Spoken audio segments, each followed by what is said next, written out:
tonight. At a Cedro Woolley, Washington, Triple X Shark, Old Timers Bar and Grill, Chase Construction, Long Arm Towing and Hauling, Jimmy and Sons Trucking, Tacos to Killin. That's the 44J of Jalen Serrano. Serrano's first lap time, good for fourth quick, a 13.091, 130.91 for Jalen Serrano. Looking for second lap time to be slightly better. She'll get it 12.864, 128.64, still fourth quick for Jalen Serrano. Next car out of Seattle, Washington, sponsored by Speed Mart and the Wing Down Driving Experience. Also a sponsor on there is Powder Coating Inc. This is Tom Weiss. Tom Weiss in car number 8. First lap for Tom's a 13.094, 130.94. That is good for fifth quick so far here tonight. With help from the Race Routine Foundation on the Tom Weiss Racing car, he will go to the top, a 12.669 for Tom Weiss, the driver joining us from Seattle. So car number 8 goes to the top of the scoreboard here in qualifying. The 9th car out to qualify at Oak Harbor, Washington, the Rocket Black Market Speed, After Hours Customs and Collision, Lewis Auto Glass, Terraza Auto Detail. That's the 51 of Dustin Gehring. Dustin Gehring in the 51, his first lap time, good for sixth quick at a 12.885, 128.85. Special thanks Bonfire Betty and Wade Underwood as well. Second lap time, not as good, 13.037. So first lap time good for sixth quick and Dustin Gehring. Good to see this driver back this week after a tangle in last week's A main event. This is Tony Bundy in car 57T is how he'll be scored tonight. Driver joining us from Balta, North Dakota, sponsored by Jet City Equipment, Pit Stop Laundry, CSI Construction, and K&B Excavating. The first lap time for him is a 14.547, 14547. That is 10th quick so far. Second lap time is better, 13.775, 137.75. He'll go 9th quick so far in Sportsman Sprint Car qualifying. Rolling out these 11th car at Arlington, Washington, Triple X Shark, Team 31, Uncle Chuck Racing, Triple X, OPC exclusive, should be Piper Harless. And a good chance to see Piper Harless push off back on the back straightaway and roll into turns 3 and 4. Harless will be the 11th car to turn a lap time. Just are you a little surprised with how much grip there is in this track right now, with how much the sun's been beating on it? No, it seemed like they got the moisture deep enough, but see, right now we're seeing a line right there just off the bottom, just burning in the track. So yeah, we're going to need to get some cars up above that to clean it off because they're just going to burn that out. So, no, I'm not really that surprised, but we'll see how the track builds over the course of the night here. First lap time, 8th quick for Harless, 13.331, 133.31. Second lap time better, 7th quick, 13.030, 130.30 for Piper Harless. A two-time winner this season in car 22J. He joined us from Stanwood, Washington, sponsored by Grinders Automotive and Marine, Mel Decker Racing, Burlington Eagles, Sasquatch Subs, Jacobson Trucking, and Fast Track HVAC. It's Jessen Jacobson.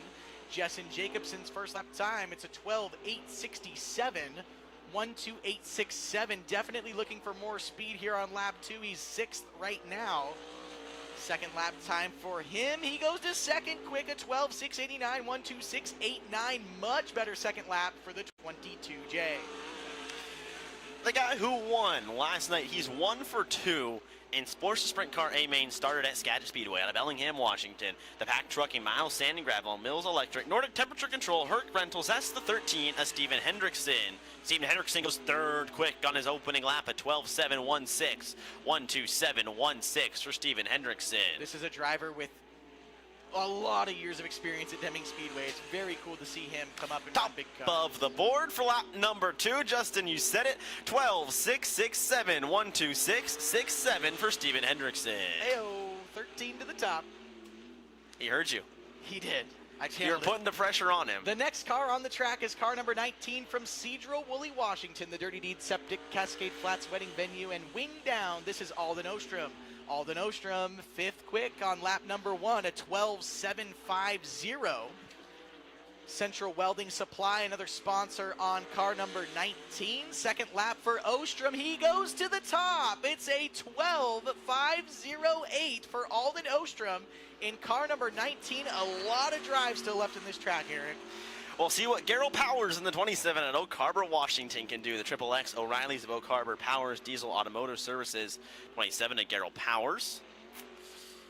Don't want to assume, but I don't know if he's going to get there on lap number 1. 14th quick, 14.013, 1:40.13. Gerald Powers, new to Sporty Racing this year at Skagit Speedway. Second lap time. Better, much better, 13.889, 1:38.89. Still 14th quick for Gerald Powers. Next guy out also has plenty of years of experience in a bunch of different types of cars. This is the 9 of Ronnie Cox out of Bothell, Washington. Pierre's Burlington Used Car Superstore, Spiro Skin Spa and Salon, Tepic Mexican Restaurant, Rev Up Energy, and Mr. T's. Ronnie Cox, first lap time for Ronnie's a 13.006, 13.006 for Ronnie Cox. That is 10th quick overall so far. Digging out of corner number 4, second lap time, he goes 12.786, 1:27.86, 7th quick right now for Ronnie Cox. Your 17th qualifier out of 26 total will be down to 25 once we're done. The 87 out of Conway, Washington, Triple X, First Class Auto Glass, General Plus Installation, Pierre's Burlington Used Car Superstore, Merit Builders, Skagit River Chiropractic. That's the 87 of Jeff Pearson. Opening lap time, 12th quick, 13.150, 1:31.50 for Pearson. Car we just saw before him, teammate to him, Ronnie Cox and Tanner Merritt, both all coming out of the same team here. Lap number 2, better, 11th quick, 13.013, 1:30.13. Next driver in car number 66T is how Taylor Burstick will be scored tonight. This is the Roots Racing, Alpha Fleet Services, Western Gas Co., West Canada Auto Parts, and Access Roadside Assistance. Taylor Burstick in car 66T. First lap for Taylor is 11th quick, 13.002, 1:30.02. Saw Taylor last week also get in a tangle with Tony Bundy. Good to see Taylor come back. 12.964 is the official lap time for Burstick in car 66T.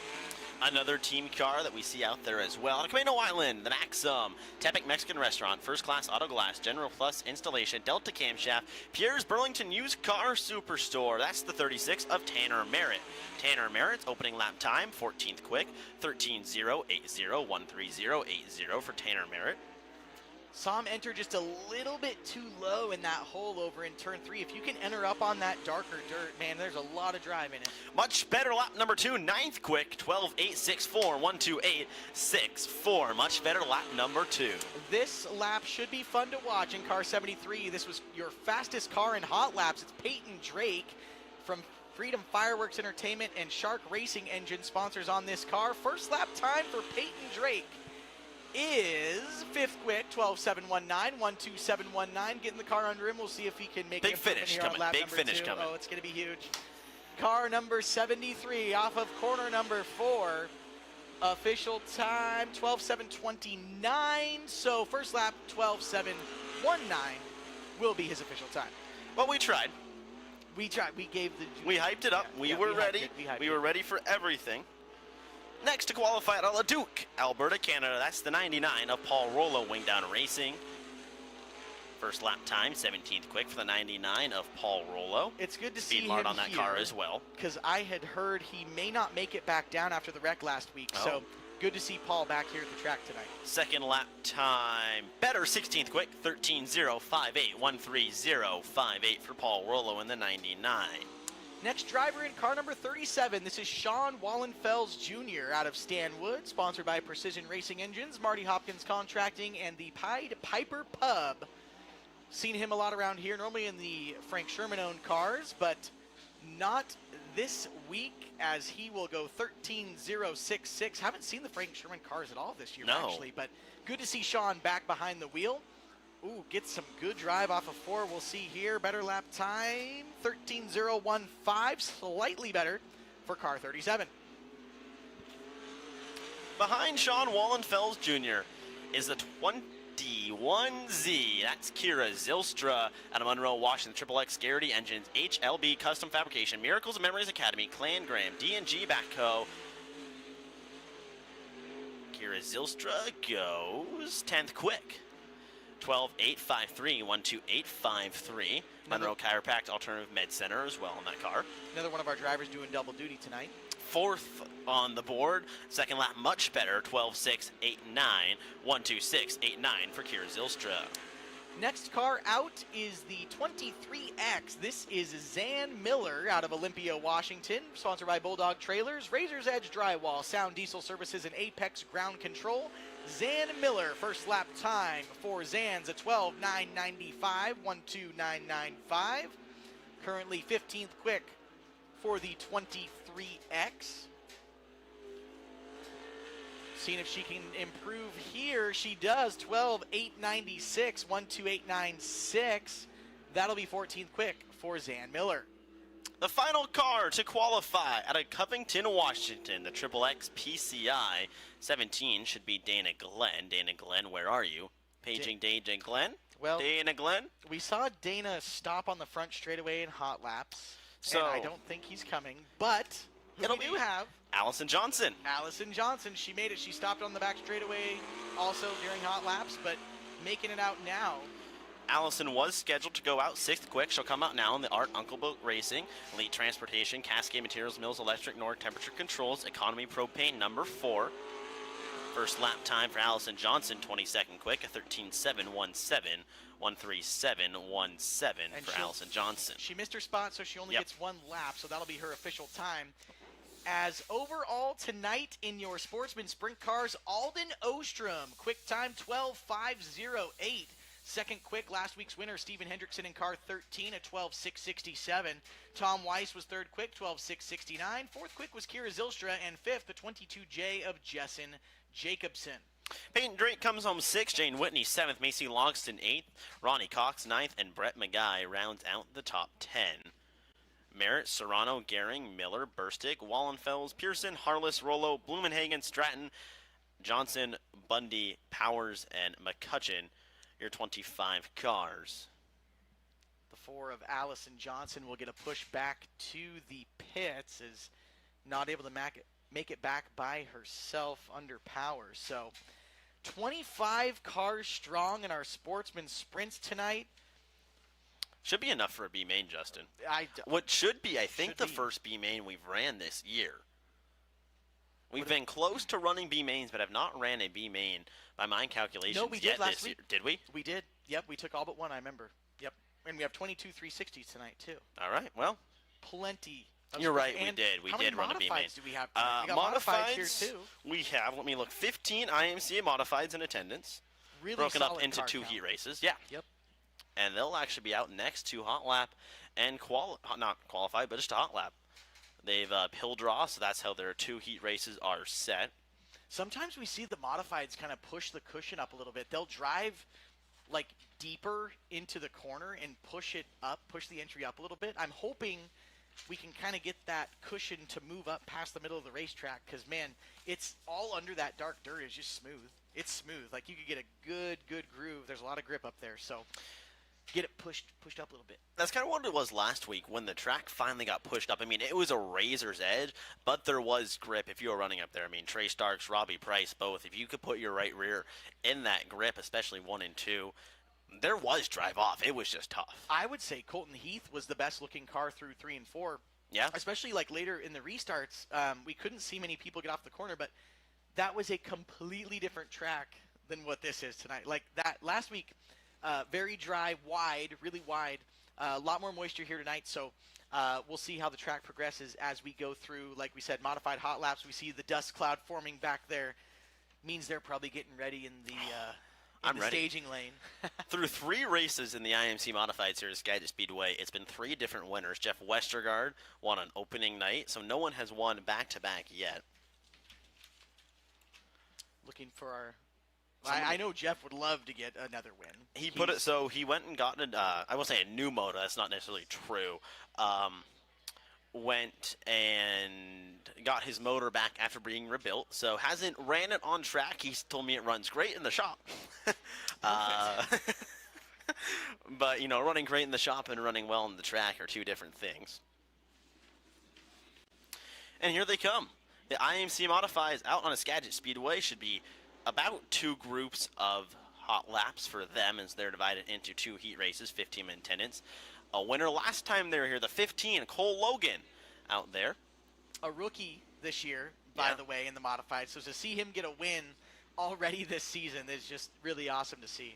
68D, that's Greg Hibma. The V8 Battle Wagon, Steve Peters. James Bundy, the 57. We'll get you closer looks at the cars here as they go down the back straightaway and get turned loose. There's the 57, a James Bundy. And modifieds are hot lapping here at Skagit Speedway.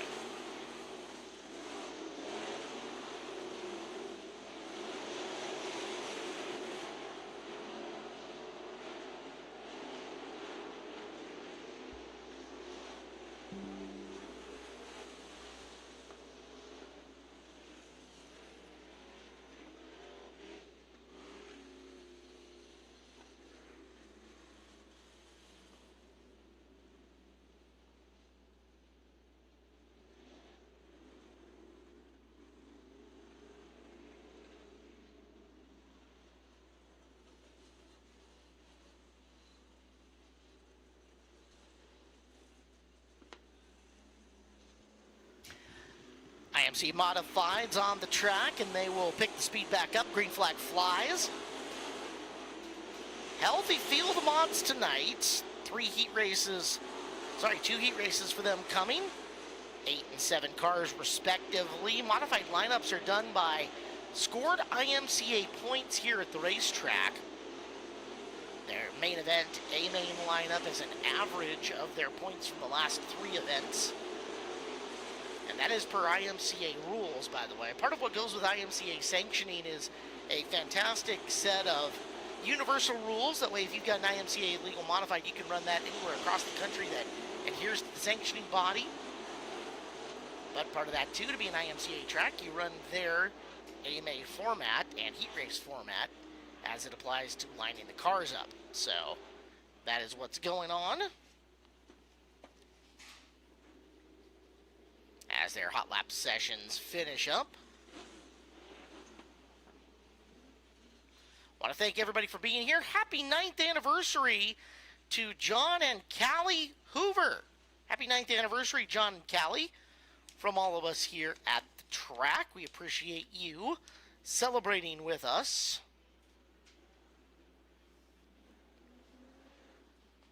Justin, as the mods are out and on the racetrack, our defending track champion, the 66 of Jeff Westergaard, passing down the front straightaway, and behind him, the former track champion in the 71, Big Sexy, Adam Holtrip. Who has new swag, by the way. So if you go down to the driver merchandise booth, saw him post that, yesterday or today or something, but go down and take a look. A bunch of drivers merchandise down at the driver booth.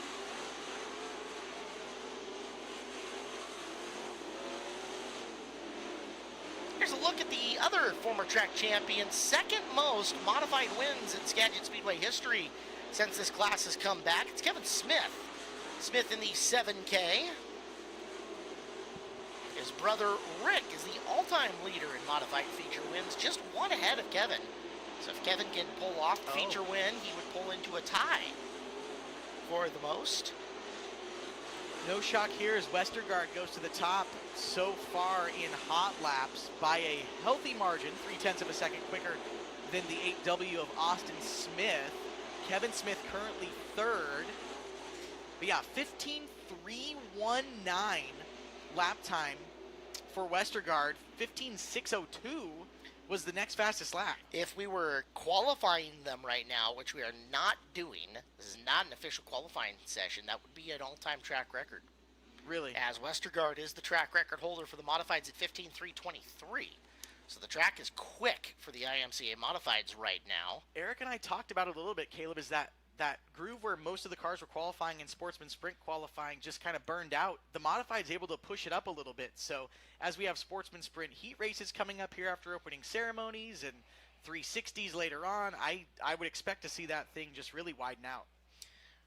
Well, we'll see how that plays out. It's all part of the question now. Again, the track will change once the sun goes down. However, today, the 14th of June, we're 1 week away from the longest day of the year. So the sun is going to be up for a very, very long time. The summer solstice is on Saturday night of Dirt Cup. So The best day of the year. oh gosh, it's going to be fantastic.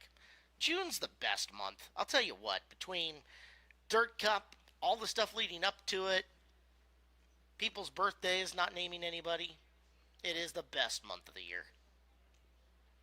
We've had some pretty good weather, I would say. Not, good for here. Not amazing, but pretty solid. Well, racing's been fantastic as well. We kicked off last week with a absolute banger of an A main event in the 360 division. Yes, we did. The fastest 5 days on the way up here to Dirt Cup has been fantastic as well. I haven't got a chance to watch all the nights, but sounds like there you have got a hooked up fast joint at Willamette going on tonight. I did get to see the Douglas County Dirt Track in action with Narc on their way up. Boy, James McFadden's looking Oh my gosh. really, really tough right now.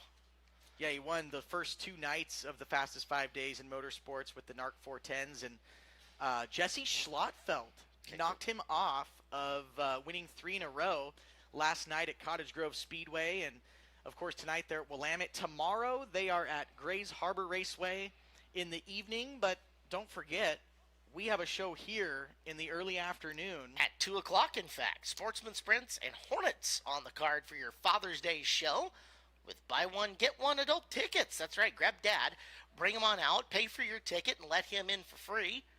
It'll be a fun day here at Skagit Speedway. We're looking forward to it. We don't do day racing all that much, so it'll be a new experience. Last time we day raced, you ready for this one? Was it a Dirt Cup? Dirt Cup 2014. Oh, yeah. We had lost the Thursday night show. So the Thursday night show went bye-bye due to bad weather. We got Friday night in, and then we ran our second preliminary show Saturday morning before going into Dirt Cup Saturday night. So the Thursday show really happened on Saturday morning into early afternoon. Yes. If I remember right, Let's test your memory here. there was super dry because it was hot. Uh-huh. I remember being in the old tower. Yep. I was doing a radio broadcast with John Faso. Okay, you were on the Skagit radio broadcast. Oh yeah, I was. Nice. And it was super hot, super hot. And so the track was just gut slick to the Yep. fence, and there was a pile up like at the start of a B main or something. Mhm. Oh man, is that the right one that I'm thinking of? You're thinking correctly. Now, when you go back to that one, I don't remember who won Friday night, but I know that Saturday morning, the win in that one was a duel, and it was a really good race on a very slick racetrack. Austin Wheatley led most of the laps before getting down late, and Peter Murphy in the Dalton's car stole the win from him with about 2 laps to go, but blew the engine in the process and didn't get to run the Saturday night show because they were already down one. That was the backup motor.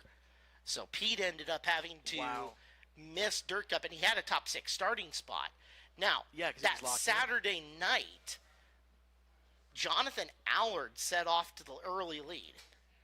Allard lost a tire about 10 laps in, handing the lead to Brock Lemley.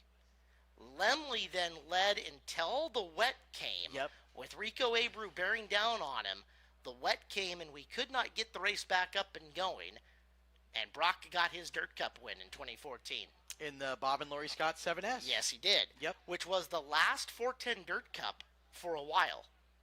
Until just a few years ago. Until just a few years back. That's correct. When Tyler Courtney was the first guy to win 410 Dirt Cup again, it was 360 American Sprint Car Series sanctioned from 2015 through 2021.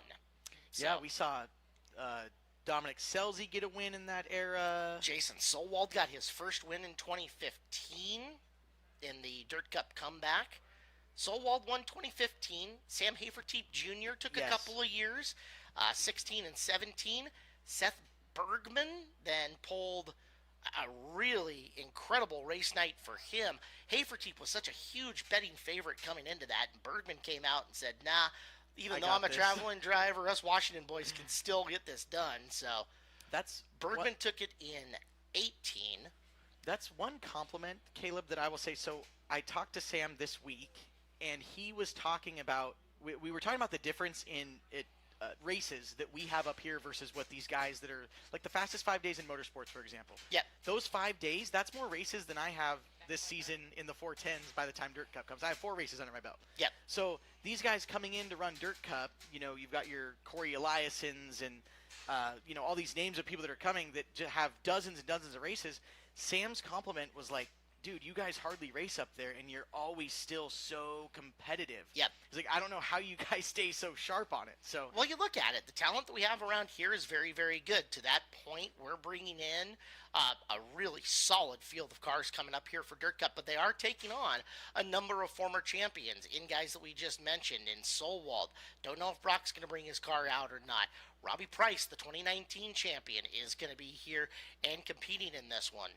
It's going to be Trey Starks, who is Jesse Schlottfeld, very, very much Colby due. Thornhill. We've got 41 cars committed to being here, and folks, I can't tell you who they are, but I did hear rumors of another guy that would be like an A choice in your pool. There's some more showing up this week. There's some this names. coming week. Yeah, there's at least one guy that would go, okay, yeah, that's a betting favorite for us that should be announced soon, and a couple of companions that are really good race car drivers and really good cars as well. Well, so, we just look at like Justin Peck and the Rudine car. Like that's a guy who's on the High Limit Series full time, and he's coming here to run an unsanctioned race, $100,000 to win. Like there's so many competitive guys that race all over the country that we get the treat to have here.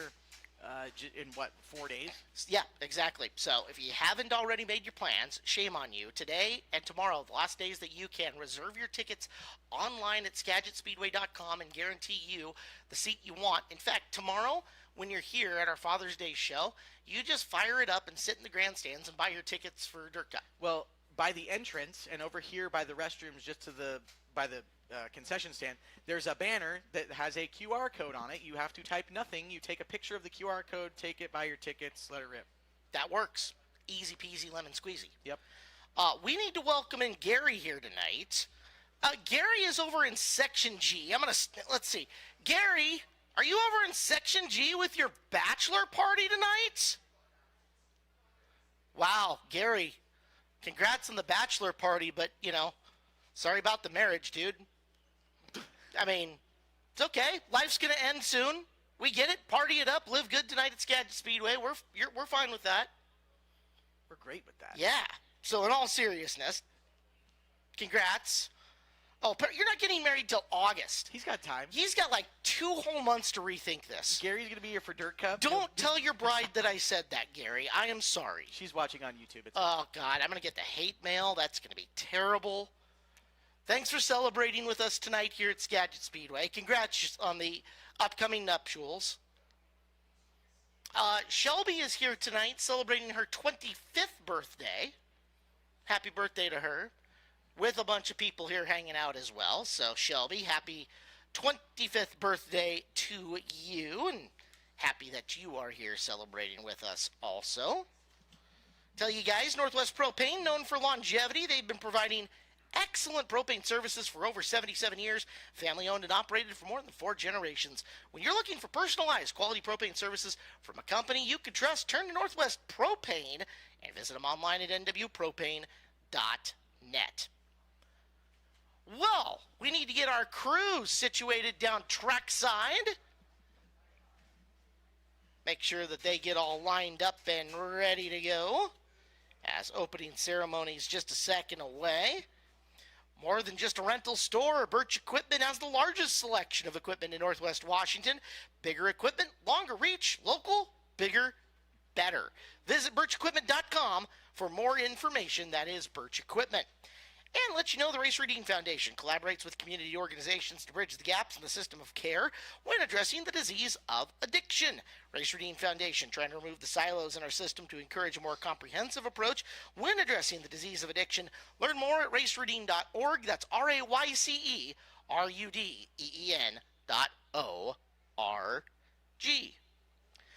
It is opening ceremonies time here at Skagit Speedway. I'm Caleb Hart. Justin Youngquist will be up in the booth with me tonight, as will the guy who will be doing our on-track and leading us through opening ceremonies, Eric List, to get our night started. Eric? Ladies and gentlemen, welcome to Skagit Speedway and happy Father's Day weekend. Before we can get racing, we have some thank yous that we have to make each and every week. So please, a big round of applause to all our mud scrapers, our officials, our safety crews walking the grandstands as well. If you need any medical attention, they're some of the best of the business. Please find them. Our safety crews for the drivers, everyone who puts us on, our officials, our flaggers, we couldn't do without them, especially our push truck drivers too. This time, we'd ask you to please rise and remove your hats and join Randy Pratt for the Canadian and Star Spangled Banner.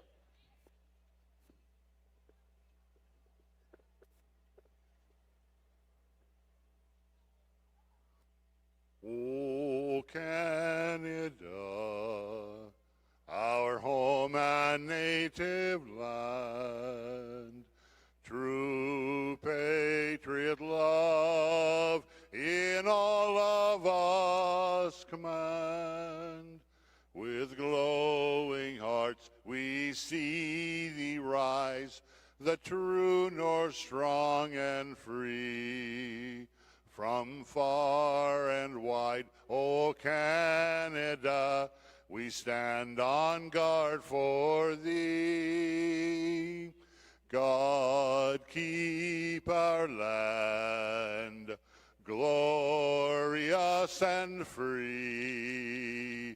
O Canada, we stand on guard for thee. O Canada, we stand on guard for thee.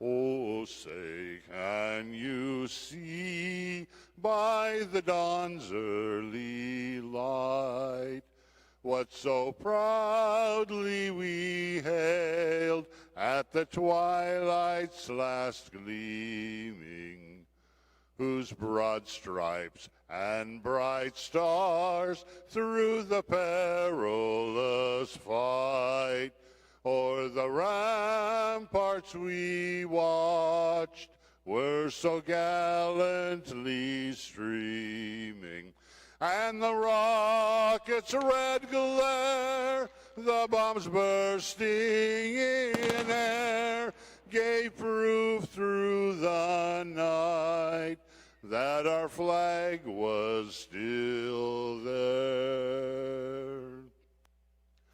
Oh, say does that star-spangled banner yet wave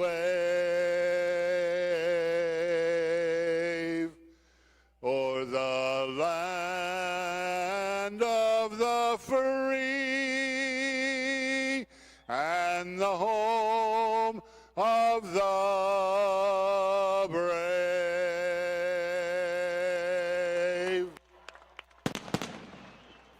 Randy Pratt, ladies and gentlemen. Well, with that, we're in for a fun night of racing. 360 Sporties and IMCA Mods. Caleb and Justin. Thank you, Eric. And guys, as much fun as we're going to have tonight, as much fun as we're going to have on Father's Day tomorrow, we're coming up on it less than 1 week away from the Jim Raper Memorial Dirt Cup.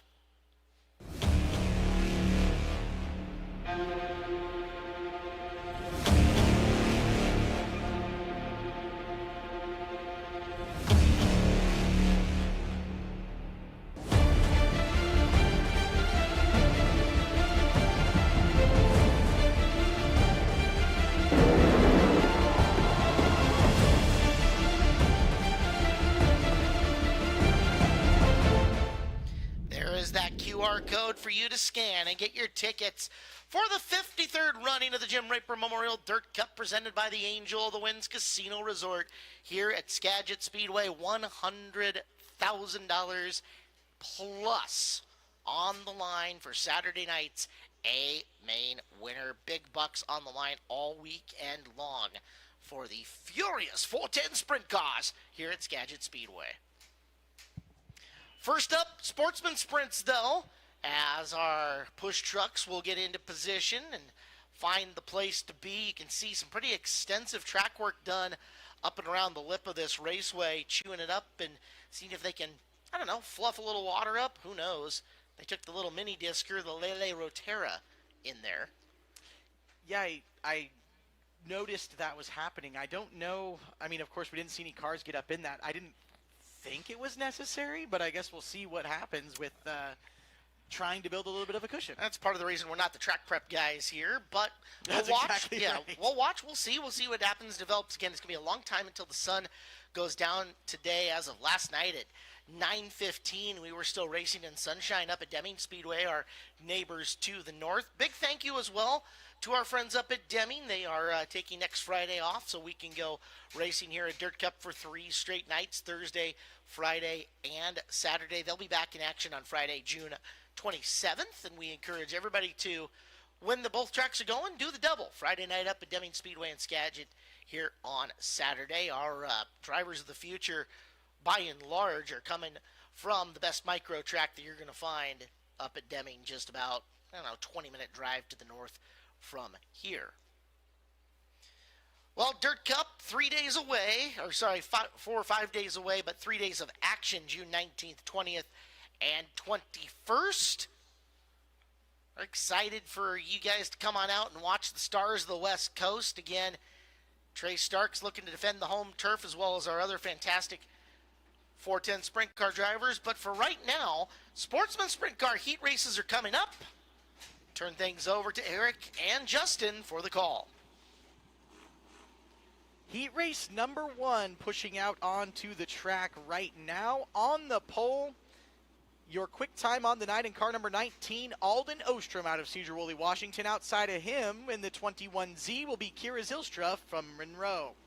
Row number 2 inside, Jaden Whitney out of Stanwood, Washington in car number 88, and Brett McGuy outside of him in car 66. Dustin Gehring will be inside row number 3 in car 51. Sean Wallenfels Jr., car number 37, will start 6th on the field.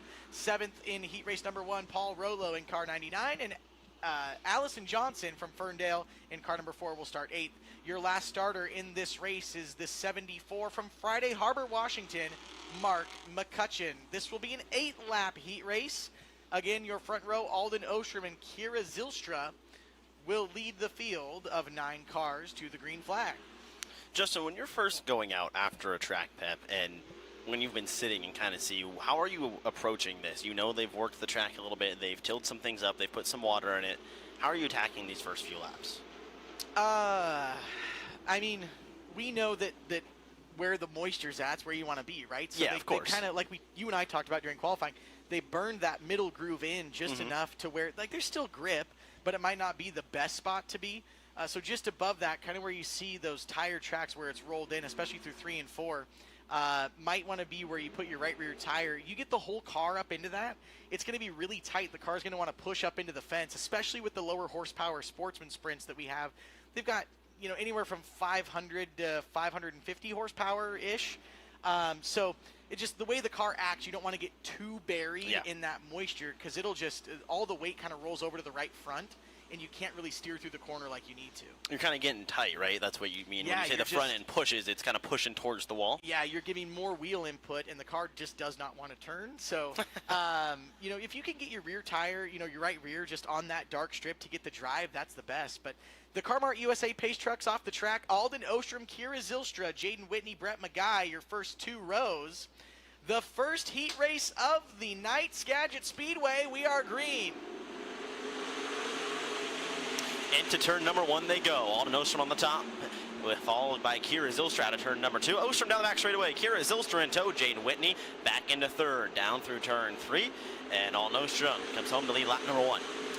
almost had a race for second there. Paul Rollo has a fight for the 4 spot in the 99 out of corner number 4. Field kind of stringing out, trying to get a feel for it. Sportsman sprints right around the bottom. Rollo's really the only car, whether he's doing it on purpose or not, he's the only car really trying the outside. So we'll see how this progresses as our field is just strung out right now coming to lap number 3.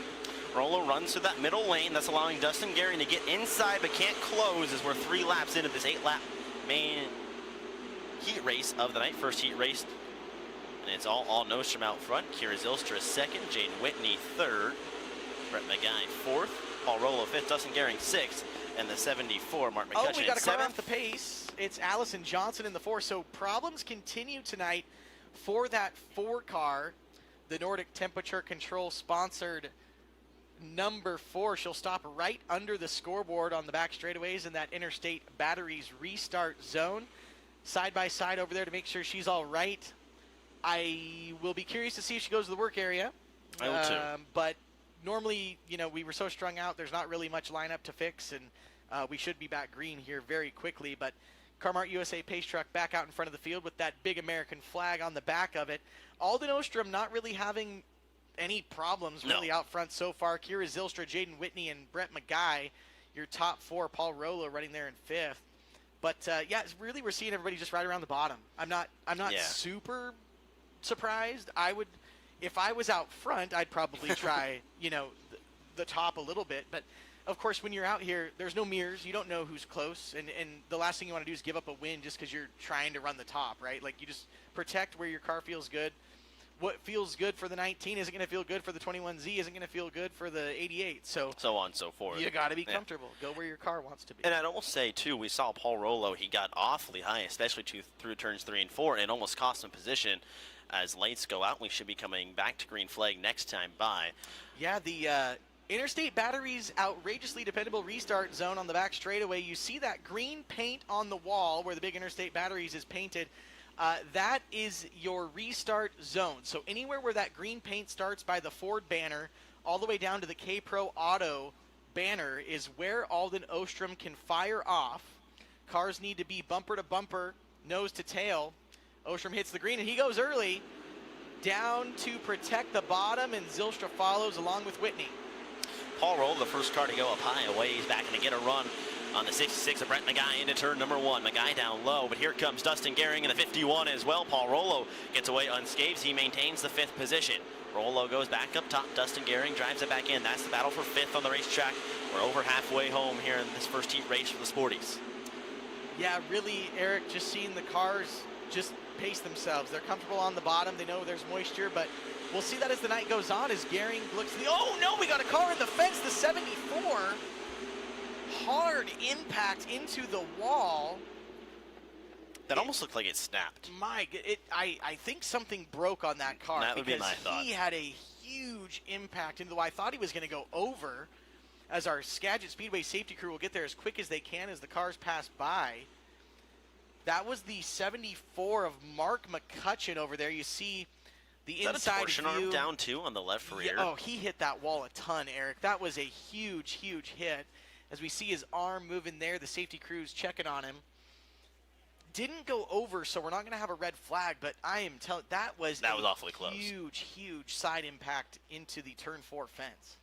And despite these cars being lower on a horsepower compared to 360s, they still are carrying a lot of speed through turns 3 and 4, and evident there with how hard he struck the wall. And Justin, you said it looked like something broke with just how that car entered and then immediately just took a hard right into the turn 4 wall. Yeah, it's hard to say if maybe the drag link that connects the steering box to the front end maybe broke or something there. But driver is out of the car, ladies and gentlemen. Give him a hand. Mark McCutcheon out of the car. You see him there with his helmet on. He'll take a walk back, maybe get a ride on the side-by-side. But big impact for him. We'll see if they can get the 74 car back together for the A feature.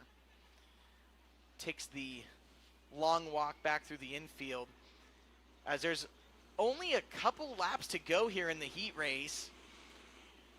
We'll see if Alden tries to go a little bit later in the restart It felt zone like this he went time, pretty. but he Yeah. went fairly early. I guess he did. Yeah. He went fairly early, but Well, Kira Zylstra, and I want it, wasn't, you had said nose to tail, and I was watching. Kira Zylstra really didn't get nose to tail. Was that just trying to kind of play a game and trying to guess what Ostrom would fire so that she could get a little bit better of a start? probably. Because she was kind of hanging back there a little bit, like she was kind of waiting, and then even Ostrom took off, and it still just... To try to jump a little bit if you can, but Yeah. I mean, the race directors really pay pretty close attention Yeah. to that. So, I mean, when that pace truck pulls in the infield, you're getting that, hey, lights are out. You know, so there's the one-way communication radio that we have in our helmets. They're telling you, hey, nose to tail, no gapping. Yeah. Restart zone on the back straightaway. You know, you're kind of maybe ripping a tear off, getting a fresh view, really. And so you're just kind of preparing for that, maybe turning your fuel back up. Because a lot of times under yellow, these guys will turn the fuel valve down so you're not burning quite as much fuel. I know I do that, you know, under almost every caution we have. But Feels like you have to almost. yeah, it depends on how many laps we go. Yeah. Because even though these laps here aren't under green, they're still tracking these laps, right? So they've kind of calculated, hey, we can only go this many laps on one tank of fuel. And so, you know, they're keeping track of it. Not bad in a heat race, but... Well, as it's warming up, is it time to update your HVAC system? Well, if that's the case, turn to the experts at All Pro. All Phases Heating and Air Conditioning. All Phases Heating has been serving Skagit County and beyond for over a decade and specializes in residential upgrades and more. Now the county's only carrier distributor, providing comfort solutions to the community with kindness, integrity, and professionalism.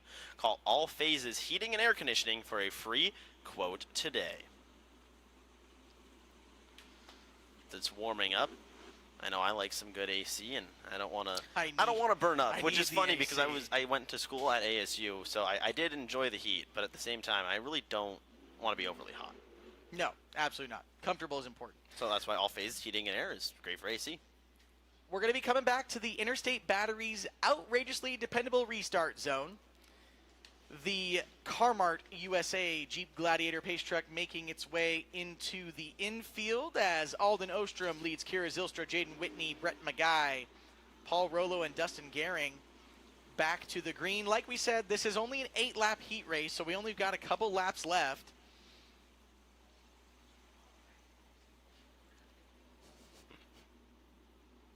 Ostrom with a fairly slow pace through 1 and 2. Back to that restart zone on the back straightaway. Goes much later this time.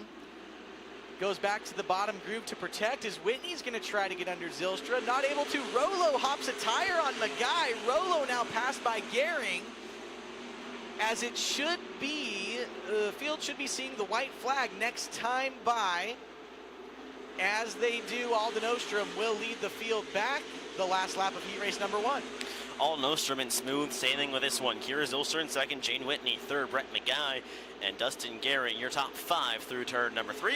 And out of corner number 4, checkered flag flies. Alden Ostrom picks up the win in heat race number 1. Kira Zylstra comes home second, and Jaden Whitney rounds out the top 3. Brett Magai, Dustin Gehring, and Paul Rollo. Your 6 cars that finish heat race number 1 after we were supposed to start with 9. Yeah, I saw that. Did start with 9. Big impact for McCutcheon.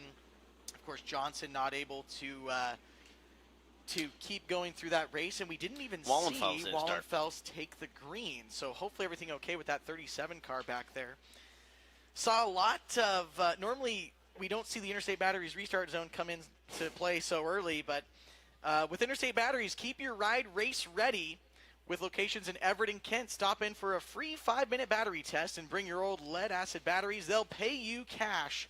Power up today with Interstate Batteries. Heat race number 2 coming up for our Sportsman Sprint cars. Pushing off now, Eric List will give you the starting lineup. Heat race number 2 rolls off like this. On row number 1 on the inside, last week's winner out of Bellingham, Washington, it's the 13, Steven Hendrickson. His outside, Jessen Jacobson, a 2-time winner already this year, starts second in the 22J. Macy Logston, the 70, Tanner Merritt make up row number 2. Zan Miller and Jeff Pearson, the 23X, and the 87, are row number 3. Inside row number 4, Rapid Roy Blumenhagen. That's the 72R. And the 57T, well, that's Tony Bundy. Dana Glenn rounds out the 9-car field solo on the inside of row number 5. 9 cars, 8 laps. And Sportsman Sprint car heat 2 of 3. A big field of sporty tonight at Skagit Speedway. Second biggest since 07, and almost as big as we had back in 2014 as well. Had about 28 sporties back in 2014.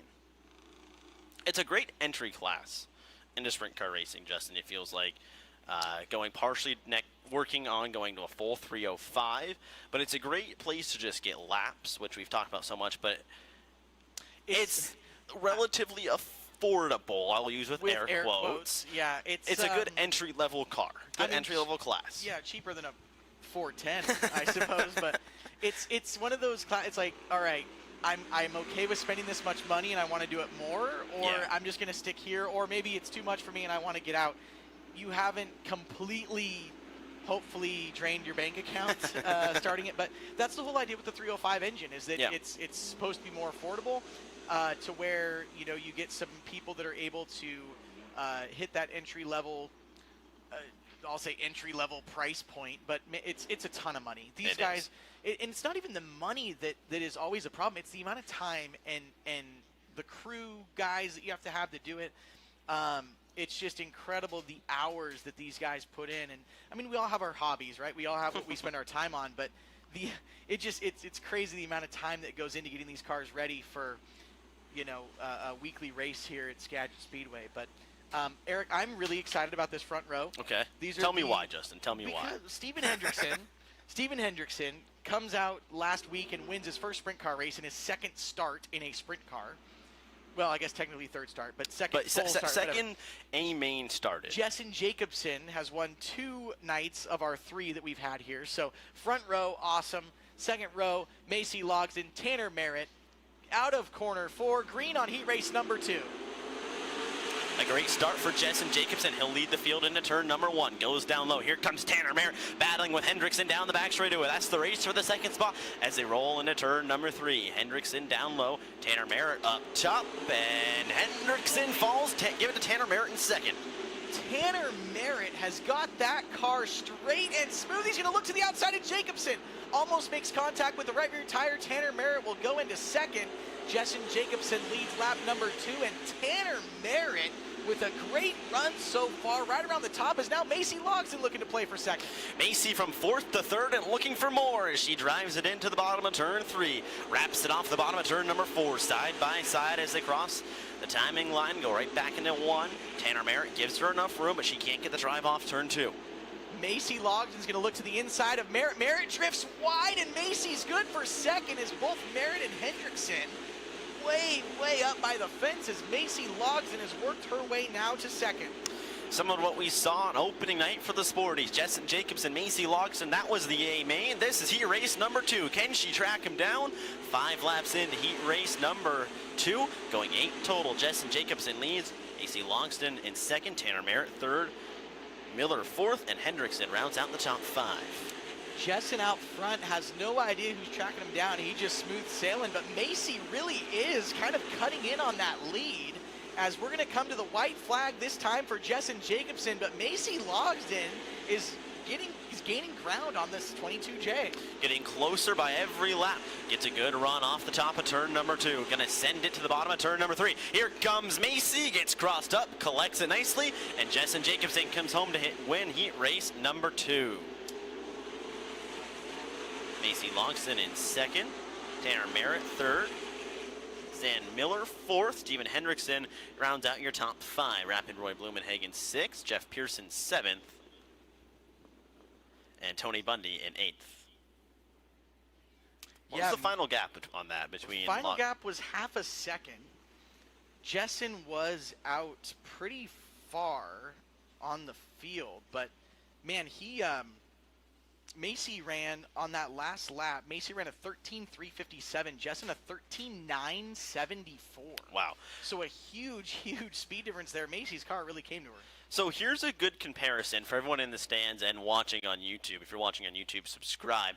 Jessen Jacobson is a built sporty motor. That is a true sporty motor. Think of it as a 360 in a way with a restrictor plate. That's kind of what a built-out sporty motor is, right, Justin? Kind of. Very similar, loosely. Macy Loxon is in a Race Saver 305. There is a different horsepower, but you can see how close when you get stretched out and when they're able to run those 305, those Race Saver 305s can really compete with those built sporty motors. Those sporty motors have a little bit more torque and will take off a little bit better, but then the 305s can really close in, and that's what we saw at Macy there as we ended heat race number 2. Yeah, they kind of get that momentum built up. And the sportsman class has always been a momentum class. Like, if you have to let off for any reason, it's really going to put you behind because you got to get it wound back up and get your momentum going. But Macy, had clear track, so she was able to just get her car in a groove and get going and really caught up to Jessen there at the last. But this is heat race number 3 for our sportsman sprint cars, the final heat race for them tonight. On the pole in car number 8, it is Tom Weiss out of Seattle, Washington. Outside of him is that black and orange number 73, Peyton Drake from Everson, Washington. Inside row number 2, Ronnie Cox in car number 9. Outside of him from Cedar Woolley, the 44J of Jalen Serrano. Starting 5th on the field out of Surrey, BC, that is car 66T, that's Taylor Burstick. Starting 6th on the field from Arlington, Washington, car 09 is Piper Harless. Last row of this heat race, car number 45 from Stanwood's Jackson Stratton. And your last starter is Garrell Powers in car number 27 from Oak Harbor. So you want to talk about another exciting front row? Give me Tom Weiss and Peyton Drake here on row number 1, heat race number 3. That 73 has been fast. We'll see what Peyton can do here starting 2nd. And Tom looked really good tonight. He had some speed tonight. Really good. So we'll be interested to see on the start here how they go down into turn number 1. But it's Tom Weiss and Peyton Drake, your 3rd and final sportsman sprint heat race. We are green out of corner 4. Side by sides across the flake stand. Peyton Drake up high. Tom Weiss down low. Drake trying to get a drive off turn number 2. He gets it down the back straight away. Peyton Drake to the top. Weiss bobbled just enough in corner 2. It let Drake get that momentum on the high side like we've talked about. And Peyton Drake leads lap number 1 in that 73 car. Peyton Drake going to try to extend his lead on Tom Weiss and cruise off into the Skagit Speedway Sunset Heat Race number 3. Battle a little bit farther back. That's the race for 3rd with Ronnie Cox and the 44J at Jalen Serrano. That's 3rd and 4th going at it. They give it to Jalen Serrano off turn number 2. Serrano got that 3rd spot from Cox there on the start. Just kind of is cruising now, trying to run away from him. But the guy who's got it on cruise control, that is the 73 car, leading this heat race, Peyton Drake, ahead by just over a second that last lap. About 2/10 quicker on his lap time than Weiss. So halfway through this heat race, Peyton Drake looks unbothered by anybody yet here in this 8-lap heat race. Drake out in front, easy. Tom Weiss, Jalen Serrano, Ronnie Cox, Piper Harless. Your top 5 as they're over halfway through this one. In the 3rd and final heat race, here comes Jalen Serrano looking for 2nd place on Tom Weiss. Weiss pulls away down the back straightaway. Serrano drives it down low. Tom Weiss up high. And that benefits him off turn number 4. Yeah, Serrano's able to drive the car a little bit deeper into the corner, it looks like, but she's losing some ground over there in 1 and 2. So we'll see if she can get there in the next couple laps. White flag in the meantime is out for your leader, Peyton Drake. Weiss still 2nd, Serrano 3rd, Cox 4th. As Peyton Drake rolls through corner number 3 and out of 4, 73 car, Peyton Drake takes home the heat race win in your 3rd and final sportsman sprint car heat race. 2nd goes to Tom Weiss, 3rd to Jalen Serrano, Ronnie Cox 4th, and Taylor Burstick is your 5th place finisher. Piper Harless, Garrell Powers, and Jackson Stratton round out your 8 cars in the final heat race of the sports sprint cars. So Peyton Drake gets it done from the 2nd spot. And it was really that initial start that did everything for him, Justin. Yeah, right here in front of you guys. Give him a hand. 73 Peyton Drake, your 3rd and final heat race winner here tonight in the sportsman sprint cars at Skagit Speedway. coming up next, modified heat races. Each of those races will be 8 laps in distance. Well, ladies and gentlemen, if you want to see Justin Youngquist in a sprint car, get your Dirt Cup tickets now. Tickets on sale June 19th, 20th, and 21st. The 53rd Annual Jim Raper Memorial Dirt Cup presented by Angel of the Winds Casino and Resort.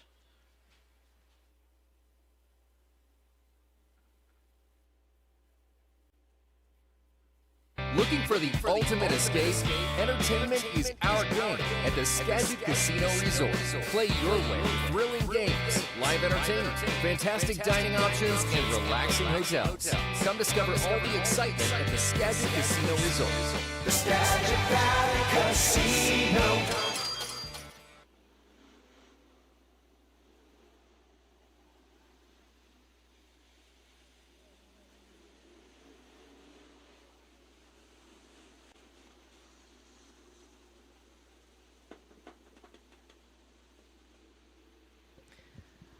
Well, a look at the CarMart USA Jeep Gladiator pace truck leading around the first of the 2 IMCA modified heat races, 8 laps in distance.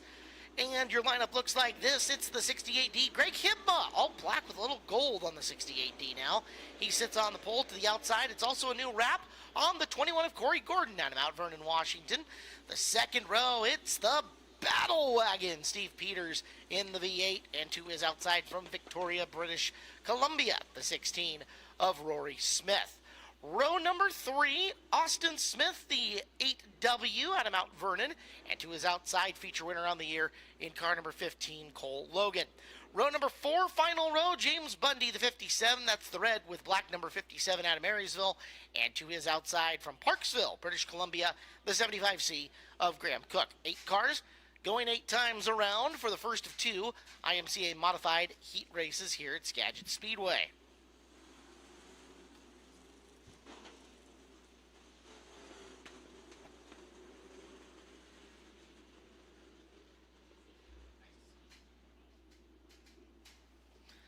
It is 2x2 through the now in the shade portion of the racetrack. Turn number 2. Hibma in the 68D has elected the back, so that is Gordon on the pole with Peters in the battle wagon outside of him. Looks like we're missing Bundy's 57 as well as this race comes up and underway. Green flag out for the mods. Corey Gordon from the bottom leads down the back straightaway. Now the modifieds have an interesting thing with the way that their suspension is set up. You will watch those cars kind of ice skate across turn number 2, even when there is some sticky in the racetrack, and that is all about throttle and brake application through the corner and how they load that suspension up. A look at the 16 of Smith, who kind of comes downhill to get forward drive. He'll hold the 3rd position now. He's gunning for 2nd as he's going to run underneath the battle wagon for P2. Smith way tight getting in the corner, can't make that circle work. And Austin Smith going to drive to his inside. He'll look for 3rd. He's going to have it coming out of the turn. Following him is the 15 of Logan. Logan's got the 4th spot. Down at the bottom, Logan. And again, Smith, boy, that car just really snug and not rotating around in the corner. Yeah, Peters running there in 2nd as now we got a race for 2nd. The 8 of Austin Smith kind of looking to the inside through 3 and 4. Little bit of issues there, it's looked like, for Peters trying to get off turn 2 is now 21.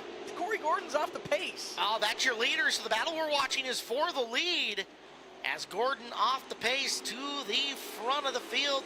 Steve Peters now in front as he's just got to hang on for 3 more. Which we already saw a good race for that 2nd spot, Caleb. This should be a good race to the finish. Yeah, Peters a little more comfortable, a half groove up in the middle. Has that car able to work around. Peters is the Northwest's all-time bump to pass feature winner. He is a legend on the pavement between bump to pass and figure 8 racing. Dirt modified a whole new skill set for him, but you can see he is getting her figured out. Austin Smith, that's Rick's kid coming after him. White flag's out, Caleb. This is the last time we're going to see these guys go around. Now Cole Logan's going to look for 2nd. Looking to the bottom of Smith, but Smith isn't done trying to get that lead. Logan, who spent the last couple of years working on Rick Smith cars. Peters pushes wide off the corner, and that's going to hand it to Austin Smith here in the heat race. One bad turn dooms the battle wagon, as up front and getting the win is Austin Smith. We kind of saw Peter's car a little bit unstable, trying to get off the corner, and that push through 3 and 4, man, that just gave Smith what he needed, and Austin Smith able to close it there in the last corner of heat race number 1. So Smith takes the victory over Peters, Logan third. And what will happen is that the drivers who transfer through the heat race will occupy top 12 spots in tonight's A main event, which again will be lined up by last 3 average finishes in Skagit Speedway IMCA modified action. So with an invert of 12, that means the guy with the best average score starts outside row number 6, and the guy with the worst average score inside pole position. Should be interesting. Dirt Cup coming up next week, Thursday, Friday, and Saturday here at Skagit Speedway. You can still get your tickets at SkagitSpeedway.com. You can do that online today and tomorrow. And again, if you're here for our Father's Day extravaganza and take advantage of the buy one, get one, that'll be a perfect time for you to pick up your Dirt Cup ticket. We saw our sprint car go down the front straightaway there, no hood on it. Cam Smith, he got here a little bit late. They had toter home issues on the way to the track. It's one of our 360 sprint car competitors. He's on the pre-registered list for Dirt Cup, so we'll see him out with his other car, the 410, here next weekend, June 19, 20, and 21. For our kids in the stands who are playing with beach balls, footballs, etc. over in the grass, we love the fact that you guys are here and hanging out with us. If you unfortunately lose a ball over the fence, do not go to get it for yourself. Stay behind the fence line. Do not jump the fence. Do not jump on the fence. You'll need to ask a security guard for your assistance in getting your ball back. So again, if you're out there playing with the throw around stuff in the grass anywhere and you have one sail over the fence, do not jump the fence, please. Go find a security guard and they will help you take care of getting it at the next available race stoppage. Second of 2 heat races on track. Ben Malmstad is the all-white 47 to his outside. That's Bill Warchow, the 6W. Ben Gunderson is in the multicolored 68 on the inside of row number 2. The former track champion, Kevin Smith, in the 7K to his outside. Alan Grimbley is in the 25G. That is the Blanton family throwback special. Big sexy Adam Holtrip in the pink 71. And your defending track champion, Jeff Westergaard, in the 66. Green flag out on IMCA modified heat race number 2 on the night. Boy, they all went real gentle into turn number 1. They sure did. As the 7 of Smith barreling down to the inside. He's looking to get underneath Warchow. Warchow up in the high groove, got back to the throttle a little sooner, but in doing so washes up the racetrack. That leaves the low groove open, and you see Warchow just giving tons of space to Kevin. And Kevin going to take advantage of that as he works into third. We saw Gunderson back his corner way up on the entry to 3, and that affected the 6W. And Warchow now dropping back as we're watching Gunderson 66. Looking at the inside of Holtrip in the 71. Both of them climbing up and getting close to the 7 of Kevin Smith. Holtrip going to dive down in the lane. Smith goes down as well. Westergaard up top. Meanwhile, for the lead, here comes Gunderson crossing the nose of the 47 of Malmstad. He'll make the pass. Ben Gunderson's got the top spot. Now it's Westergaard forcing his way in. Square peg into the round hole, but he's going to shoot the gap through the middle. Good 3-wide race there all the way down the front straightaway. As now Westergaard goes to second. He's got his sights set on Gunderson now as we're just over halfway home. Malmstad, bad move by him, goes from 2nd to 6th in one corner as he's up and around the top and into the marbles. So now we'll watch and see if Westy can run down one of his best friends in Gunderson with 3 to go. Contact, surprise, modifieds as Smith running in the 3rd spot, trying to keep him close and keep off Holtrip at the same time. Westergaard had a huge run down the back straightaway on Gunderson. We're going to see the white flag this time. It is not over for the race win here in this heat race. Gunderson and Westergaard for the top spot into 1st corner, and Westergaard found us something that didn't agree with his race car. Loses ground off of 2. He's going to have to make up a ton through 3, and he will not do it. Checkered flag.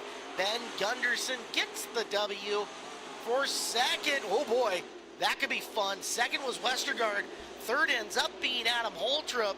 And cameras to those 2 red and pink cars. Wow. Because they have tangled before. That race for third, side by side at the line, the margin, .001. Holtrip was ahead of Kevin Smith to get third there in that heat race. So awesome racing in our heat races for the IMCA Modifieds here tonight. And I can promise you, between the 2 of them, while most of our drivers get along pretty well, neither of those guys is afraid to share their opinions with each other. That could be a fun conversation in the pit area between the 2 of them. I could feel the neither was going to give an inch coming off before there, and man, clean to the line. But we'll see what happens later on tonight in their A feature. Well, coming up here at the Skagit Valley Casino Resort soon, in concert will be one Leanne Rimes. That's right, the country music superstar is coming to the Skagit, and let's let the commercial tell you all about it.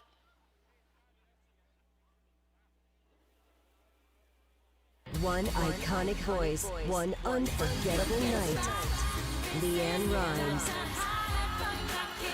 Performing the songs you know and love, reimagined for a special, intimate acoustic performance. Leanne Rimes. June 20th and 21st, the Skagit Casino Resort. Tickets on sale now only through Ticketmaster.com or at the casino box office, service charge free. Visit Skagit.com for more details. The Skagit Casino Resort. More winners, more often. If you guys needed something to do that wasn't Dirt Cup, the 20th and 21st of next week, Leanne will be in concert. And then we'll get her down here to Dirt Cup. It'll be great. I was going to say, let's get her to sing the national anthem or something. She might be a little busy. She's busy. Heat race number 1 coming up for the 360s on the pole from McKenna, Washington. It's the 4L of Lane Taylor, and to his outside, out of Enumclaw. The 19 is the Hammer pilot, Colby Thornhill. Second row to the inside, out of Vancouver, BC, it's the 9A of Luke Didiuk. Your quick qualifier on the night starts outside row number 2, the 55 of Trey Starks. Starting 5th in this heat race from Olympia, Washington in car 5D, it's Destry Miller. Starting 6th from Abbotsford, British Columbia, the 3B of Brody Ferguson. Starting 7th from Cedar Woolley in car 0, it's Ashley Johnson. And your last starter on the field, starting 8th from Bellingham, the 10C of Colin Mackey. 8 cars will go 8 laps in our first heat race for 360 sprint cars. A reminder once again, do not jump over the fence to get your beach balls, sports balls, etc. Please have a security guard do it. Justin, we're taking 6 drivers from these heat races into the redraw tonight. Here's how it works. The heat race winner goes to the redraw. So whoever wins heat race 1, 2, and 3. Your quick qualifier, who finishes within the top 5 of the heat race, goes to the redraw as well. So in this heat race, that would be Trey Starks. If Starks finishes somewhere in the top 5, he will go to the redraw as well. If he wins the heat race, he is guaranteed the pole for the main, and he knocks out the other redraw car from the heat. If he doesn't finish in the top 5 of the heat race, it's the next fastest qualifier who finishes in the top 5 that gets to move forward, which would be Lane Taylor in the 4L. So we'll keep you up to date as who is going to the redraw as the heat race moves on. Every other position is driving for a spot in the starting lineup in the A main event. So your highest finishing driver who doesn't go to the redraw, let's pretend that in this case Luke Didiuk ends up in position 2 in the heat race but doesn't end up in the redraw spot, starts inside row number 4 of the A main event. So your heat race finish determines your starting spot in the A main event here tonight. Every spot matters. Lights are out around the racetrack. Lane Taylor, Colby Thornhill will lead Luke Didiuk, Trey Starks, Destry Miller, Brody Ferguson, Ashley Johnson, and Colin Mackey to the green flag. Out of corner number 4, 360 heat race number 1 is underway. I think we're going to see this one come back. Watch for both traffic lights on the screen as Thornhill had half a car-ish ahead of Lane. Some games being played there, for sure. And those two are buds. Yeah, Lane kind of seemed to duck back a little bit from the start, and you're kind of looking over at the other car, kind of staring at the nose wing panel, trying to be as even as possible. But the guys that are trying to play games, it's more, I'm going to hit the brake here and try to make him look like he jumped, but obviously not a good enough start to keep. So either way, you still got to beat the guy off the line, right? Yeah, I mean, when you're on the outside, you almost want to try to jump a little bit, Just like you a hair. have to, right? Yeah, like, just a hair. to get your momentum up. But that was just holding back a little bit too much. So we try again. Lane Taylor, Colby Thornhill on the front row, out of corner 4, green flags out. And this time it is Taylor going forward quickly.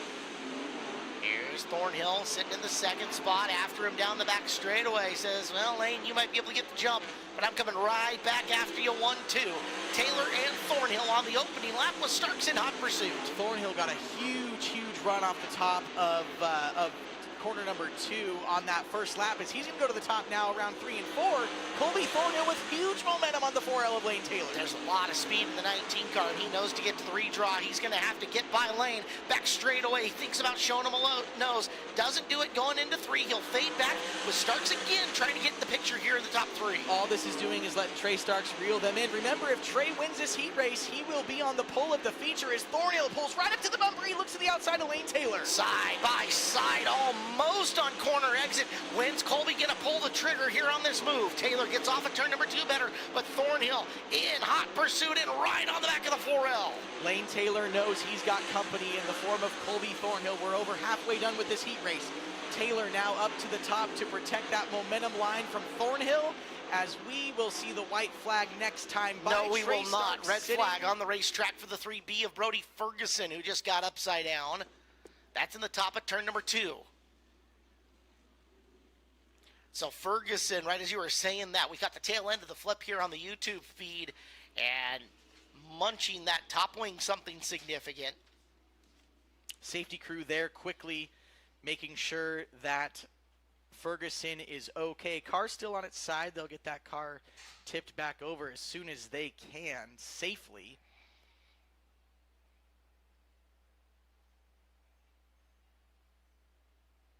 Our Skagit Speedway team drills on this. They practice it. They continue to work and try to get better at it, not just in the off season, but in season as well. So they'll set down Brody gently.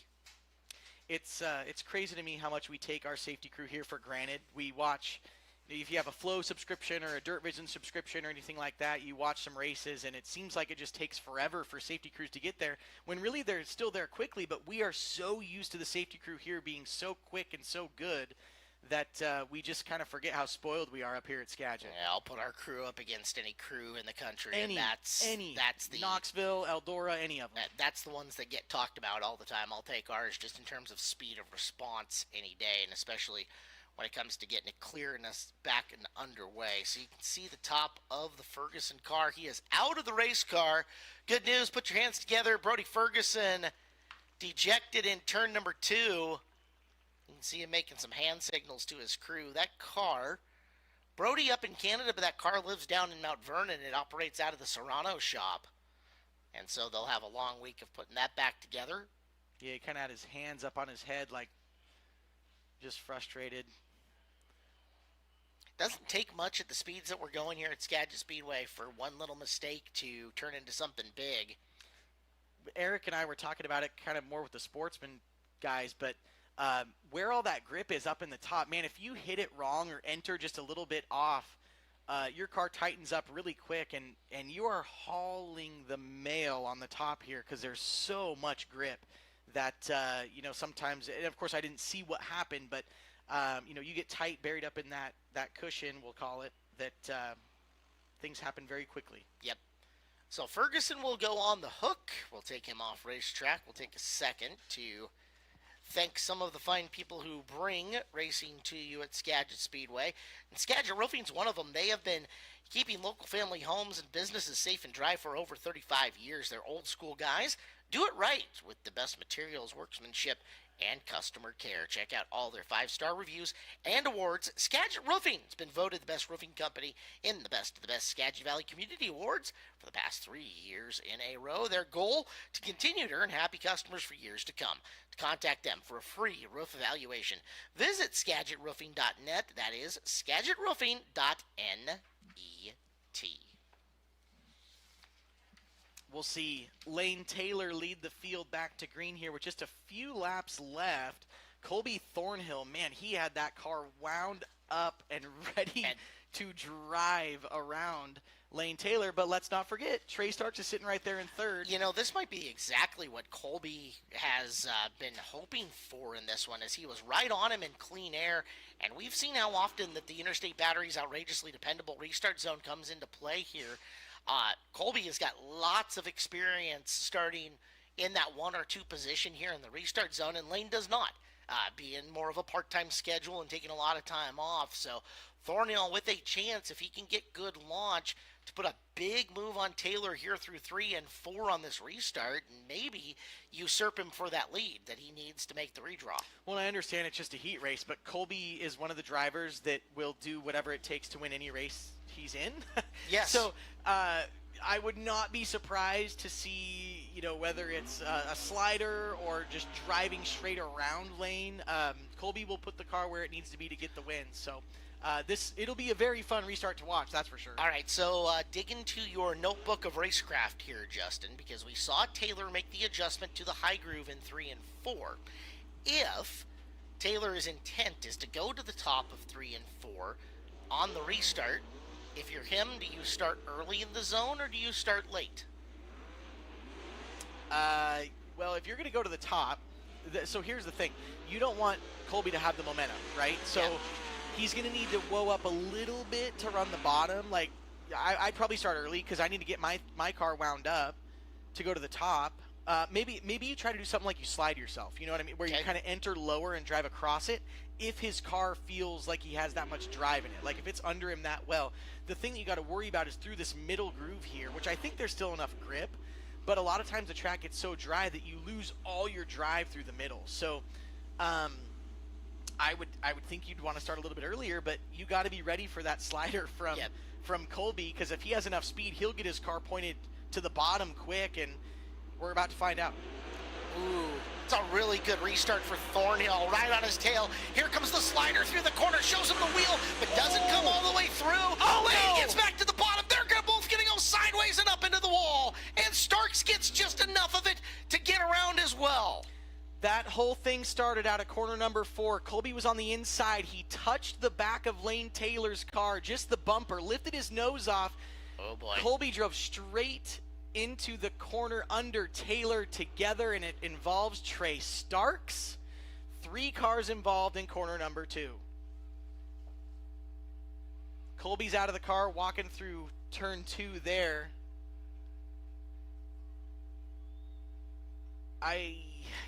Boy.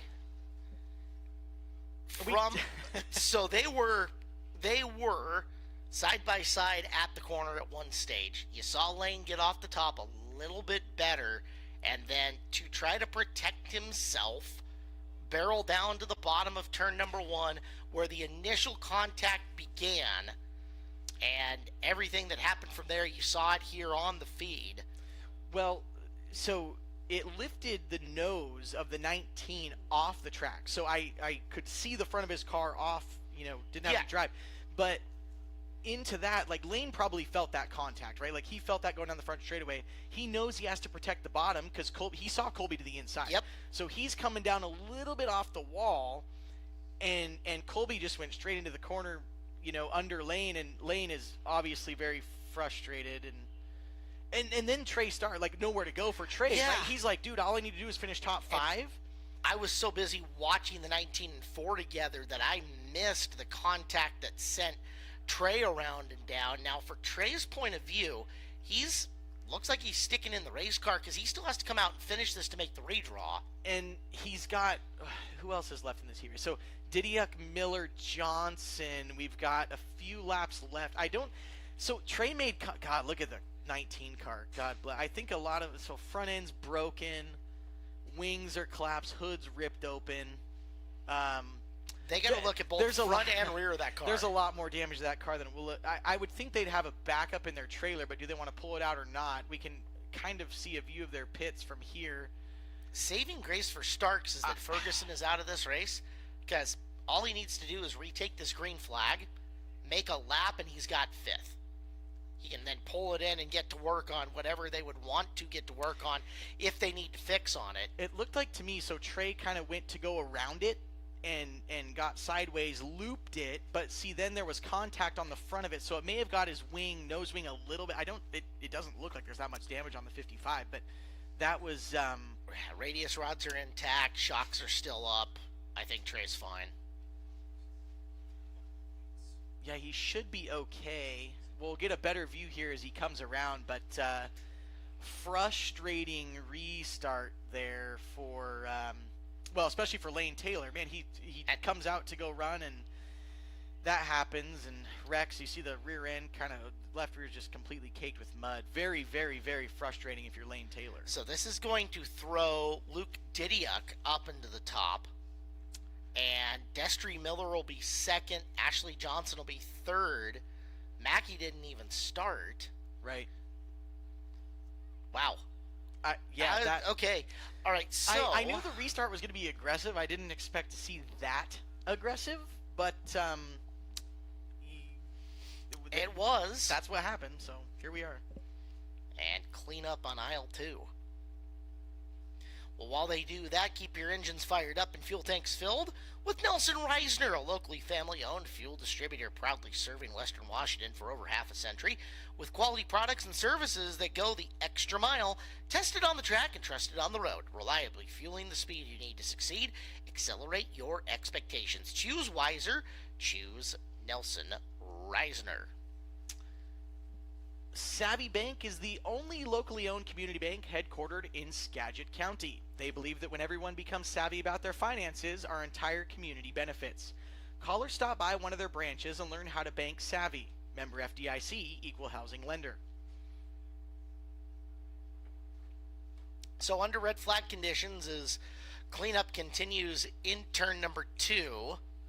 We got the Starks car turned around and out of the way, and now it is a matter of getting the 19 and the 4L back to their pit areas so they can do whatever it's going to take. No B feature tonight for the 360, so they'll have time.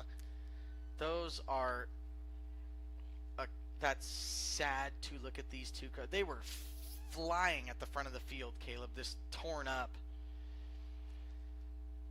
And just like sprint cars tear up the dirt, Bartech Compost is tearing up waste and turning it into healthy, soil-improving compost. We give grass clippings, food scraps, and stubborn branches a second life, keeping Washington clean, green, and growing. Racing and recycling, it's a win-win. Learn more at Bartech, BARRTECH.net. I got a buck that says that wheel falls off. Yeah, I'd put it up on the back of the tow truck. Yeah, I got a buck that says that thing's not surviving that trip. Feel like losing a buck? Does it? I'll tell you what. I was going to say, does it matter? Well, Angel of the Winds Casino Resort has sports betting. Oh, they do. And if they were quick on the draw here, we could run down just off I-5, just off the exit, our title sponsor, the Jim Ray Memorial Dirt Cup, and put money on the fact that I think that wheel is coming off. This is a pretty smooth ride, Caleb. Yeah, but they haven't gone uphill and into the pits yet. Yeah, true. We're going to see the turn here. Randy's got us nice and close. He's got us on glued this in. angle. Yeah. And I think Randy already has money on this as well. So Randy absolutely. Yeah. Yeah. He's shaking. He's like, absolutely. Shake, yep. If I know Randy Frank, he's got a bet down. Oh, let's see. All right. Well, made the know. first corner. We should have bet. Still good. Still good. Oh, that's where it was going to lose it. Well, we're going to launch it all the way back to the pit. So never mind. Far be it from me to doubt our cleanup crew. That is why they have that job, and we are sitting here talking about them doing their job. Yeah. So, first heat races for sprint cars have been rough tonight. Yes. But we will go back green with just a few laps left. Leading the way, who'd we say? Luke Didiuk? Yes. It'll be Didiuk, Miller, Johnson, and Starks. Half the heat race has been eliminated. Starks has a new nose wing on the 55. It had an orange AL driveline sticker on it earlier, and now it's gray. So, Nice. and Trey's third. So he'll be okay. Wow. He's still top 5. Lights are out on the Car-Mart Jeep Gladiator pace truck. And this is not Didiuk. This is Destry Miller up in the front of So this. Didiuk just pushed off from back in the work area. So something must have happened that we didn't see or he wanted fixed. And he figures, why not? You're in the top 5 anyway, right? Must have gotten clipped by Starks on the way by, maybe? I'm not sure. Something. But, okay, so Destry Miller with a chance to make the redraw here. Now, of note, Starks can pick up 2 spots in 3 laps. He starts on the pole of the main event and knocks a redraw car out. Well, and I wouldn't be surprised if he did. He was ripping the top pretty good there, and I think the other guys are on the bottom. But Destry Miller to the Interstate Batteries restart zone. Green's out. Miller goes. Johnson does not. Trey's going to look to the outside of Johnson here. He should have second by the flag stand, and now the race is on for the lead. All right, Destry, you need to get gone and get gone in a hurry. Starks back to the 2 spot. As we look to complete lap number 6, Starks is closing as he dives to the low side in 1 and 2. Miller hard on the hammer trying to get away, but Starks knows he's got 4 more corners after these. Trying to get that top spot in the pole for the main. Yeah, Starks kept that nose wing on. I saw that. So Starks running second behind Miller. Starks going to haul it into 3 and 4, but Miller will get the win. Starks behind Johnson third and Didiuk fourth. So very, very eventful heat race. Didn't expect to see any of that happen, but Destry Miller is not complaining. 5D right there down the front straightaway. Destry Miller out of Olympia, Washington, started 5th and takes home the heat race win for Heat 1. About time his luck here turned around just a hair, as he has gotten the wrong end of a lot of circumstances. Now Destry will start somewhere in the first 3 rows of tonight's A main event at Skagit Speedway for the 360 sprint cars, coming up for 30 laps at the tail end of the program. Heat race number 2 is due out next as our push trucks move into position.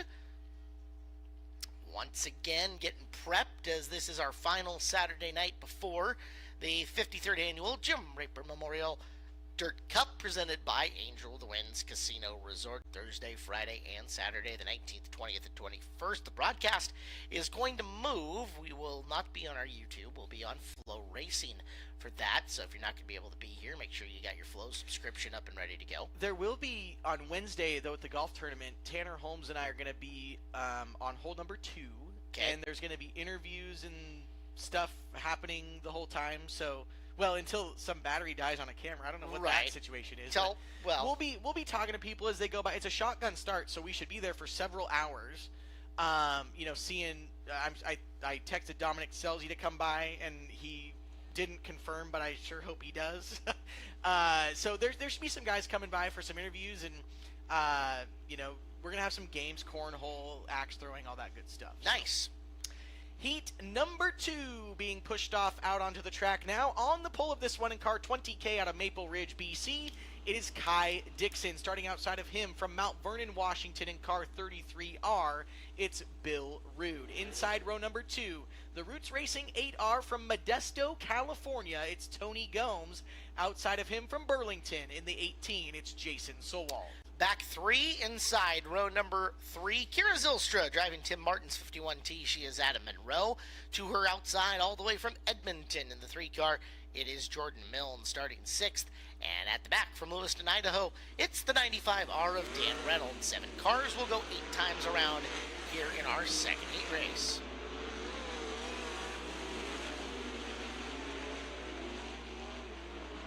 So I think, Caleb, we were talking about this being on hole number 2 and everything for the golf tournament. Can I tell you why I'm excited for hole number 2? Yes, please do. It's the hole-in-one hole. Ooh, okay. If somebody gets a hole-in-one, they get $25,000. They will win $25,000 and we will be on YouTube. Tanner Holmes and I and Dominic Selzy and other people, we will be live on YouTube. Watch it. We'll be hoping somebody gets it. $25K if you can sink a hole-in-one. That would be super cool.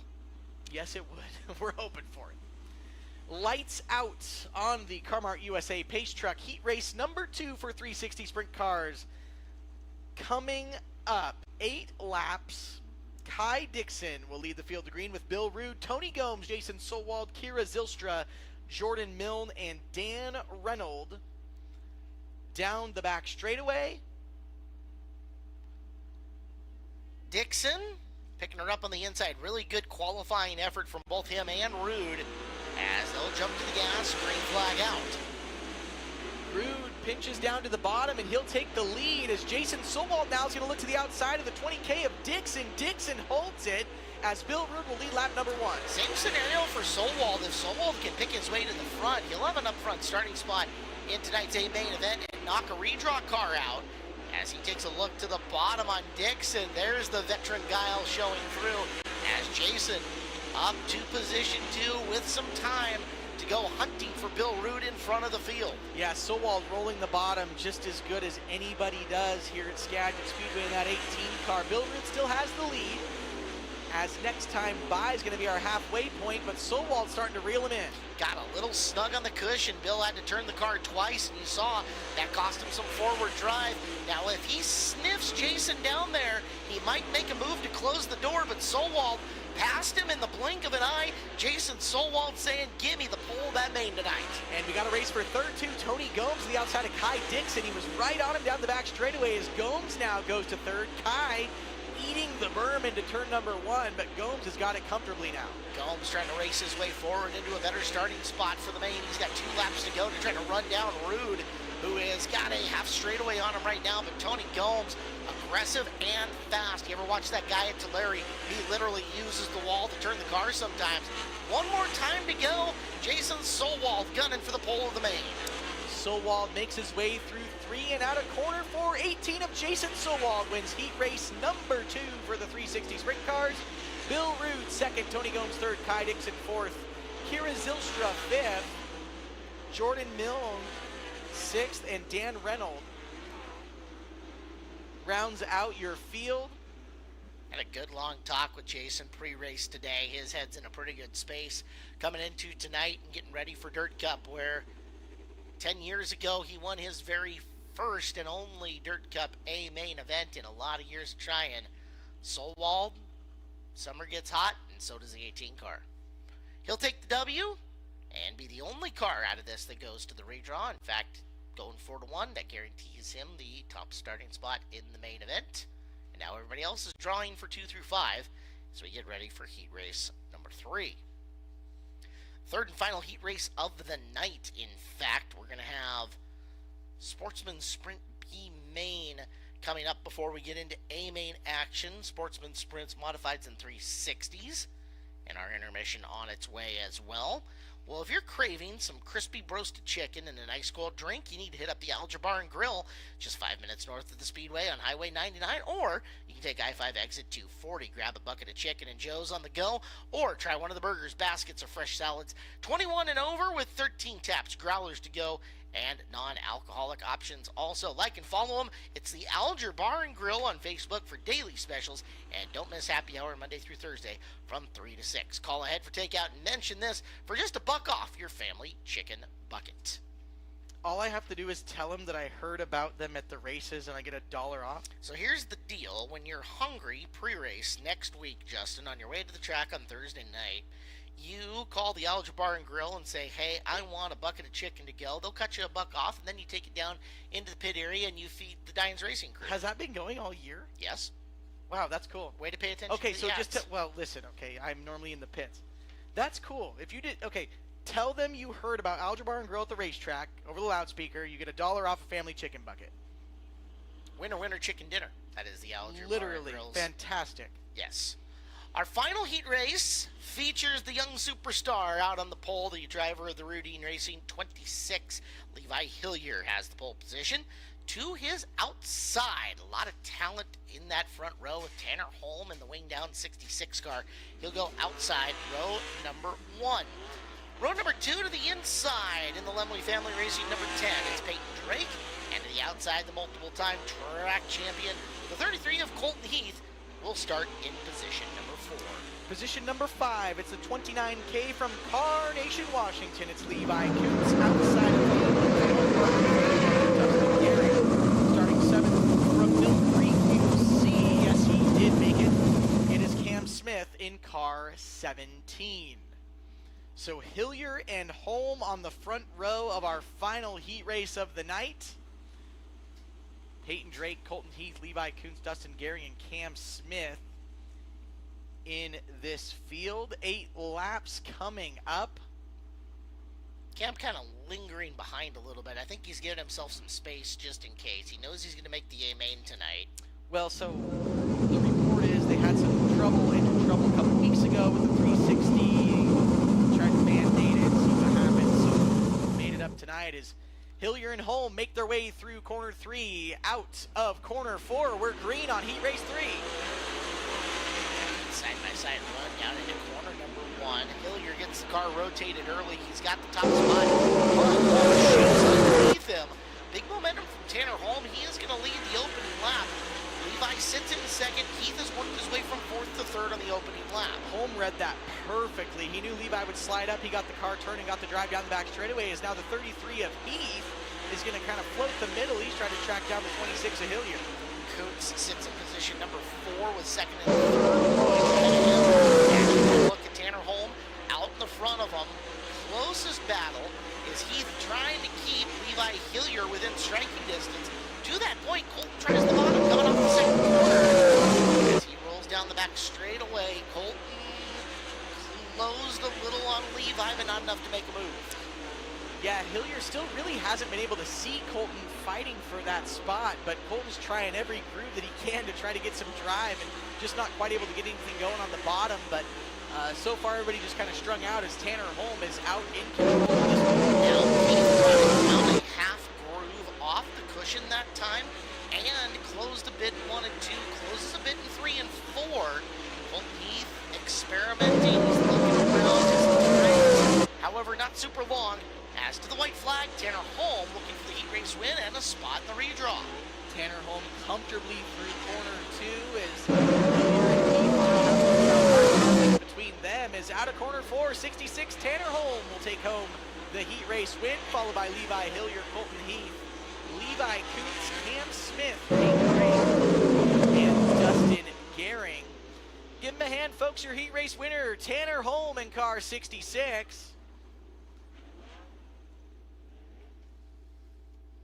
Great job by Tanner, and again, you said it, he read that opening lap move by Levi just right, got the car turned down off the cushion and underneath, shot by him and took the lead for it good.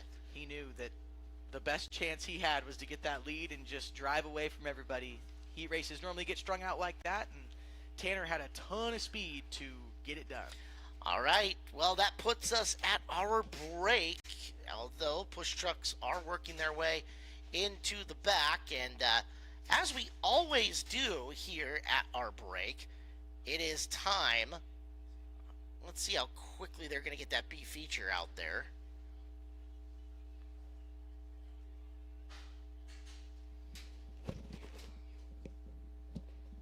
While we do that, while we figure out how much time we're going to have, let you guys know the Kids Club tonight has named their winners. Their winners are Landon Gottine, James Plug, Harrison Wicker, Katzen Plug, Braden Gehring, Wyatt Donaldson, Adam Petrillo, Corbin Rasmussen, Abby Ellis, Finley Tibbert, Kaisley Evans, Daphne Jarchow, Avery Nichols, Lily Youngcopo, Bristol Tibbert, and Aubrey Holmqvist. You guys are the winners at the Kids Club tonight here at Skagit Speedway.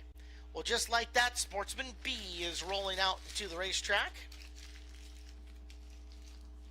We will do our Skagit Speedway car race coming up after this, but first we have to determine the final 4 starters into the back end of tonight's A-main event. Get the Sporty B main lineup to you here momentarily. And it'll look like this. On the pole in row 1 on the inside, the 99 is Paul Rollo. Tis outside the 78R. That's Rapid Roy Blumenhagen. Row number 2 lines up like this. The 09 of Piper Harless and the 87 of Jeff Pearson. Starting 5th on the field out of Oak Harbor, Washington, in car 27, it's Garrell Powers. And outside of him, car number 4, we'll see if she makes the call. Starting 6th from Ferndale, it's Allison Johnson. I don't see her rolling out there. Scheduled to start 7th in car number 57T from Balta, North Dakota, it's Tony Bundy. And scheduled to start 8th in the 45, it's Jackson Stratton. Row 5 finds the 37, Sean Wallenfels Jr., who is out there, missed the call for his heat race, and the 17 of Dana Glenn will roll off 10th. Mark McCutcheon, the 74, rounds out your scheduled 11 cars for this B main. I don't see McCutcheon. We saw him with that huge crash. No, good catch. Well, I'll say huge impact. Didn't Yes. go over, but man, it was that I just know it wrecked a lot more stuff than we can tell. So don't see him out here. I'm not hugely surprised, but we'll get the cars that we do have lined up and give you another rundown just quickly while we know who is here. So Rollo, Blumenhagen, they were scheduled to start side by side anyway, so they will be your front row. Harless, Pearson, so your front 4 have all made the call.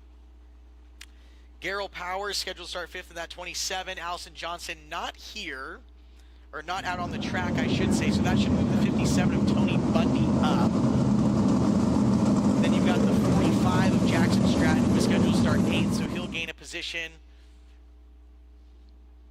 Wallenfels Jr. and the 17 of Dana Glenn. So missing a few cars here, but no matter what, we got 12 laps on tap. 5 cars out of this race will tag the rear of the Sportsman Sprint A main. So you need to be top 5 in order to make the A feature tonight for the Sportsman Sprints. You see Blumenhagen and Rollo right on the bottom of the track. Coming to the green here for this start, we're green out of 4. Side by side as they go rushing into turn number 1. Give it to Paul Rollo just barely. Blumenhagen hanging on the outside. Sean Wallenfels Jr. into the wall in turn 2.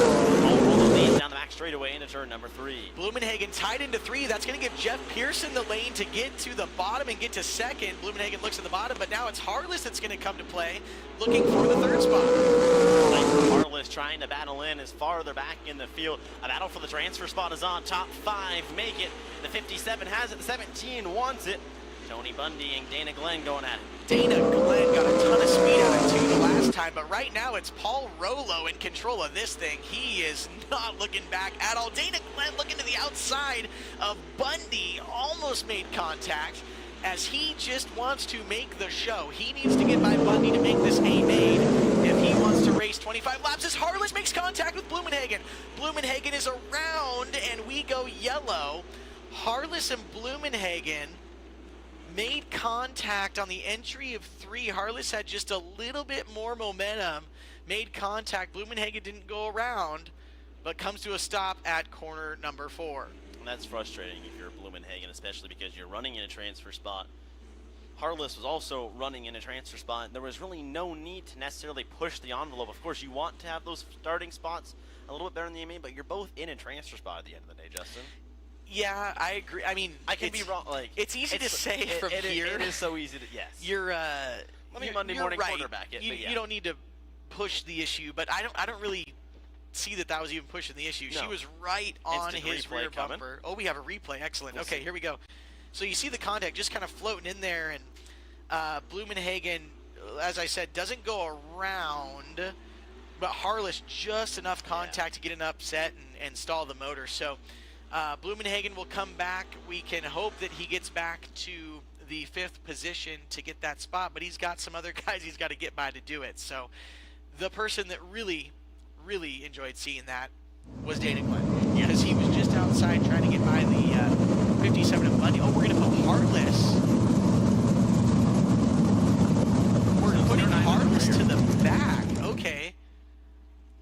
Interesting.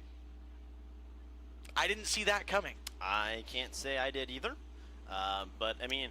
That's why we aren't the officials. We are just here to talk about what's going on. We're not the officials, you mean? Well, we're official. We're official. We're not race. We're officially unofficial. That's right.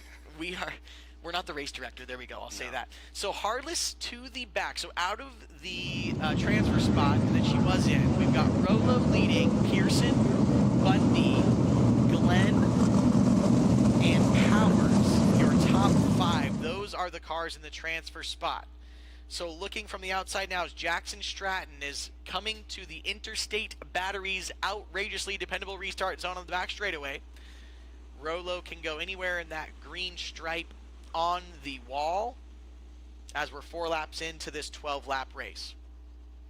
Taking the top 5, Rolo, Pearson, Harless. Of course, messed up now, but Rolo takes them back to the green flag. We're racing again in the B main. Great start for Paul Rolo. Pearson's going to look to the bottom, though, as we've got Dana Glenn looking to the outside of Bundy. He was trying to get by Bundy in that first run of the race. Glenn to the top as Rolo just shoots off of turn 2 down the back straightaway. The race is for 3rd. Dana Glenn in the 57. Give it to Dana Glenn as they cross the line. Gets by Tony Bundy. Dana Glenn's up in the 3rd spot and moving. Jeff Pearson holding his ground really well there in the 2nd spot. Dana Glenn, though, is going to be on the hammer, trying to get a better starting spot for the A feature. Harless trying to make her way. Who's got contact on the front straightaway? Harless makes contact with Wallenfels as the yellow is out.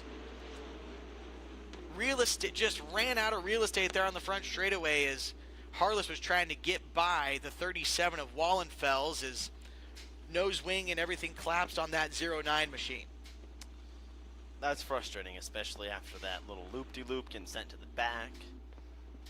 And now this. Piper Harless has a fast car and was in a transfer spot and now potentially really outside looking in now. Piper had a run there that I thought she may be able to get back to a transfer spot. Was just trying to get by the 37 of Wallenfels and just not quite enough room. Of course, we're at a really bad angle to tell what exactly happened, but just not enough room for both cars is simple as it is. So Harless, obviously the one with the short end of the stick on that deal, and should be able to rejoin the field as long as she doesn't feel anything weird with the steering and stuff. You'll probably see her, turning the wheel a lot more aggressively than she should, just to make sure that nothing feels broken or bent or anything like that. You don't want to go into a corner full speed and not know if your front end's going to collapse. Yeah. I always try, no matter what, like in packing at the beginning of the night, I'll just turn all around just to feel it, make sure, So that was the battle on the racetrack for 7th and 8th at the time of running. Yeah, Rolo really has run a really clean race. Like his car is getting off of turn 2 especially really, really well. Just kind of out running away from everybody. The gap was 1.8 seconds the last time by. Dana Glenn, though, he wants more. Don't know. I mean, we're only halfway through this, so we'll see if Dana can get at least another spot. But it'll be hard to get by the 99 car for sure. What's going to be fun to watch, too, is it was just getting good, was the battle between Powers and Jackson Stratton. Jackson was slowly reeling in the 27, who's sitting in that transfer spot. Remember, top 5 in this B main will go to the A main. So watch the battle for 5th and 6th, Jackson Stratton and Gerald Powers, as we're halfway home. Should see the lights go out on the CarMart USA pace truck, and they do. So the next time the cars get to that Interstate Batteries restart zone, the race is back on. Of course, the 87 of Jeff Pearson wants to get another position better starting spot in the A feature and get by Paul Rolo in the 99, but it'll be hard for him to do that. Rolo's quick, so Rolo, Pearson, Glenn, Bundy, Powers, Stratton, Wallenfels, Blumenhagen, and Harless is your field. 6 laps to go. To the Interstate Batteries outrageously dependable restart zone. And waiting. Great flag flies. We're back to racing action. A great start there from Pearson. Tries to go down low, but Paul Roll with better drive into turn number 1. Yeah, Bundy got really tight on that entry to 3, and I thought we might be able to see Powers or Stratton capitalize, but neither was able to. So Bundy still holds the 4th spot. Pearson pinned around the bottom as Rolo will lead another lap. We've got a race for the transfer spot as Stratton's going to look to the outside of Powers.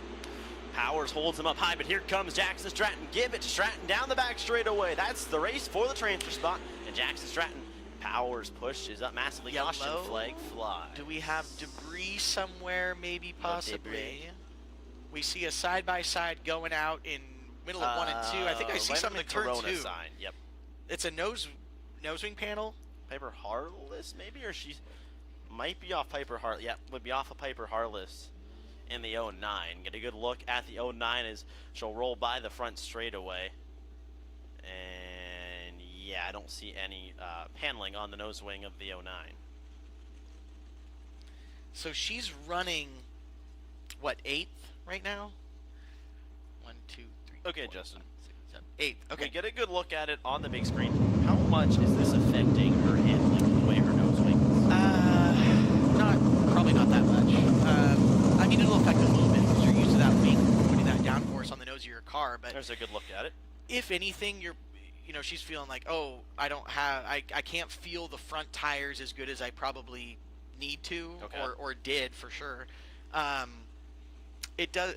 I mean, you'll feel it a little bit in the Sportsman cars. It doesn't affect hugely because you don't have a ton of horsepower to kind of lift that nose off anyway. But oh my god, that thing's ripped open. Yeah, the belly's not even attached. Well, that might, I'm no drag expert, but yeah. You know what though? It didn't really seem to affect. She was looking for some more spots. We'll see. She still has a chance to make it back to a transfer spot. So there's 4 laps to go in the 12-lap B main here. Again, top 5 finishers go to the A main. That is it. The rest of the cars are done for the night. So you need to be in the top 5 if you want to continue here. So we got some lineup needs to be fixed here. Who needs to swap? Stratton. Powers. Oh, no, Powers. They were in the right spot because it should go back to Powers over Stratton. Okay. For the last, because it wasn't a completed lap. And that's probably the most frustrating thing for Jackson Stratton is you get by, you get that transfer spot. You're so close to having that lap completed, but now you have to do all over again. Well, the problem more is that you just showed your cards, right? Yeah. So it's like, oh, now he knows I'm going to go to my car's good on the outside or whatever it might be. So you got to try to mix it up to, unless something just happens where you get a run, right? So Interstate Battery Restart Zone is back in action. We saw a super late restart last time. We'll see if he mixes it up again here as Paul Rollo leads the field back to green. Rollo sets the tone through turn number 2. They can start anywhere on the back straightaway in that green rectangle waiting. Goes late again, but he starts. A good start there from Paul Rollo. He gets away from the field as they exit turn number 4. Dana Glenn running that middle high groove, trying to still get that second spot from Jeff Pearson. He'll look to the bottom. Pearson rolled the top really well, but Dana Glenn has to run down the back straightaway. Glenn looks to the inside. He will get the second spot from Pearson, but Pearson's going to fight back. Give Dana Glenn second.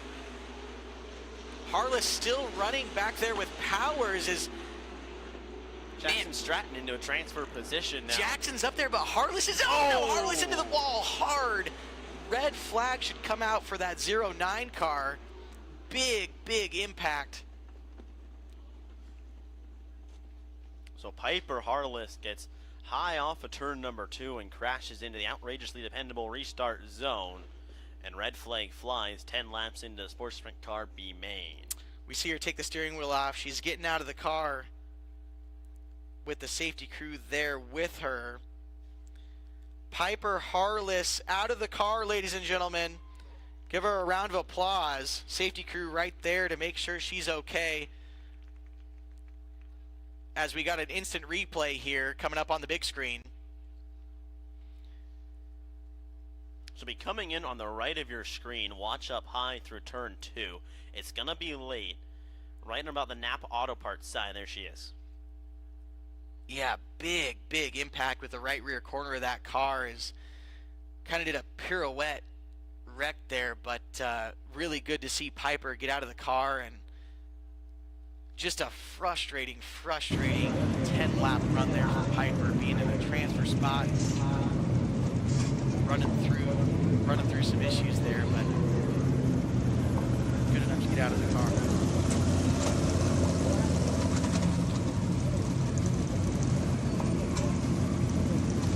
Attention homeowners and business owners. Need professional tree care? Well, you're in luck. Whether it's trimming, removal, or emergency services, our expert team is here to keep your trees healthy and your property safe. Call the Dryers Tree Service today for a free estimate. Safe, reliable, and affordable, our world-class climbing and rigging services will amaze you. Trust us to get the job done right. It's Skagit's best of the best. Just look at our billboard sign and call us anytime. Mention Skagit Speedway for a 10% discount.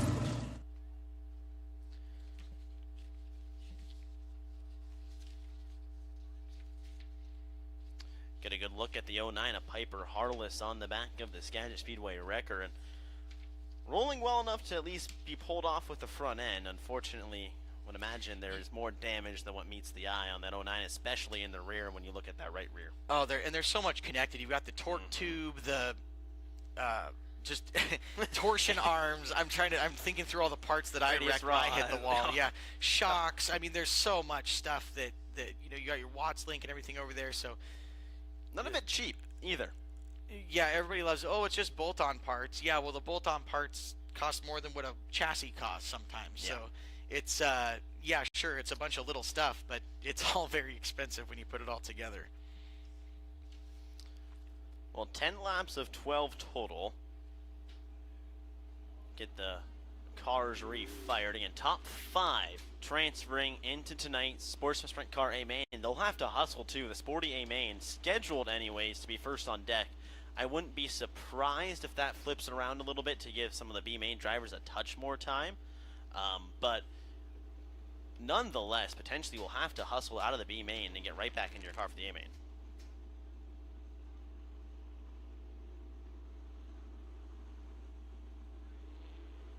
So a benefit to Sporty drivers will actually have a little bit of a break. So will be some time to get your car ready, get fuel back in it, get your setup ready,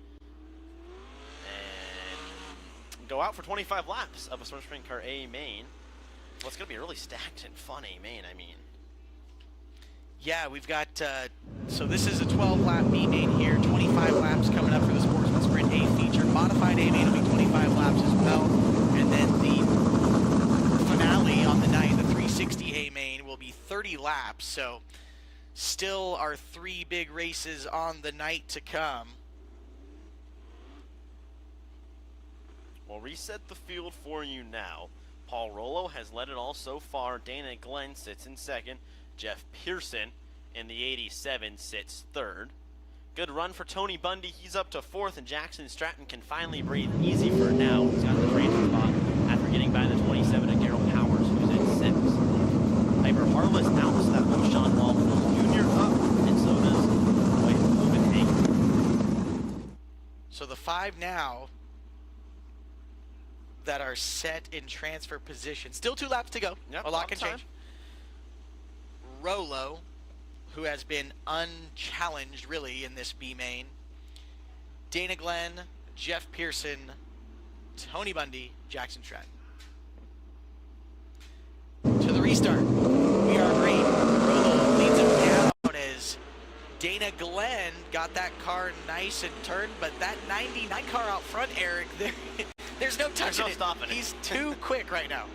That's what you like to see if you're Paul Rollo. He's going to get to the starting spot you can in the A main. He's going to cruise away easily. The race for the transfer spot is on, and right behind them as well. Sean Wallenfels Jr. is on the hammer right now. He's going to try to get by Bundy. He turns the car down off the cushion. He's going to look to the outside, inside, looking all around on Bundy. Oh my goodness, as checkered flag is out, not able to get there. But your winner in this B main going on to the A feature, the 99 of Paul Rollo. Second is Dana Glenn in the 17, Jeff Pearson third in the 87, 45 of Jackson Stratton, and the 57 of Tony Bundy. Those 5 cars will go to your A main. The rest of the cars are done for the night.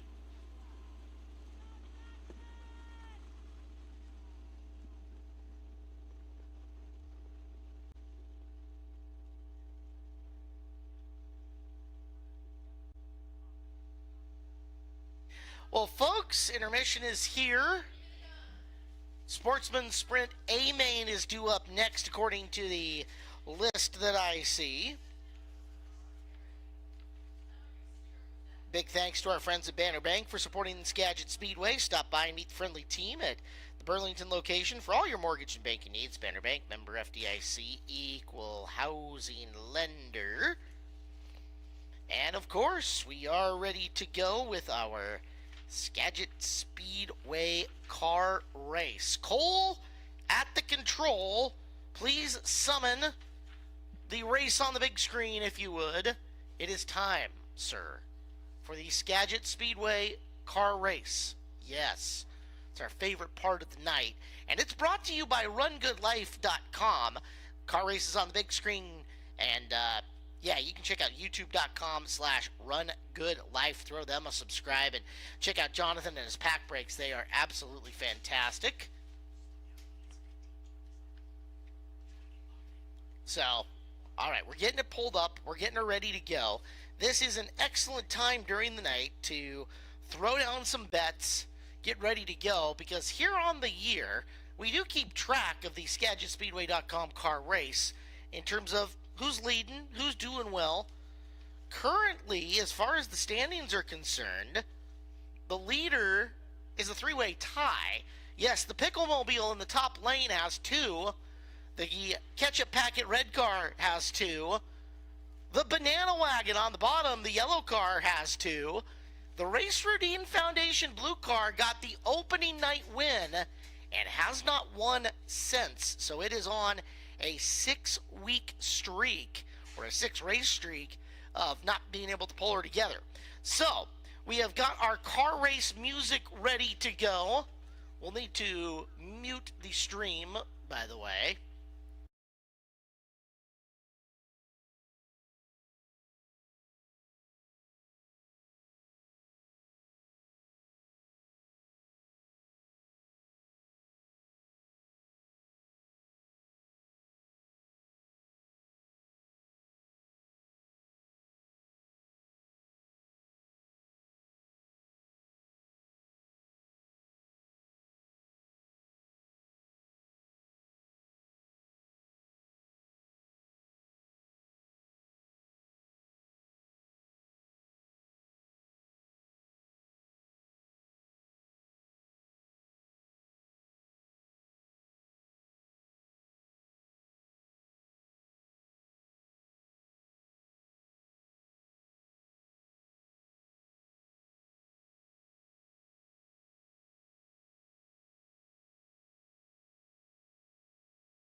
It's time for you guys to stretch your legs. Go grab something to eat. Go grab something to drink as Dirt Dog down track. Hello, Dirt Dog. What's going on? All right, the wonderful and talented Haley is down there along with the wonderful and talented Emma. Dirt Dog hanging out, our trophy queens and social media crew down there as well. Eric, am I unleashing you with the microphone, good sir? Is that what I'm doing here? Oh, I am. I am unleashing Eric and Carla with the microphone. It is time to make sure you get it up and functional here at the Skagit Speedway. Well, you guys are live, and I think it's time for the crowd to make some noise if they want to get some free swag. All right, Skagit Speedway. I know you want a free t-shirt. Emma's got them. Who's going to make some noise and want a free t-shirt? Come on, make some noise and want a free t-shirt. All right, you have to impress Emma. I have nothing to say. Emma, how are you feeling? Well, she's not happy. Let's make some noise. Get this Speedway one t-shirt back. It's getting better. We'll try Ed. All right, Ed. Give me some loud noise. Emma's locked and loaded and ready to go. Oh, here's the aim. Ready. Aim. Fire. Woo. All right, we got a man. T-shirts, make some noise if you want one.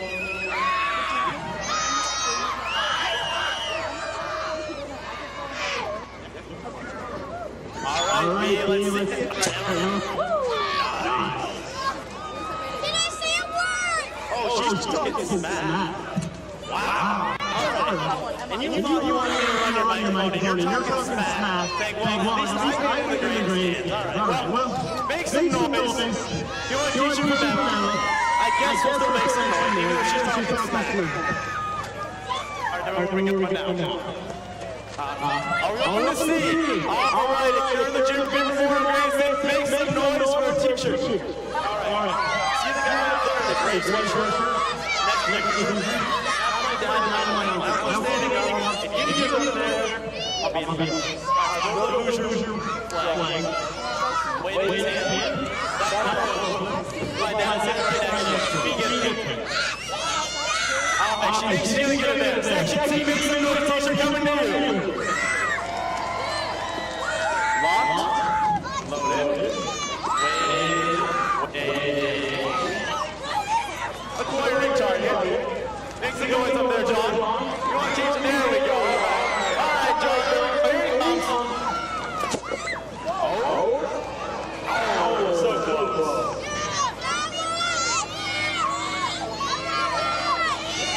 I think it's time for a pop. Let's wait till we get to the ground. Pop the ground. All right, let's get number one. What are we thinking? Like section C or section D? Where we going?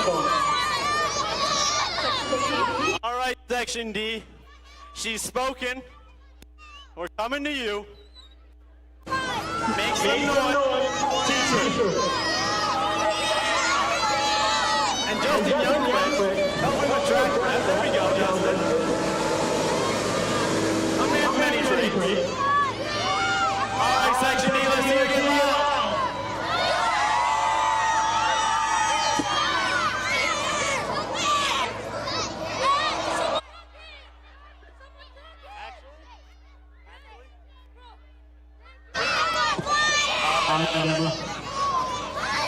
Let's see where we're going. I still got a bunch of t-shirts. I think I can make some noise. My bag's not run yet. Whoa, that bag.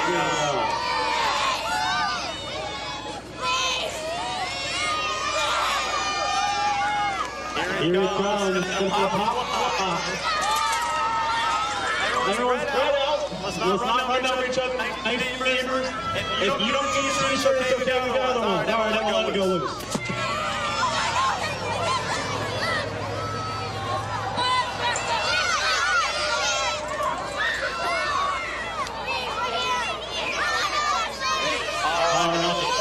Well, running out of canisters, we got to stop our t-shirts. If you make a noise, that means this thing's fired up.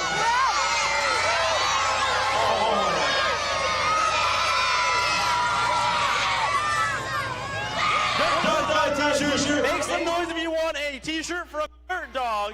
Dirt Dog's got a t-shirt. There we go, Dirt Dog. Woo!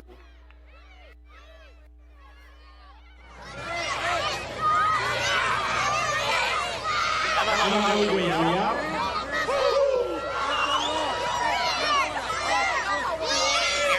You've got t-shirts gunning around. Skagit Speedway bus is making another trip around the track. And if I can pull my thing up, there we go. In the bus, we got some drivers going as well. As Destry Miller, Levi Kuntz, Tanner Holm, Lane Taylor, Jason Sowald, and Kai Dixon are all on the bus with our Skagit Speedway fans. If you want to ride the bus, hang out with Carla and hang out with some drivers during the course of this, as I can see Tanner on the left-hand side. All you got to do is contact us at the track office during the week, and we can accommodate your group or organization with a ride in the Skagit Speedway bus as they make their way around the infield. All right, we have 2 t-shirts left. Dirt Dog has one, Emma has the other. Let's hear you make some noise if you want a t-shirt tonight.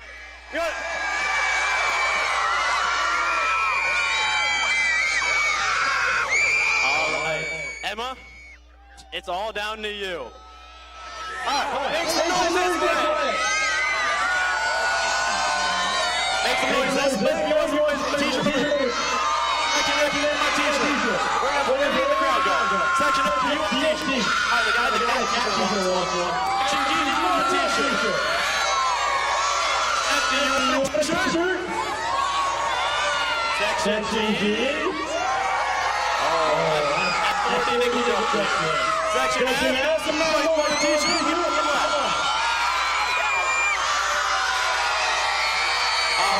she's made a decision. Section G, get ready.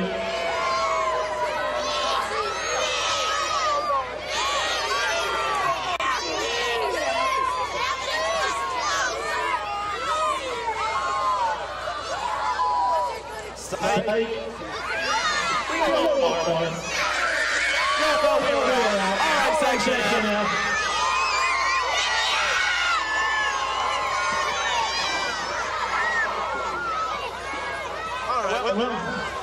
Thank you, Skagit Speedway. We appreciate you coming out. Come on, t-shirts. I'm sorry, but thank you. Enjoy the racing. Thank you very much for doing that. Waving craziness. Carson, the camera kid, down there as well. Is track work just about done, and we have got a Sportsman sprint car, a main event, loading into the staging area. We'll be back with it next here at Skagit Speedway.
25 laps, 20 competitors strong. This is the starting lineup for your Sportsman car, Amen.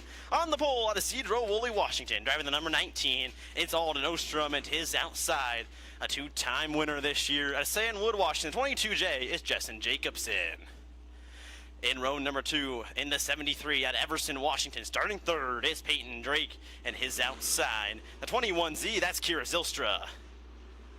Inside row number 3 in car number 70 from Mount Vernon, Washington, it's Macy Logsdon. Outside of her, starting 6th, it's Tom Weiss in car number 8. Starting 7th, it's Jaden Whitney out of Stanwood in car number 88. Outside of him, car 36 from Camino Island, it's Tanner Merritt. Row number 5 lines up like this. Out of Cedro Woolley, Washington, the 44J, that's Jalen Serrano and Brett McGuy in the 66 at Arlington. Zan Miller and Ronnie Cox, the 23X, and the 9 make up row number 6, with Dustin Gehring, the 51, and Steven Henderson, the 13, making up row number 7. Row number 8 on the inside, car number 66T, that is Taylor Burstick out of Surrey, BC. After him, it's our B-main transfer car. Starting 16th is Paul Rollo out of Leduc, Alberta in car 99. Inside row number 9 is car number 17, Dana Glenn. Outside of him, car 87 is Jeff Pearson. And your final row, Jackson Stratton in car number 45 from Stanwood, and Balta, North Dakota's Tony Bundy is your final starter in 57T. Man, Justin, these first 2, even 3 rows are really fun. You've got Jessen Jacobson, Alden Ostrom, Peyton Drake, who's finished 3rd back-to-back weekends, Macy Logsdon, who's threatened for podiums really well, had a really strong heat race. I mean, a lot of young talent in these first 3 rows, and even beyond, going back to Jane Whitney, too. Yeah, I mean, Kira Zylstra, she's doing double duty her second week of that. Starting 4th, even Tom Weiss been really, really quick tonight. So something going on the back straightaway. Jalen Serrano, the 44J, we've been watching her here on the screen, trying to get her fired back off. Safety crew running over there. Of course, we're kind of limited to what we can see. They're looking at the front end, trying to get her out of the concrete barrier. It's weird how she nosed in there. Whether she was trying to make it into the infield or... I don't really have another explanation of why you would be going that way. Well, we saw her stop. I don't think she's doing it intentionally. You see the crew looking at the front end of her car. I wonder if a bolt came out of a steering arm or something stripped, or something may have happened to the front end of that car. So tow truck going to pick the nose of the 44J. Now, she was scheduled to start 9th on the field. Jalen Serrano was. So protocol here, does she get to the work area and get something fixed? I don't know. We're going to find out, but she would she would take the end if she can get back out. If she can, if she needs a second push, of course, unless it's for safety reasons, you do tag the rear of the field. So unfortunately for Jalen, as long as they get the car fixed and back out, she wouldn't start any better than 20th. So scheduled to start 9th, would drop to 20th on the start. There's nowhere to go but forward, but man, it makes the night a heck of a lot harder. So front pick on the 44J of Serrano. Yeah, the night's gonna be really tough if she can get back going. Well, it'd be interesting if they even make that right-hand turn, or if they're just going to look left. I'd imagine they're gonna try to get her to the work area. Yeah, I don't know why you wouldn't try. I mean, there's 0 laps. Here's the thing too: if they don't make a lap, she's got no time right now. She has no guaranteed time. Yeah. But if the race doesn't get going and they don't get a lap in the books, in theory, she could still tag the end and not be a lap down. So we're going to see the 44J make its way to the pits. We'll see what they can do. As unrelated to this race, Eric, but we can see as she goes back there, the hauler for Colby Thornhill making its way out of the facility. So Colby, with that wreck in the heat race, will be a scratch for the rest of the night for 360. So looks like our field forming up. Now Serrano's car is in the work area. There's a push truck over there to try to get her back onto the track if they can make the call. She's going to have to hustle. Maybe even one more lap. Yeah, she's got to be hoping there's a yellow in this first lap or so. Which there very well could be. We've got this field of, well, now 19 cars bunched up. There very well could. We saw what happened in that first heat race tonight, but camera tight in on the work area to see from the vantage point of all we can see. But not a lot of urgency that we can. I mean, I'm sure there is, but well, and no one really thrashing. But here's the it's gonna be thing, tough. Lights go out. Lights are out on the Car-Mart pace truck. So doesn't change our starting order anywhere from 8th forward. You've got Alden Ostrom, Jessen Jacobson on the front row for this 25-lap Sportsman Sprint A-Main. Down the back straightaway they roll. Ostrom, Jacobson, Drake, Zylstra, Longston, and a whole host of others into turn number 3. Waiting for the chalk stripe in turn number 4. Green flag flies. We're racing a sports sprint car A-Main. Alden Ostrom side by side with Jacobson. Jacobson goes to the top. Ostrom's going to have the lead off the bottom down the back straightaway. Those two are out in front of the field as Peyton Drake running there in third. Macy Logston trying to make her way forward as she's going to be right there in the race for 4. 3 cars battling for one spot. That's third. Peyton Drake has him. Here comes Kira Zylstra on the inside. Give the place to Kira Zylstra down the back straightaway. Peyton Drake right back to the inside into turn number 3. Down on the burn. Peyton Drake takes third place back as they complete lap number 2. We've got the race for third, but your top 2 are just making their way out. Jacobson trying to run it in hard on the top, but Ostrom's holding tight on the bottom as your top 2 are starting to run away from the field. Ostrom using a different line, and the old saying, Justin, goes, if you can't beat him, you got to find a different way around. You're not going to beat him by following. So Jessen Jacobson doing everything he can up high to run down Alden Ostrom in the 19. Well, we're still so early in this race. These cars are going to start coming to him, might wear out or might get better. And so, you know, Jessen's probably hoping that the bottom burns off a little bit and he can get by Ostrom. But here's the thing that's coming is lap traffic as you've got Macy Logston to the inside of Kira Zylstra for the 4 spot. Macy will get it into corner 1. Zylstra's going to fight back on the bottom, but Macy looks comfortable with that 4th spot. Macy pulls away, now sets her sights on Peyton Drake. Kira Zylstra gives him one more shot off the exit of turn number 4 and can't get close. Right back into turns 1 and 2. Field about to enter lap traffic. Alden Ostrom puts the 57, 1 lap down. Here comes Jessen Jacobson. This is where it can get good for Jessen Jacobson if he can reel back in Alden Ostrom. Yeah, Ostrom's going to be the first car to get to these guys, and it's a lot better normally to be second, kind of watching this all unfold. But you've got Peyton Drake now starting to reel in the 22J, so Drake starting to make some headway as Ostrom having some trouble skating around Jeff Pearson. He'll do it, but we are deep in lap traffic here for your leader. Ostrom goes low. That's Jackson Stratton up high that's defending his lane. Here comes Jessen Jacobson getting by a lap car. No one in between the 2 leaders. Maybe? Nope. And here comes Peyton Drake as well. The battle for second's going to wage on here into turns 3 and 4. Jacobson drove the car really deep into 3, and now he knows that Peyton Drake's there on the inside. Jessen's going to go to the bottom to protect, and that's going to give him a run on your leader.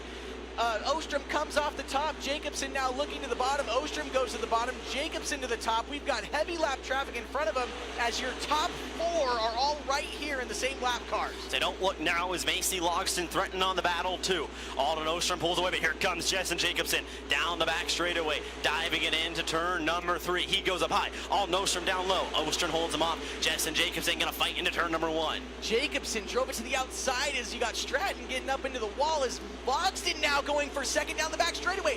Macy Logston fighting, and your leader makes contact.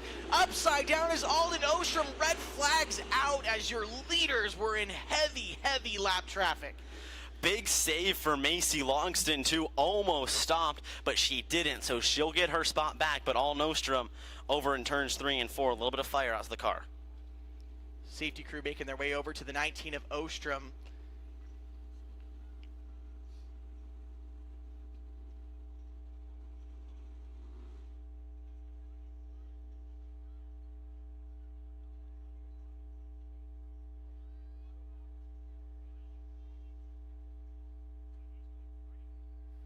Ladies and gentlemen, give a big round of applause. Alden Ostrom out of the car over in turn number 4.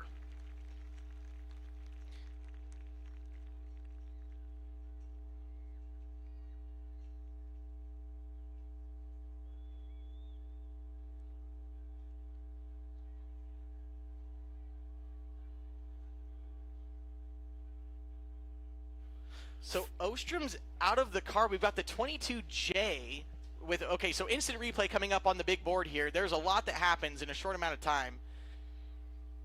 from the speed shot. So watch on the entry of turn 4 you see up Ostrom high. there through the middle of 3, so his car just gets lifted off into the fence. You got Jacobson that was running the top right behind him.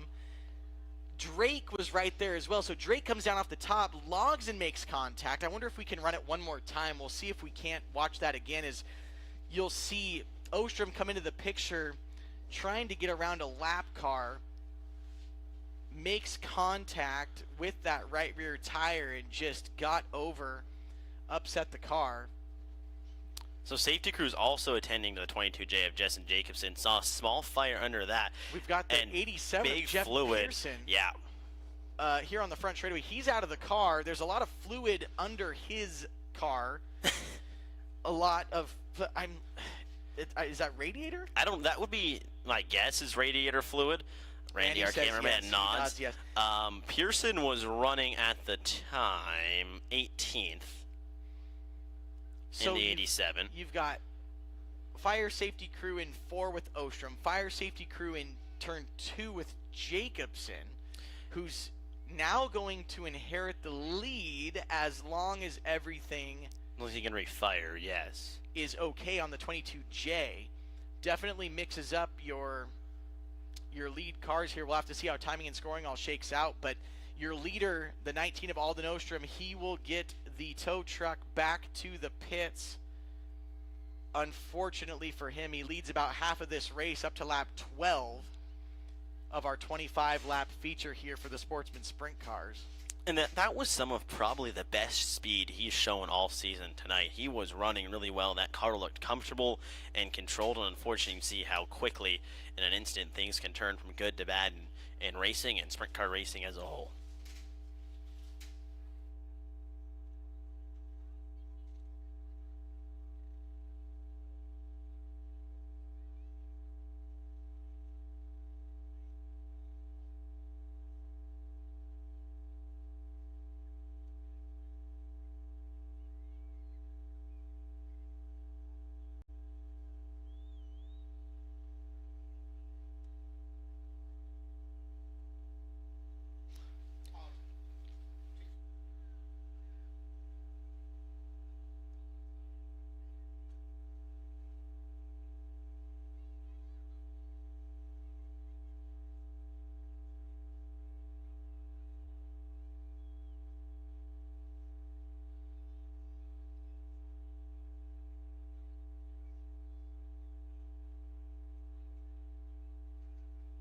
So we saw the 19 car with a little bit of fire under the car. There's that fire retardant on the fuel tank there as he gets towed across the front straightaway. That it looked like the rear brake rotor, of course with a heavy track like this and him running through lap traffic, you're using a lot of brake, even in the Sportsman car, to keep that car just settled and under you, because man, you're not lifting at all. No. So you're completely buried in the gas, still using some brake to keep the car settled. And I wouldn't be surprised if that's what was going on over with the 22J of Jacobson as well. If just you're using so much brake that these guys normally the track isn't this heavy. And I went around in the tractor during the intermission, and Jeff's talking about Jeff, who does all the track prep. He's hey, we're trying something different, trying to get some moisture in the track.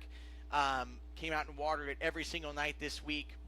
Of course, chewed it up to get that moisture deeper into the surface. But, we're seeing it, especially the sun goes down, moisture comes back up. So, using all that brake and everything to get your car around the corner. But Jacobson will inherit the lead on lap number 12. And if I'm not mistaken, Macy Logsdon will be there in the second spot. I would agree. It'll depend on when the caution flag flew. She had the lead spun, so she should at least be second or third. If you like what you're seeing here tonight in the Sports Sprint Car A Main, come right back here tomorrow. Sportsman Sprint Cars and Hornets gates open at noon. Racing at 2. Adult tickets, buy one, get one free. Sportsman Sprint Cars and the Hornets. If you're liking the Hornet action, you can come back tomorrow and see their second race, and if you're liking what you see out of the Sporties, you'll see them tomorrow as well. Field refiring, everyone almost ready to go. Wait for the last of Brent McGuy, and he gets pushed off as well. 50-50 raffle sales are done for the night. We will be announcing a winner soon. Darn it. Did you get? I did not. It's okay. It's okay. Well, probably after this feature-ish, we will be announcing our 50-50 winning ticket number as Jacobson, who should be inheriting the lead here, needs another push over under the large TV screen on the back straightaway under the Skagit Farmer Supply banner. So Jacobson will get that second push. Does he have a flat left rear? Had a flat left rear, yep. Oh, flat left rear for your race leader, Jessen drama Jacobson. here. Jessen's going to need to go to the work area. His left rear tire is completely flat. So now your top two runners in this race are, I don't want to say out. Of course, Ostrom's out, but Jacobson's going to tag the back because he's got to go get a new left rear tire on his car. So Macy Logston now will inherit the lead with Peyton Drake behind her and Jaden Whitney in third. Now Whitney has been running top fives and finished in second place twice already this year. Actually, well, no, sorry, I take that back, but has finished in second place, has finished inside the top five. So going to be a lot of fun in these first three cars, and then even Brett McGuy sitting back in fourth as well. So watch out in the work area for the 22J at Jessen Jacobson out behind the Interstate Batteries restart zone. And watch the crew go to work, and you can't see it, but how quickly they'll get this one changed, and you should see the 22J refire as he does have time to get that one done. Logsden, your fifth place starter on this A main will now inherit the lead halfway through. She hasn't had any really clean air to go and race in, so we'll see how the car handles. Normally clean air is good here, and I wouldn't expect any different for the 70 of Macy, but she has the lead now with Peyton Drake behind. Of course, he had a really strong run last week, and Zylstra up there in third with Whitney. So none of these drivers are at all new to running at the front, but tonight they just haven't had the clean air like they have now, with really, really, really unfortunate turn of events for your top two runners there before this, as Jessen's going to have to go all the way to the back of the field. Still has He's still got almost half the race to go to get back up there. And he can. There's a lot of speed in that 22J to get him right back up. A ton of speed in the 22. It's just navigating the cars in front of you cleanly. It's easier said than done. Well, we saw Piper Harless struggle with it. She went to the back of the B and had a lot of trouble, obviously, trying to get back through. So 22J of Jacobson, his crew gets that car back, fortunately for him. So Jessen will go to the He'll get by the couple lap cars. There's a few lap cars, of course, so he'll go to the tail of the lead lap cars. Here's what's going to become fun. Macy Logston has led before. She led this year during opening night for the Sporties. The takeoff in a Race Saver 305 isn't great. The torque's not there, but as long as you can pull away and get that clean air, that's when those Race Saver 305s really start to make a difference. So Macy Logston, Peyton Drake, Kira Zylstra coming to the restart. Yeah, Macy has experience at the front this season. She'll be able to pick anywhere in that Interstate Batteries outrageously dependable restart zone, that green stripe on the wall. She can go early, she can go late, she can go anywhere now, and she goes early as she will go to the high side, get that momentum wound up as Macy Logsden leads us back down the front straightaway, as Whitney now is going to look to the outside of Zylstra down the front straightaway. Jaden Whitney looking for third. He's going to split the gap out of two, and Jaden Whitney looking for second. Two for the price of one in corner number three. Jaden Whitney up to second place. Now can he track down the leader, Macy Logsden, who's pulling away on the field. Macy, the one downfall was leading opening night. Lap traffic's where she lost it. Got tough. Car got loose right in front of her. Nowhere to go. But the race for third still on between Jaden Whitney and Peyton Drake. Peyton Drake looking to the inside, trying to get second from Whitney. Whitney knows he's there now. He saw him through 1 and 2, but Macy Logsden has got her car on cruise control. She will soon, though, have to deal with lap traffic. Interesting to watch the 22J of Jacobson try to make his way through as he's back in a whole cluster of cars. As now the race is for fourth, as Zylstra's going to look to the inside of McGuy through four. Zylstra will have fourth. Macy Logsden clean and green out front as your top three are kind of spread out now, as Zylstra's going to try to track down Peyton Drake. Coming soon, though, in the next couple laps, we will see Macy Logsden have to deal with lap traffic. Right now, the best race on the track is for the 4th spot between Zylstra and Magai. Is now Dana Glenn from the B main. Dana Glenn now looking for 5th in that 17 car. Macy logs it into corner number 3. She will see lap traffic this time. First lap car, she's going to encounter the 57T of Tony Bundy and the 45 of Jackson Stratton, and battling right there as well. That's what Jane Whitney wants to see in the 2nd spot. The leader getting slowed up. That's going to allow him to reel her in. The Macy going to work around the first lap car, as she will. 5 laps to go left in the Sportsman Sprint car A main. Macy logs it out front, but here comes Jane Whitney. And don't look now, Peyton Drake still sitting in the catbird seat in 3rd. He could make a run if this one gets close. The problem for Macy here is that she's having to make her own path through these lap cars. Jaden Whitney is going to be the 2nd one there, so the cars know he's there. Stratton makes contact with the outside wall. There is Whitney now, drives it hard into the bottom, but we are only having a handful of laps here, maybe 3 to go, as Macy logs in as your leader. Whitney now really trying to run the bottom, and Peyton Drake trying to reel him in. 1 lap car separates 1st and 2nd. Macy up high with really no one running her lane. She's set on cruise control with 2 laps to go. Macy logs it out in front of this one with ease. Going to get by the 66T of Taylor Burstick, or trying to, goes down low. Here comes Jane Whitney. He's still got to deal with the 45 of Jackson Stratton. Peyton Drake sitting right there in 3rd. White flag flies. Macy logs in, looking for her first win at Skagit Speedway, her first win in a sprint car. Into corner 3 and out of corner 4. Macy Logsdon hangs on and will win her first A feature in a sprint car at Skagit Speedway. 2nd place goes to Jaden Whitney. 3rd to Peyton Drake. 4th will go to the 21 of Kira Zylstra and Brett Magai. Ladies and gentlemen, a first-time winner at Skagit Speedway, a first-time winner in a sprint car.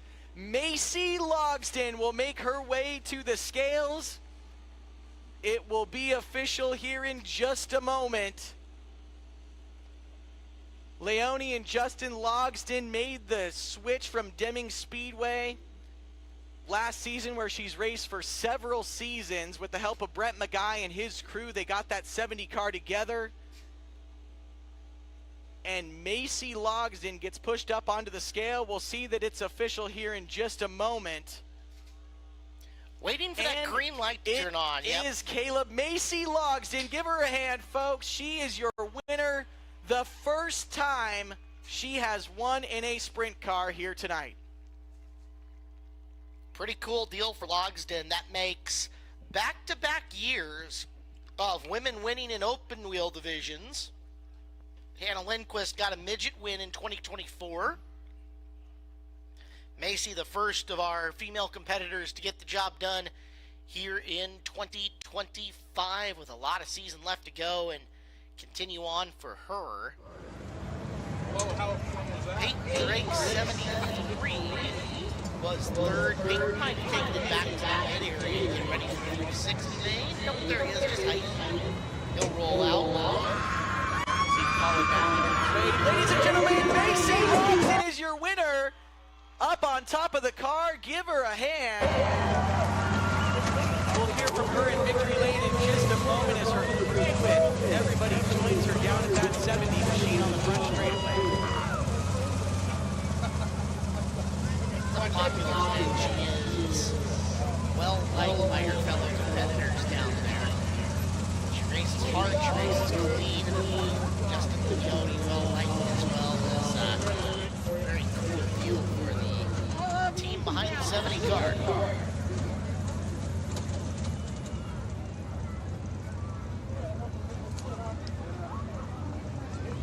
So excited for them. Their team is just, really driven by sponsors and what they're able to get done and get a win here in their first season. Good job. Just such a huge deal, such a huge news for Macy here. I'm excited for this interview, Caleb. Well, let's kick her down. Eric List called a hell of a race, and now he gets to be the first one to welcome Macy Logsdon to the top steps of the podium. Ladies and gentlemen, let her hear it. A smile of relief on the face of Macy Logsdon. Come chat with me, why don't you? Congratulations. AC started mid and slowly just picked her way into the field. But what are the emotions going through right? Boy, I'm really excited. A little tired. It started getting dirty there at the end, but I had a really good car. Can't thank my dad enough. And Brett McGuy with Pit Stop Laundry Services for this 305 motor.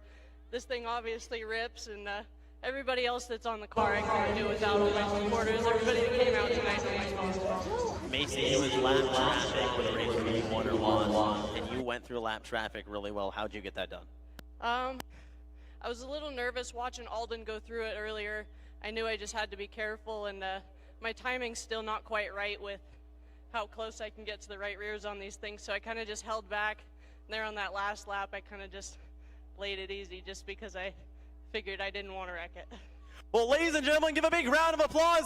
Macy Loxton with her first win at Skagit Speedway.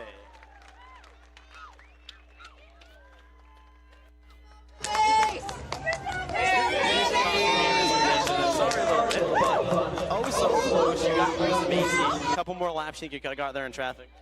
Yeah, I just made a couple mistakes in lap traffic. I thought I could drive it in hard enough in the 3 to get by the 45, but I just misjudged it, and then I kind of panicked. I knew I had to get around it, and the race was going to be ending soon, so I was driving it in a little too hard for me. I feel like if I didn't spend so much time on lap traffic, I probably could have been a little bit closer, but it is what it is. Coming back from about mid-pack, it kind of can be fun just because you get the maneuver, but we're getting close. I feel it coming. So I would like to thank all my sponsors: Great Western, Napa, Shark, Triple X, Thrifty Window Screens, Arlington Hardware, and then all the amazing help in the pit area. It really does mean a lot. Well, Jane Whitney started 7th, comes home 2nd.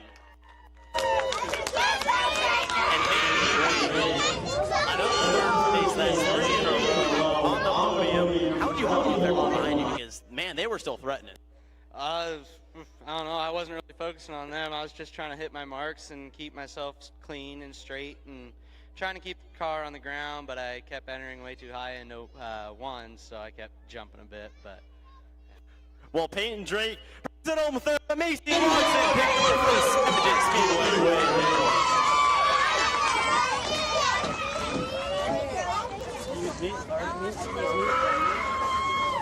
I won the trophy. Well, congratulations, our top 3 down trackside. Macy Logsden with the W, Jaden Whitney and Peyton Drake 1 through 3 tonight in the Sportsman Sprint cars. We are racing tomorrow at Skagit Speedway. Adult tickets, buy one, get one. But instead of hearing me tell you about it, let's let the ineffable Wade Alger tell you all about it, as it is a doubleheader weekend here at Skagit Speedway. And once again, Father's Day coming up. The doubleheader hits tomorrow.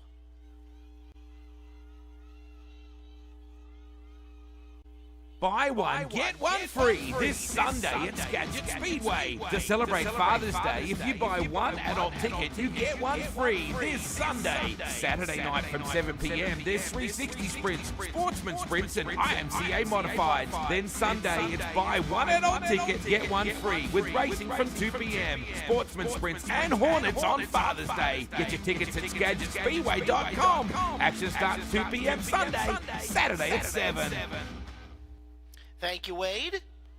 If you can't be here, make sure to log on. We should be live on YouTube once again. And if you guys haven't hit the subscribe button, please do. I know a lot of you have come on over while you're waiting for other stuff to get up and moving. If you do so and you enjoy this stream is 100% free most weeks for you. All you got to do is hit the subscribe button. Help us bump up the algorithm a little bit. Again, subscribe on that YouTube link. It's not going to cost you anything. It's going to give you an alert notification of when we go live with action. And again, helps us with you tuning in here at Skagit Speedway. We've got 2 more main events to go. Sportsman sprints are in the books. IMCA modifieds are coming up next, and we'll finish the night off with 30 laps in the 360s for $2,500 to win, as the dogs are chasing each other in the pit area now. All right, a little back and forth going. Some hardcore zoomy action from the pit mutts. Love it.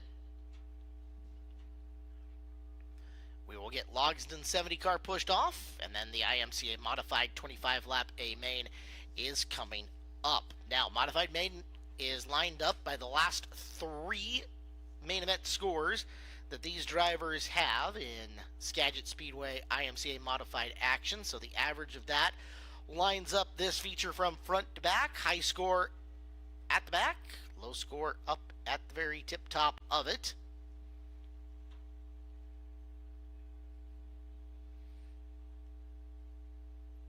As Logsdon will fire away and we get ready for some modified action.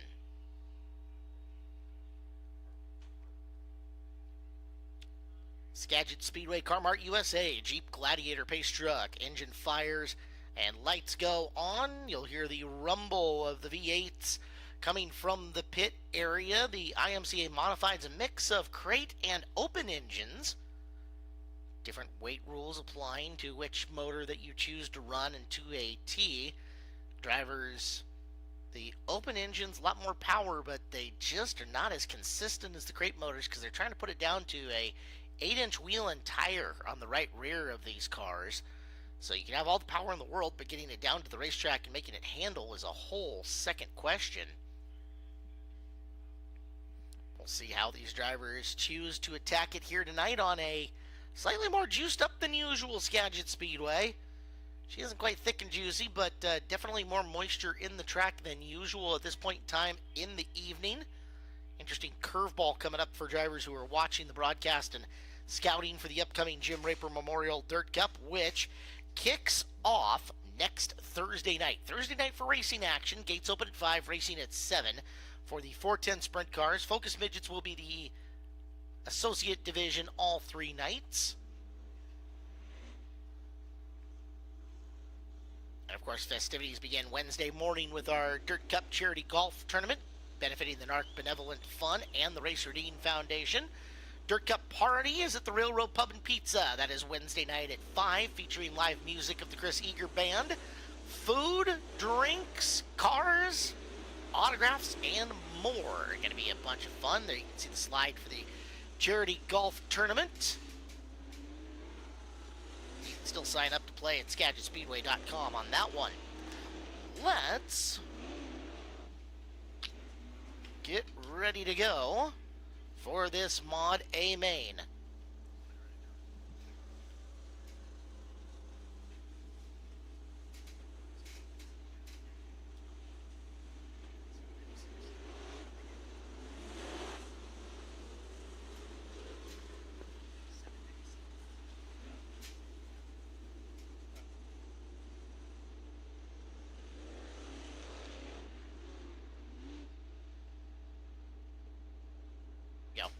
All right, mod main event looks like this. Steve Peters in the battle wagons on the front with Ben Gunderson next to him. Rory Smith and Kevin Smith, no relation, making up row number 2 in the 16 and the 7K. Row 3, Austin Smith, yes, relation to Kevin, his nephew in the 8W, and Big Alan Grimbley in the 25G.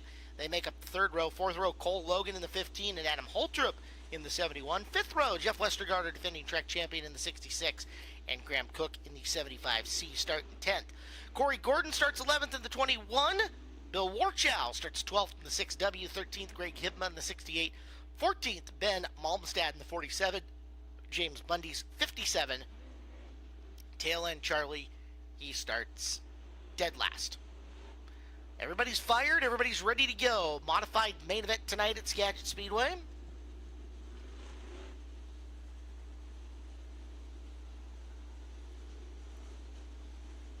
Settled in and ready to fire off. From the front, Peters and Gunderson. Both drivers looking for their first Skagit Speedway wins.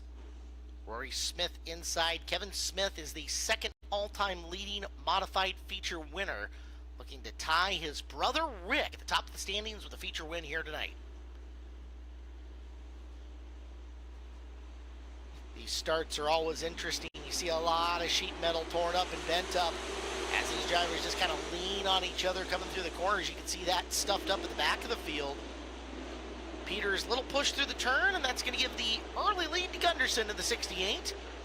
Ben Gunderson to your lead. Rory Smith sitting 2nd. Kevin Smith Settling in, the red 7 car is in position 3. You saw Adam Holtrip stuck in the middle there on the exit of 4. They were 3 wide, just sandwiched together. Cole Logan, one of those cars, is...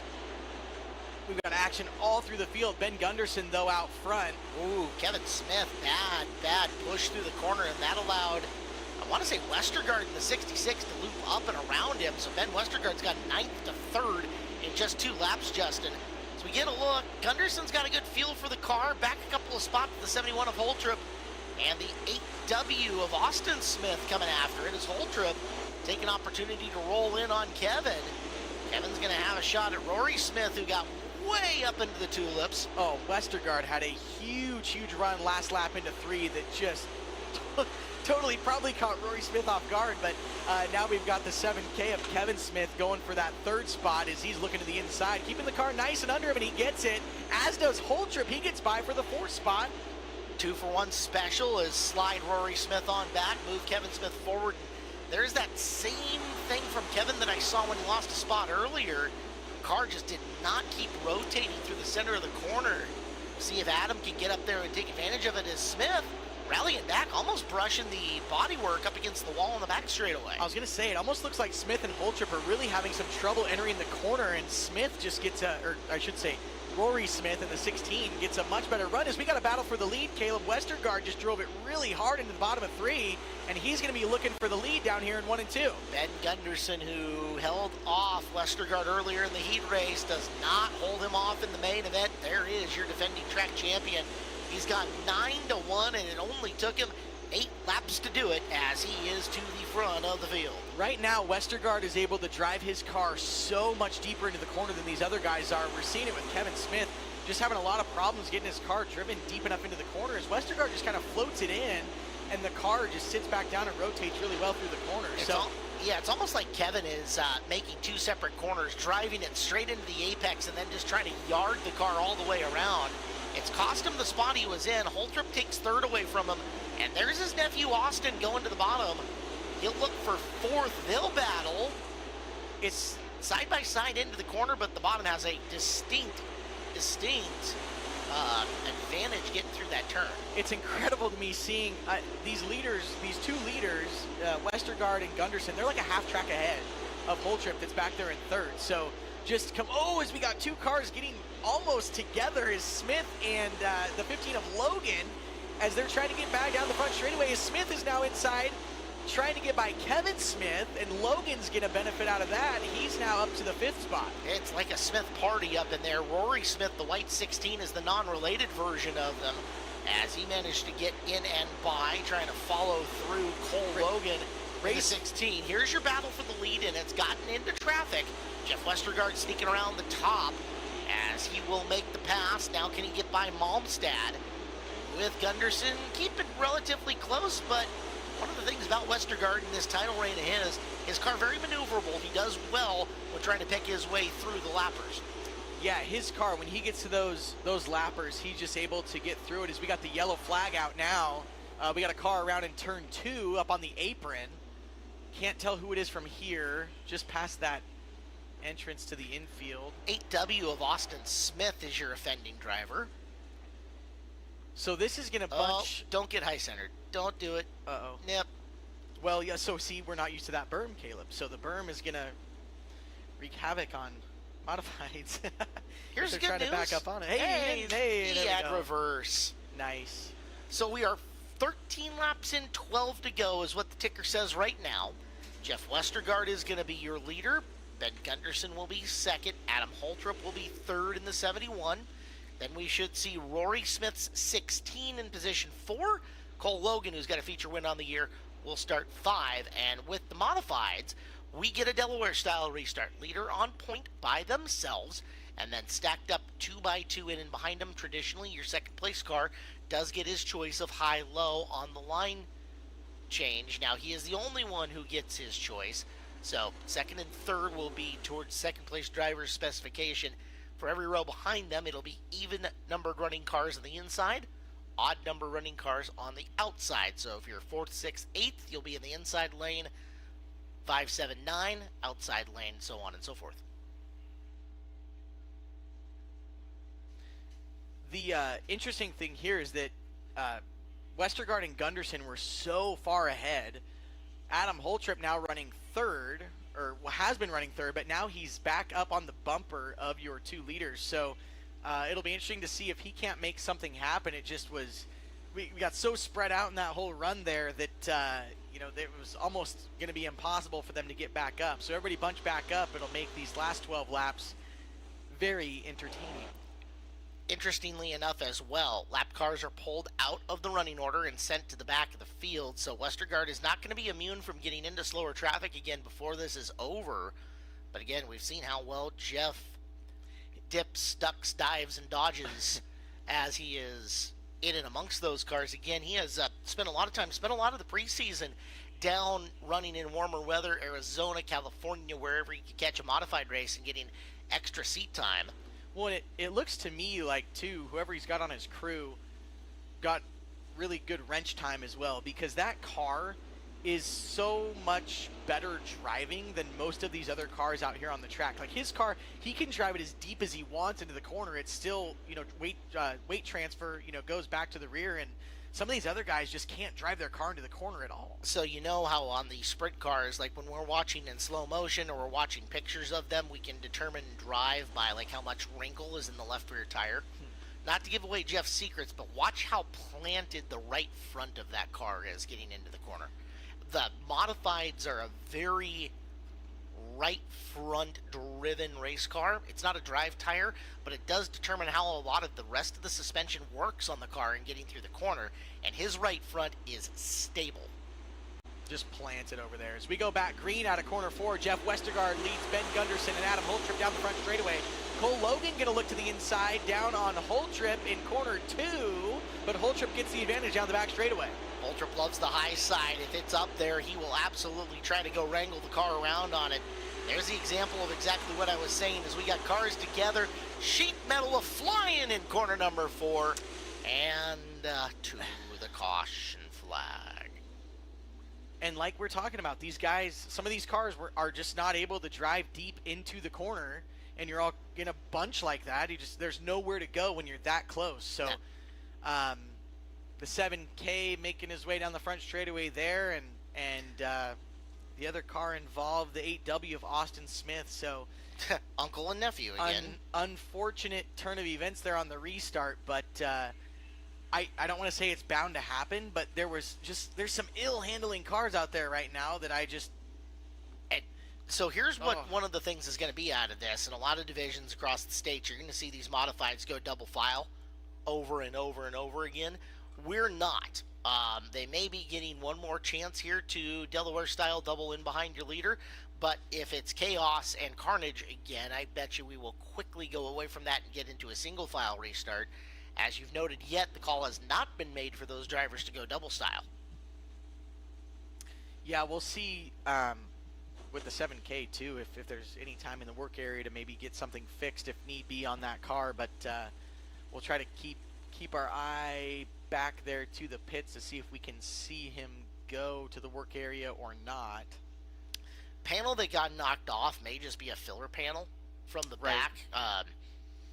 These bodies are aluminum sheet metal all over the place, held in place by 1/8 and 3/16 inch rivets and some Clecos in spots. So it doesn't take a whole lot to rip them off, but you look at it like your door panel all the way down that side is about $115 worth of sheet metal there.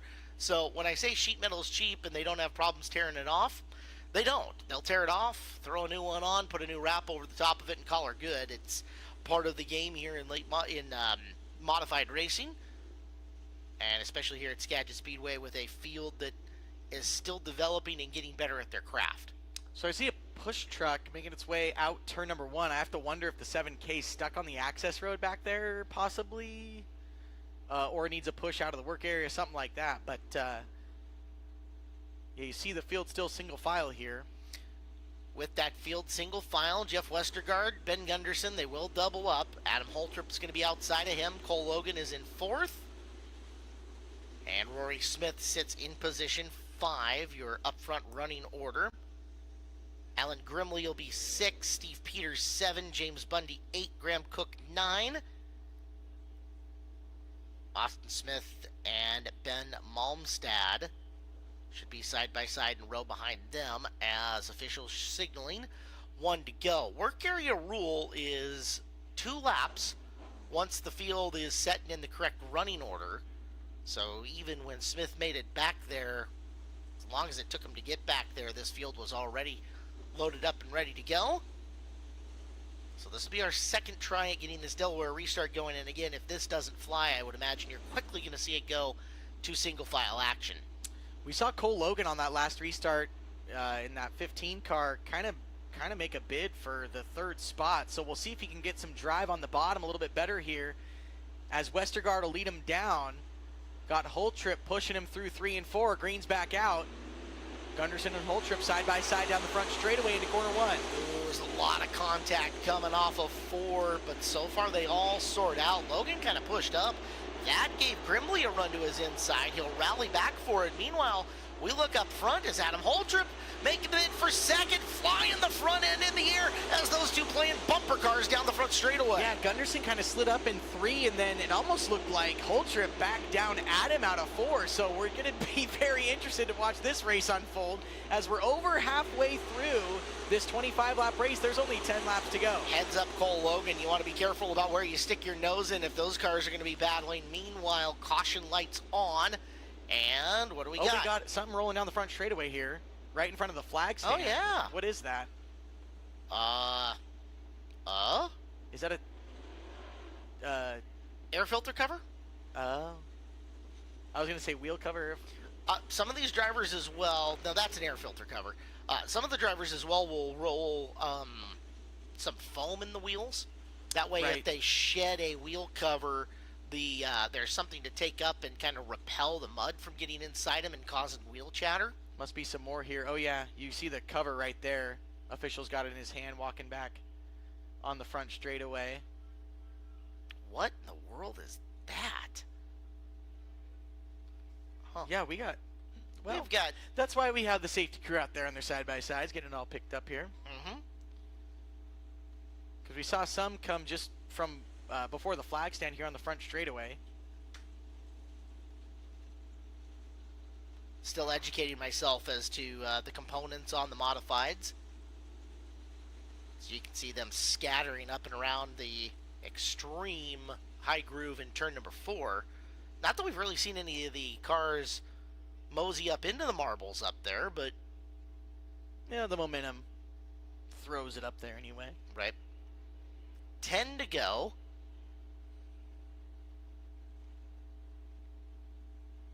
Our Skagit Speedway safety crew in their wonderful black and highlighter yellow safety suits, courtesy of Simpson Race Products. Shout out to Chris and the gang back at Simpson for taking good care of our people. Looking. Nope, nothing there. Let's move on. Coast is clear back to the infield, double up behind the leader. So I'm interested now, Caleb, to see this race between Gunderson and Holtrip, because that was getting a little bit, I'm going to use the word aggressive. Not that anything was malicious, but it was fairly aggressive there through 3 and 4 a lap ago. So it'll be interesting to see. 10 laps is plenty of time for more to unfold, as we normally see it all. Shoot, we'll have events all happen in one corner. Can confirm Gunderson and Holtrip do get along pretty well, so plenty of beer has been spilt at the campsite between the two of them post-race before, so it'll be a fun conversation. They enjoy leaning on each other. I am surprised we're double file again. They're right up underneath the rear differential of Jeff Westergaard, yet somehow they all took off and nobody wadded up until there. We got Cole Logan around, contact from the 6W. It's Warchow. So that was bound to happen. I'm surprised it didn't happen before it did. Yeah, I was expecting a little bit more of a It's so hard to see. Well, okay, I've never driven a modified before, but when you're behind a row or two of cars, you're just ready to go, right? The green light's on, you're going, and so they all made it back all to turn 1, but unfortunately for Cole Logan, he was running 5th and he will go back now to around the 12th-ish spot. I don't believe Kevin Smith ever got out and rejoined us. I don't see him there. So 10th or 11th, we'll say. Although, again, if it's another double file, the way these rows stack up, you can make up a lot of spots in a hurry if you can get through clean.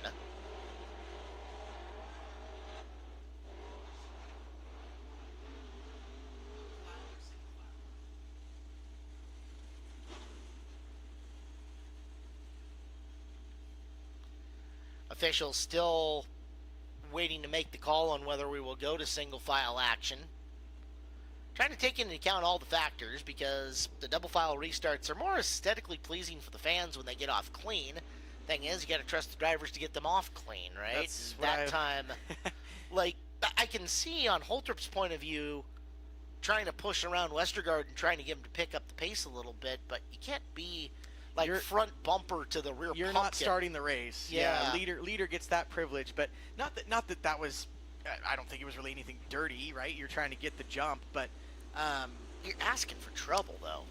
Well, and we just saw it, right? Yeah. Like we're gonna go double file again behind the leader, but yeah, it's. You kind of saw how the whole field went down to the apron, and now that we have the berm that we have, that is not really. That's not an available option, right? So it's like we talked about we can't do that. Yeah, we talked about the 8-inch right rear tire here on the IMCA Modifieds. These cars are not equipped to come down off the berm and handle. They're going to come down off that berm. They're going to unload and have to gather themselves back up. It is a problem. Well, maybe they play nicer this time. Westergaard, Gunderson, Holtrup. Swerving into each other on the back straightaway.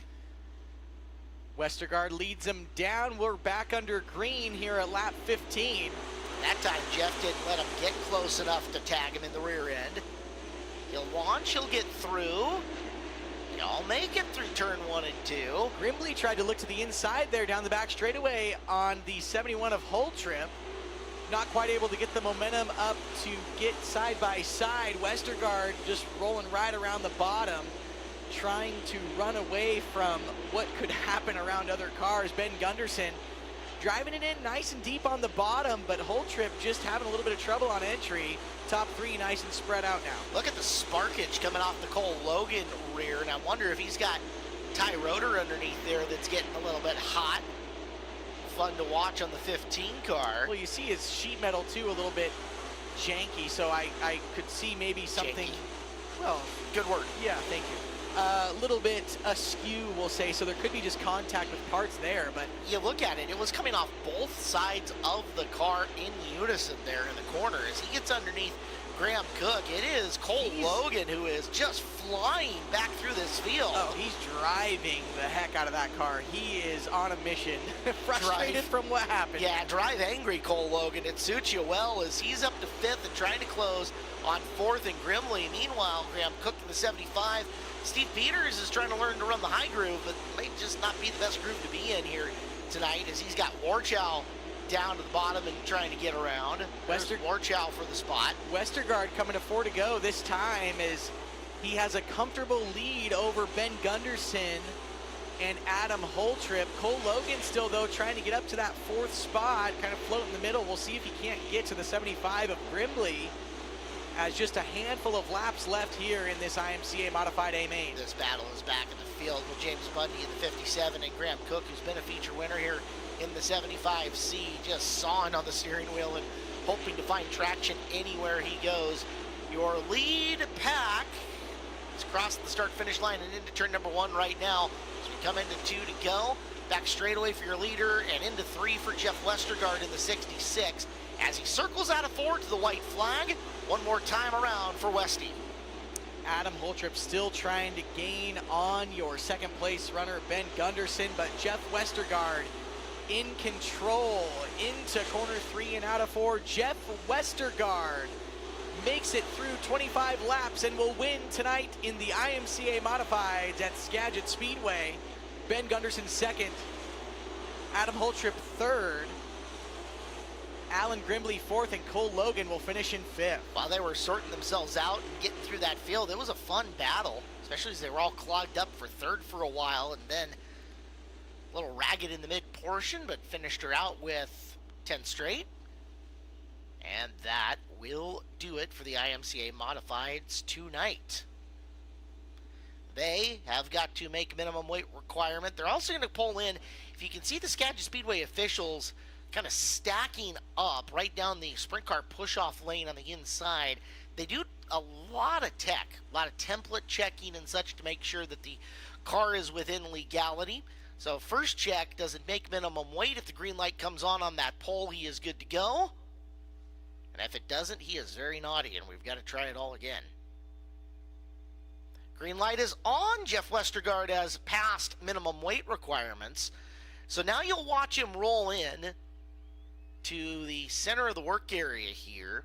As he rolls up, his crew's going to make his way to him, but he's going to go through a number of different checks, including some various ride heights and such. You can see that Jimmy Dietz is the one with that template. Take a look at a couple of other pieces and parts to make sure everything comes off and in the way it's supposed to be. Checking each corner of the car, and I'm not sure exactly what measurement they're after there. Gunderson will file in behind him, as will Holtrup, but so far so good for Jeff Westergaard up on top of the roof. He is our feature winner tonight here in the IMCA Modifieds. Been through a lot of work in that car trying to get a functional power plant, as his went explodey the clown on him about a month or so back, but he's had some time to sort something out new. We'll hear all about that in Victory Lane. So drivers, we need to get you up to the podium, please, as we need to get this 360 main up and underway as quick as they can. Big smile on Westy's face.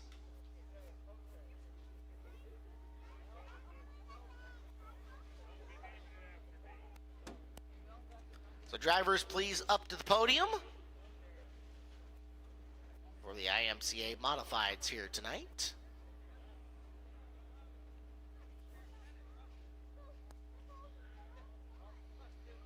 Jeff, that's not my old driver suit that I sold you, is it? He says fantastic. yes, he thinks it is. That's fantastic. It's the lucky driver suit. Well, Eric, take her away. Jeff Westergaard sliding up the ranks of all-time feature winners here at Skagit Speedway in the mods.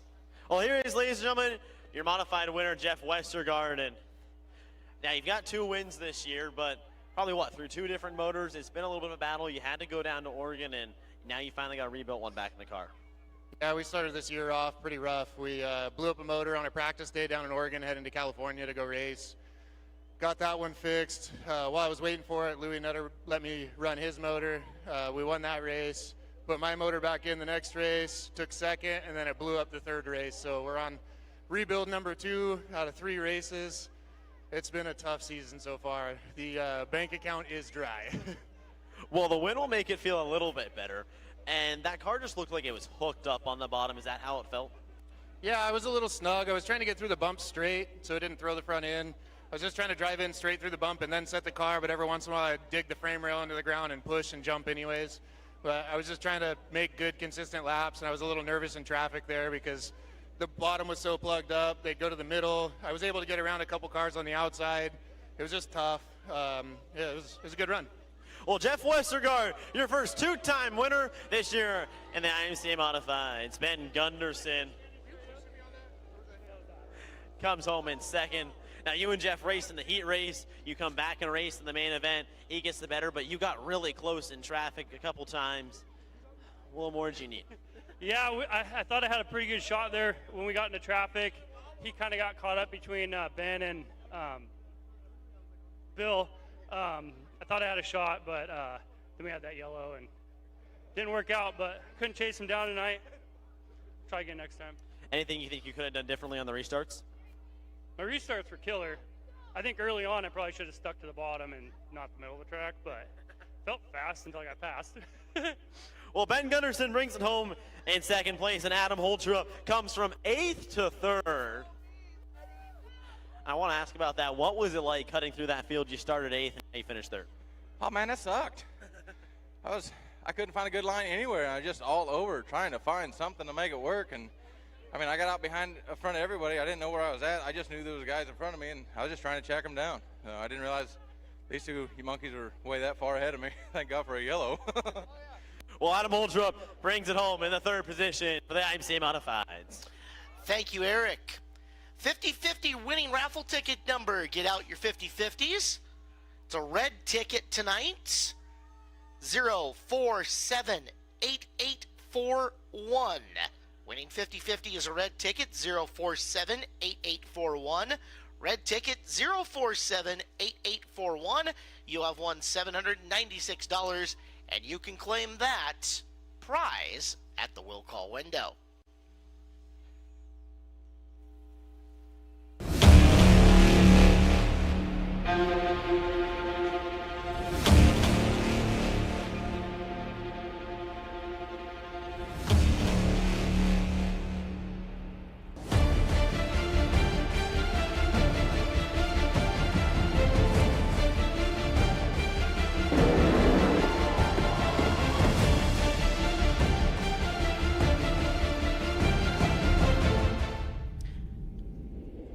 Tomorrow, the last chance for you to get your online reserved seating for the Jim Raper Memorial Dirt Cup coming up next week, presented by the Angel of the Winds Casino Resort, with over $100,000 on the line. Names like McFadden, Peck, Starks, Selzy, and more, all here at Skagit Speedway. For now, we have got 30 laps of furious 360 sprint car action. We direct your attention to the big board here at Skagit Speedway as we get you hyped for tonight's 360 main event.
it up. We are ready to go. Your pole sitter tonight is the 18 of Jason Solwald.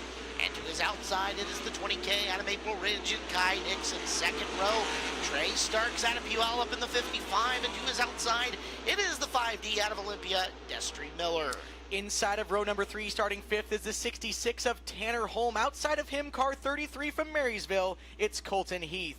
Inside, starting 7th, the 33R from Mount Vernon, it's Bill Rude. And outside of him, starting 8th from Burlington, car number 26 is Levi Hillier. Your 9th place start of the 0 of Ashley Johnson out of Cedar Woolley. Starting 10th, Tony Gomes from Modesto, California in the Roots Racing 8R. 11th starter, Luke Didiak from Vancouver, BC in the 9A. And Levi Kuntz starts 12th out of Carnation, Washington in the 29K. Starting 13th from Monroe, Washington in car 51T, it's Kira Zylstra. Starting 14th from Mill Creek, car number 17 is Cam Smith. Starting 15th from Edmonton, Alberta in car number 3 is Jordan Milne. Peyton Drake will be starting 16th from Everson in car number 10. 17th starter, the 95R of Dan Reynolds. He's from Lewiston, Idaho in the 95. And then to his outside, it's Dustin Gehring, the 51 out of Oak Harbor. 19th starter is Lane Taylor from McKenna, Washington in the 4L. 20th and final starter, Brody Ferguson in the 3B, if he can make the call. That car pretty well torn up earlier on in our show. Scheduled for 21, we know Thornhill is a scratch. Looks like Ferguson is a scratch as well.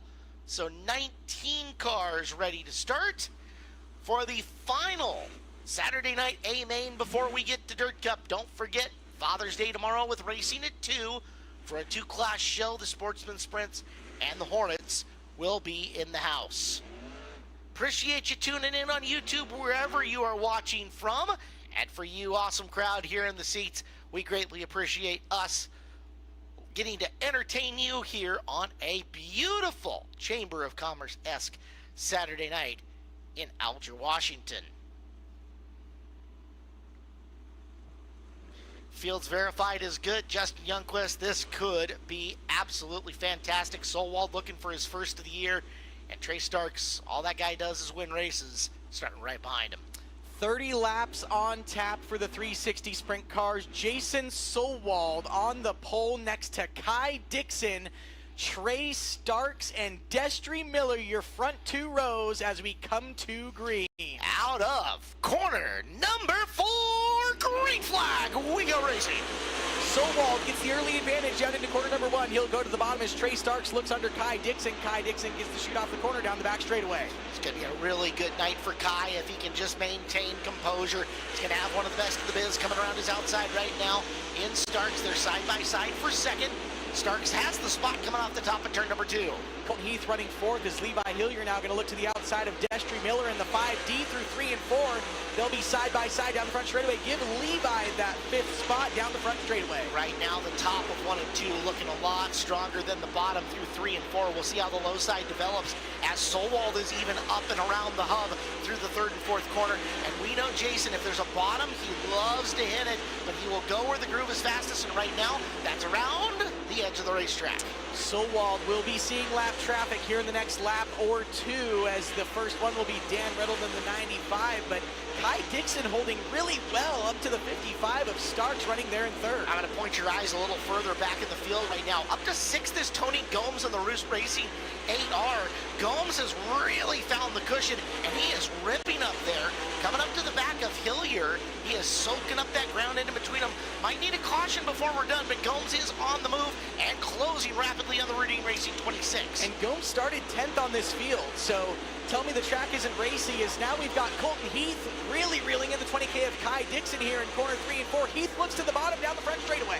Colton trying to take the youngster to school as he goes down to the bottom of 1 and 2. Haven't seen a lot of passes down there, but they're wheel-to-wheel coming off the corner. They're also coming into slower traffic in the form of Dan Reynolds, as we've got one off the pace in the front stretch, and the caution will come out. It's Peyton Drake. He will turn left into the infield. Crew going to attend to that car, as that's going to draw the caution here on lap number 8. Solwald so far has had a fairly clean race, got to a few lap cars there, but Trey Stark's not really able to gain any ground per se on him yet here in the field. I just saw Eric List pointing to the left rear on the Drake car as the crew takes a look at it. Eric, what's wrong down on the 10? So heavy rear end fluid leaking out of the 10 of Peyton Drake. You can see it. So that spells no good for Peyton. All right, rear end gone on the 10 of Drake. That'll end his evening. Thank you, Eric. So that gathers this field up. We were looking back in 5th and 6th with Hillier and Gomes, and now Gomes going to get a chance to really make up a lot of ground and start right on the back bumper of the Hillier car. He has been the biggest mover so far. Jason Solwald leads. Trey Starks is second. Kai Dixon, a really strong third so far. Fourth is the 33 of Colton Heath. Fifth, the 26 of Levi Hillier. Then Gomes in the 8R. Destry Miller in the 5D. The 66 of Tanner Holm. 33 of Bill Rude. And the 29K of Levi Kuntz.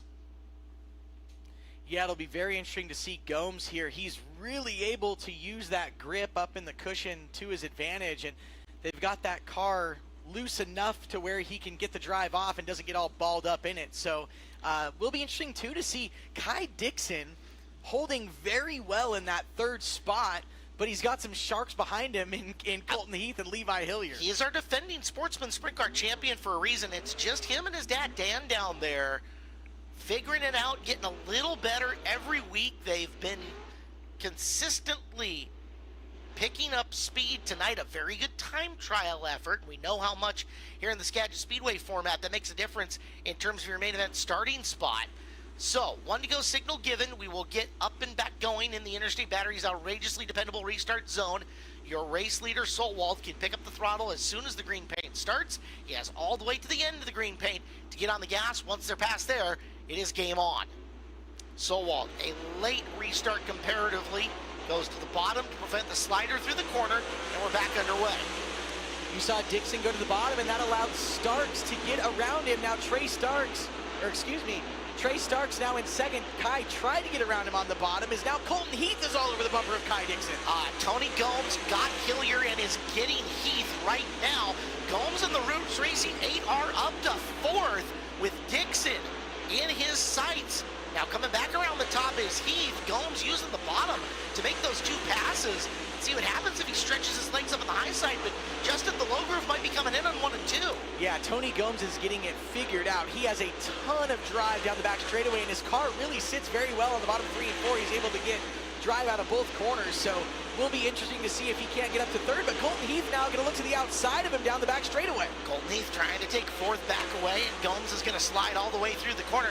Bottom opens up. There goes Colton down low. He's got fourth down the front straightaway as they crisscross. Gomes stalls it out in the middle of the corner, and everybody missed him until Bill Rude. You saw Colton Heath get to the bottom of Gomes down the front straightaway, kind of crossed across his nose, and Gomes had to get on the brake a little bit, and to avoid contact with Heath, he got sideways, and nowhere for Bill Rude to see that in time, and Gomes, unfortunately, now with heavy damage on the 8R. You can see the body language on the 8R of Gomes, just dejected as that left arm out of the cockpit, just resting on the Nerf bar. He would have had a perfectly functional race car and started at the back again if that hadn't come through and got him. Let's take a look. We've got an instant replay here on the Skagit Speedway big screen. So from the replay, Justin, here it is.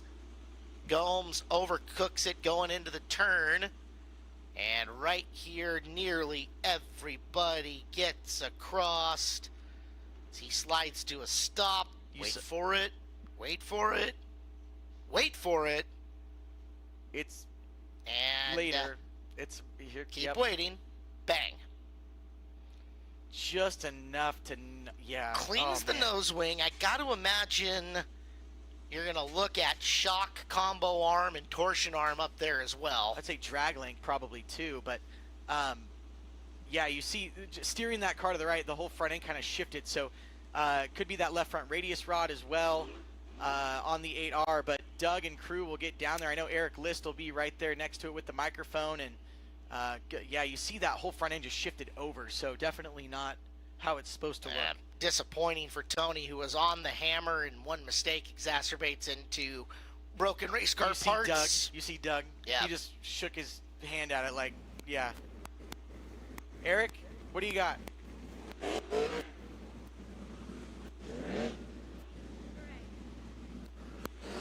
So report from Tony Gomes is they're done. Too much front end damage, so the team's going to call tonight for Tony Gomes in the 8. All right. Thank you, Eric List. Tony making his first start of the year in the Roots Racing 8R up from Modesto, and you can see that's actually going to cost Bill Rude pretty big, as he's got the rear pick, and he'll head into the infield. So 2 drivers in your top 10 going Audi, and that'll reform the way the front of this field looks to an extent, because now Heath doesn't have to worry so much about getting back by Gomes. Made the pass, he's not going to have him coming up from behind him, and now he'll be able to focus on attack mode on Dixon.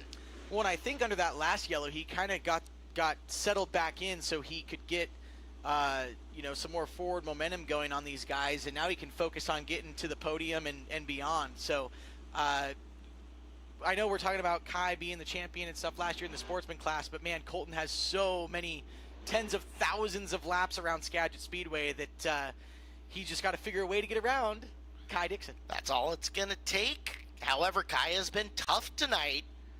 Car's fast. Yeah, very fast. And he's resilient. He is not here to run second to anybody.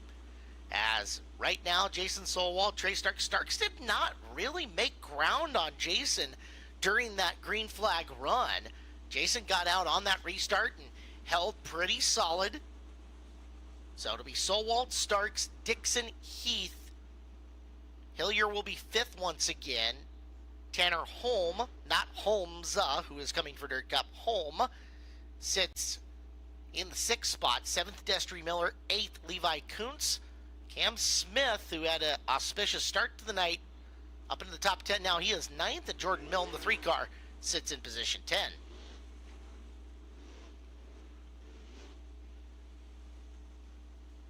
Y'all be curious to see what Trey does different on this restart, because he's a guy whose brain never, ever, ever stops. Oh, what are we digging out of the track over in turn 3? We got the safety crew over there. Maybe. Well, we've got Carson Guffey down there who's going to pan left. It's okay. He'll pan left eventually. Yes, he will. So true. Yeah, something they're digging out of the track there, so. Not hard to put a chunk of radius rod or something like that, so. We got a shovel. What do we got?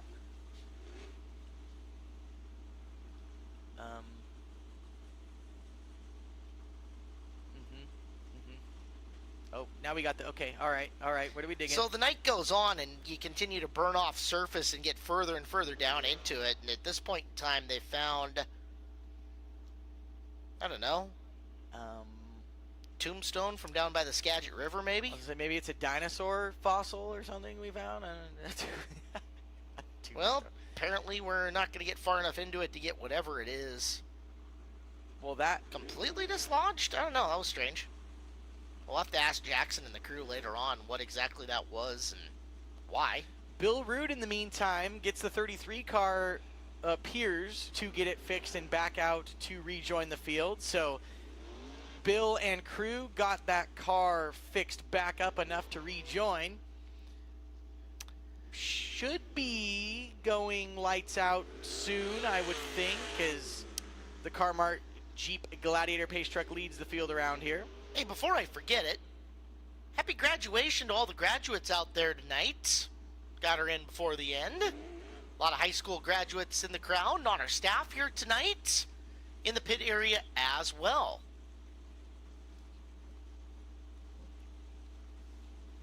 So happy graduation to them. Father's Day, just a couple hours away.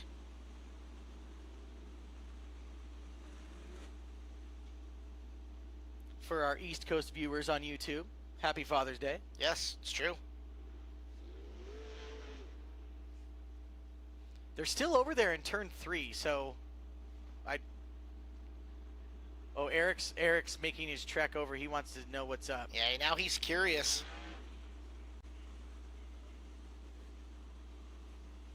Well, Eric, you're live still. Although hearing us is very difficult from all that way out. Oh. Did you know? Camera shot? Huh? Oh no, lights are out. No time. So Solwald's going to lead Starks, Dixon, Heath, Hillier home back to the Interstate Batteries outrageously dependable restart zone. We are 12 laps into this 30-lap A feature for our 360 sprint cars. Solwald has led every lap so far. As he leads them in, Starks up to the rear bumper. Late restart, we're back underway. Oh, Trey got a really good run up and around the top here. Starks, look for him to make a bid here into turn number 1. Didn't get all the way up to the cushion through the corner. Look out, cars together, turn number 2. We're gonna go back to caution. It started with Jordan Milne and Cam Smith, and nosing into it at the end, the 51 of Kira Zylstra, so those around. And I bet you Jason Solwald just took a pretty good note of how close that 55 car was on the restart. Well, there was action all with the top 4, really. You had Starks making the bid on Solwald there, running on the outside. Dixon had gone to the bottom on the restart, but Heath was able to get under him over in 1 and 2. So Dixon drove back around him. There's just a lot of action there in the top 4 cars, but all for naught, really, because we still have 12 laps down. We'll have another restart. Cam Smith, Milne, and Zylstra over there. And we're going to stop the field. It's a lot of pace laps. We've had a lot of pace laps. Yeah, so they're going to make sure that they can get the rest of the way here at the splash. I completely get that, and especially if it's going to take a second to unpeel this. All right, so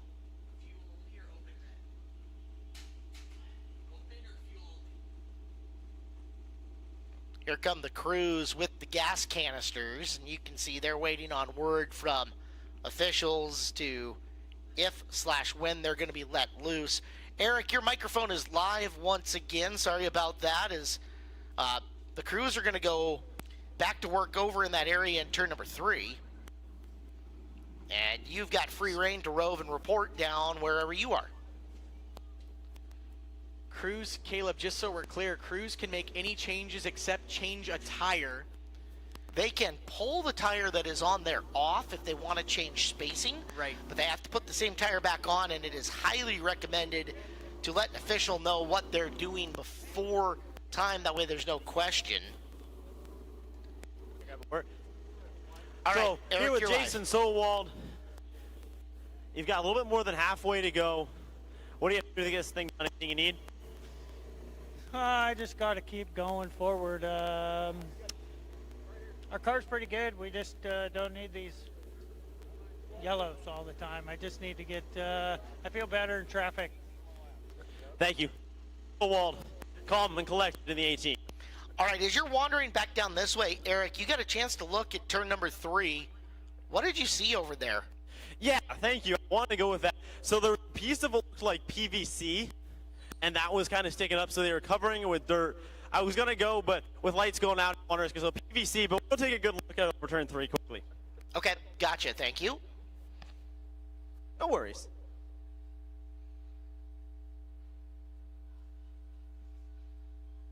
So it looks like the tow truck for the rear hook on Cam Smith's 17 car, if I'm not mistaken. Yeah, he's the one nose down straight at us right now is Cam. That'll give a chance for the Roots Racing 8R to get towed back to the pits. Unfortunate for Tony Gomes in that car, but rest of the crews out making adjustments if needed on these other remaining cars. And it's a slight guessing game for these crews here as to how much fuel they want to add at this point in time in the race.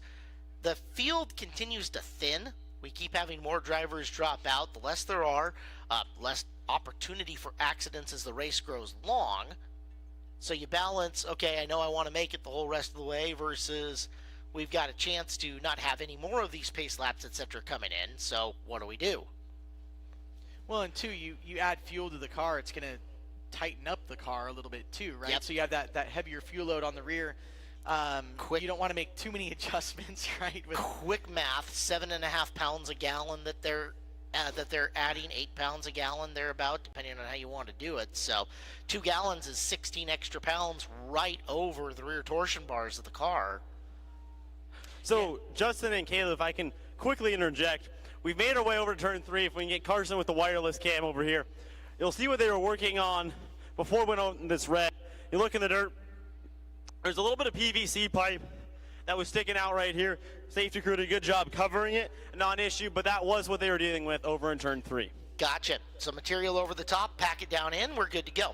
And that will happen, you know, the night gets on, you continue moving material. It's part of the reason you see the grader come out first and foremost once the night ends, just trying to get everything back balanced and into the correct shape that the track crew wants it, much less before adding moisture back into it to prep your racing surface for the next day, which tonight going to be a long night for the track crew because we're going to have cars on the track shortly after noon getting ready for hot laps and such and racing at 2 o'clock for our Father's Day race tomorrow. Yeah, they'll be on the track almost immediately after this is over with grader and sheep's foot and Lele Rotera and everything like that to get the moisture back in it and ready for the daytime show because, of course, we'll be under the sun tomorrow. So lots to do overnight here before tomorrow's Father's Day race. So you take a look at it, Zylstra's got the front end flown in the air in the 51 car. Her ride from Tim Martin tonight. I don't see them itching to make a quick front end smash and swap on that, so. We see the 17 Cam Smith's car going back to his pit area. Milne, the 3, I think going back to their pit area as well. So those two will be done for the night. Zylstra still, though, in that 51, able to rejoin. You know, she's going to the work area, but as you said, don't see a bunch of commotion to get over there and get that fixed real quickly. So, well, amongst other things, they've got some geometry to deal with. They've knocked the arm off. Got to figure that the front end's completely out. So, fix it as it's in there, or put a whole new assembly in. Now, you can swap a front end assembly relatively quick if you got the right tools. Just take some coordination, especially getting the hubs off, etc., so you can get the axle out of the car. Eric List is down there. He could get it done. Single-handedly? No. Yeah, so the report with Kira Zylstra is the right front is bent all the way back. You can see it here, the right front shoved in, knocked off portion arms too. So right front is going to be the reason for Kira Zylstra that he's in the work area. Yeah, that front end all completely pushed out of place and everything. So unfortunate end to her 360 race here tonight. Carson Guffey, our cameraman extraordinaire, fresh off a top 10 finish last night at Deming Speedway, getting us the mobile shots and the work area shot, as we have got trucks in position, and we will fire engines once again here at Skagit Speedway and try to finish off this 360 main.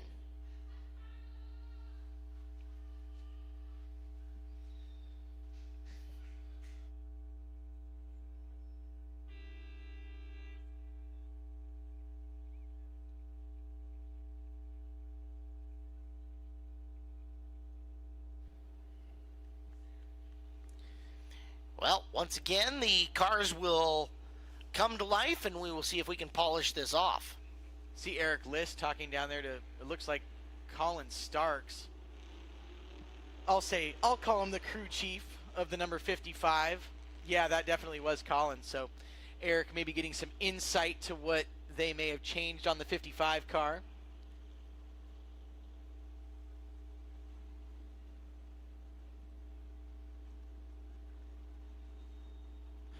Guys up there. So I had a chance to quickly chat with Colin about what he is feeling and saying, you know, they feel like they're going to need some heavy lap traffic. It's just so even, really, whether you're running the top or the bottom, that they need a little bit. They did a little bit of the shocks, but not a whole lot they can do. Car's pretty fast. They just need either maybe a mistake on the restart. They need to get some lap traffic for Trey Starks to make a run at Jason Solwald. All right, Eric, thank you. Yeah, and we kind of saw Trey. I mean, Trey, he's not slow by any means, you know, especially on that last restart. We saw him get up and almost battle for the lead there. But you don't want to change too much because you've got used to the car. The car's progressed to where it's at. You don't want to totally screw it up and make it feel that much different to where it's loading over on the right rear or doing something weird with all the extra weight that you put in it with fuel. So not that Trey couldn't handle that. He'd be just fine figuring it out. But definitely don't want to throw a wrench in the wheel there at all. 18 more times around to go for Jason Solwald. Trey Starks, Kai Dixon right now with a best-looking run of his career, third in the 360s, but still lots of time left. Field's starting to get thin, though, as you're not going to see heavy lap traffic going forward, as a lot of the cars at the back end of it have taken a seat for the rest of this. Well, and didn't we hear Solwald say he was better Wanted in traffic? Yeah. So it'll be interesting to see what Jason can do in clean air, because he was not lacking speed out front by himself, but definitely, you know, he thinks he's better in dirty air. We started 20, 14 are left. Okay. So it's not thin, but it's definitely not going to be 3 laps into the back of the field like it was. I was going to say, it's going to gain you, you know what, 4 laps maybe-ish before you get to lap traffic again. That's provided we stay green. That's true. It's been a struggle tonight to stay green, At times. Sportsman Maine had a real good run.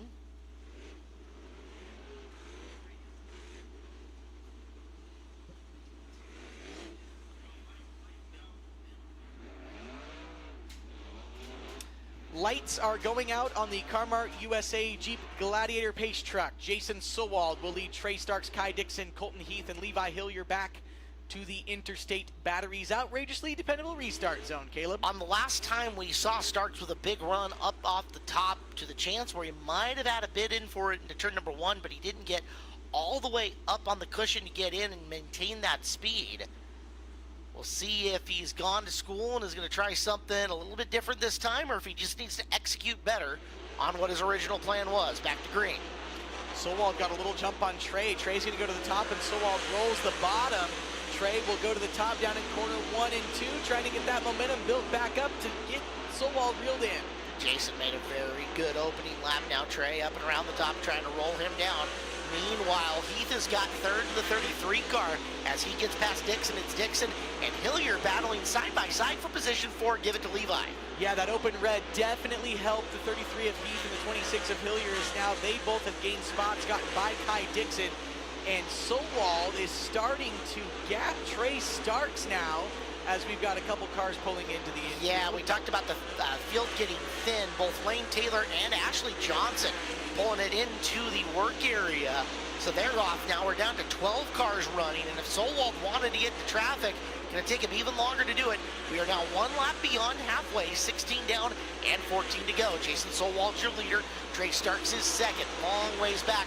Colton Heath in third, not making a lot of ground on them. Levi Hillier in the 4th spot. Kai Dixon continues to run 5th. It'll take some lap traffic to shuffle this field. You've seen the leaders now starting to run around the bottom, but Colton Heath still running right around the top. But your top 2, the bottom of 1 and 2, top of 3 and 4, as they are just evenly spread out just enough to not be of concern to one another. 12 laps to go. Now, the way it's happened the past couple of weeks is that Starks has come on late to snag the win in traffic from Robbie Price. He's broken Robbie's heart 2 times. Solwald is getting into Dan Reynolds. He'll make the pass. Bill Rude crossed up in front of him. Solwald jamming on the binders, and here comes Starks. Solwald goes to the bottom of Bill Rude. Bill almost spun it in front of him, and Starks now within about 5 car lengths of Solwald down the back straightaway. Trey now has him reeled in. And that gave Trey the opportunity to test the bottom in 3 and 4. See if he's picked anything up down there, as he'll go to the bottom of 1 and 2. That gap getting even narrower between Solwald and Starks. Solwald continuing to rim ride, and Starks down low, making progress on the 18. Line change for Solwald in 1 and 2. Starks goes to the top in 1 and 2. Solwald now gets the drive off the bottom. They'll both go to the top in 3 and 4. There's a couple lap cars looming for your leaders, but Solwald now stretching just a little bit on the 55 of Starks. I wonder if Jason's going to try the bottom of 3 and 4 now, seeing that the low side of 1 and 2 is getting better. He's got 2 cars racing in front of him, but they're spaced out just enough that Jason should be able to pick them off 1 by 1. He's around Gehring, and Gehring will come down into Starks' line, giving Jason a little more room. Now 2 lap cars between your top 2 drivers. Solwald now, as we start lap 25 here, just 5 laps to go in this 30-lap AMA. Your race leader, Jason Solwald, 5 to go. He's looking for his first feature win of the year. Been a podium machine, has Solwald, but has not been on the top step yet. He tucks in behind Levi Kuntz for a lap and cedes a bit of that advantage that he had gotten over Starks. Now gets to the inside of him, coming off the corner. Jason Solwald is getting closer to lapping his way into the top 5 with just 3 laps to go. Solwald down the back straightaway with 1 lap car in between he and Trey Starks. Next time by, Solwald will see the white flag. Starks not really a threat right now, but Solwald stuck behind the 5D of Destry Miller. That is 7th place Destry Miller that he's getting up and around the outside of right now as the 1 to go comes out here at Skagit Speedway. Looking to pocket $2,500 before Dirt Cup week. Jason Solwald off the bottom of corner number 4. The veteran takes the W at Skagit Speedway and wins. Gives second to Trey Starks, third to Colton Heath. Levi Hillier for 4th, and Tanner Holm rounds out the top 5 in the 66. 6th tonight for Kai Dixon. Great showing for him. A lead lap finish. Destry Miller, Levi Kuntz, and the rest of the field. Luke Didiak came home in 9th, Bill Rude 10th, Dustin Gehring 11th, Dan Reynolds 12th, and Lane Taylor was one of our DNFs there in the infield for 13th. But tonight, your winner, he makes his way to the scale in car 18. It's Jason Solwald. That 4-1 heat race run really made Jason's night. I think, I don't know how much different that race would have been if he hadn't started on the pole, but when you have it, you have to execute just like Jason did tonight. He was flawless out front. Yeah, and I'm sure in Victory Lane he'll downplay it, you know. Yeah, that's but Jason. that was a pretty dominant performance there by the whole 18 crew, and Jason Solwald getting his first win here on the season. So we'll see him out of the car and up in Victory Lane here in just a moment. You see the crew crowding around that Shaylin Ray Motorsports 18 machine. Mike, the car owner, Casey, his wife, and all the guys who help out down there. Jeff Planton lending a hand this year. It's a good operation, and I'll tell you what, give Jason a lot of credit. Not only did he make all the right moves on the track, but he makes the setup calls on that. Whatever they chose to do or not do during that open red was absolutely the right call, because he was just as fast after as he was before. Yeah, if not faster. He said he needed to get to some lap traffic is where he was most comfortable, and we really didn't get there that much for what he needed. It wasn't really a challenge by anybody to him tonight. So good to see Trey Starks there in second. Colton Heath rounding out your podium. He's up on the back of the car, folks. Jason Solwald, your winner tonight in the 360 Sprint Cars. That is going to be a cool picture with the fireworks going off in behind him. Folks, if you're leaving us at this time, you could do us a huge favor by grabbing your trash and finding a trash receptacle for it on the way out. We do got to get this place completely clean before tomorrow's Father's Day show. Gates open at noon and racing beginning at 2 o'clock here at Skagit Speedway. So if you could help us out and find a trash can for your garbage on the way out, we would greatly appreciate it. Well, ladies and gentlemen, here he is, Jason Solwald. It's been since August 22nd, 2022, that he's been in victory lane in the 360. Tonight you do it in dominant fashion. You said your car felt good in traffic, but man, it looked pretty dang good in clean air too. Oh yeah, it's been a minute since I've been on this part of the podium, but now I got to thank Mike Anderson. That's all he's doing there. Finally got us a good motor, 360 motor. We've been waiting for a couple of years for it, and man, the first night we ran it last week, it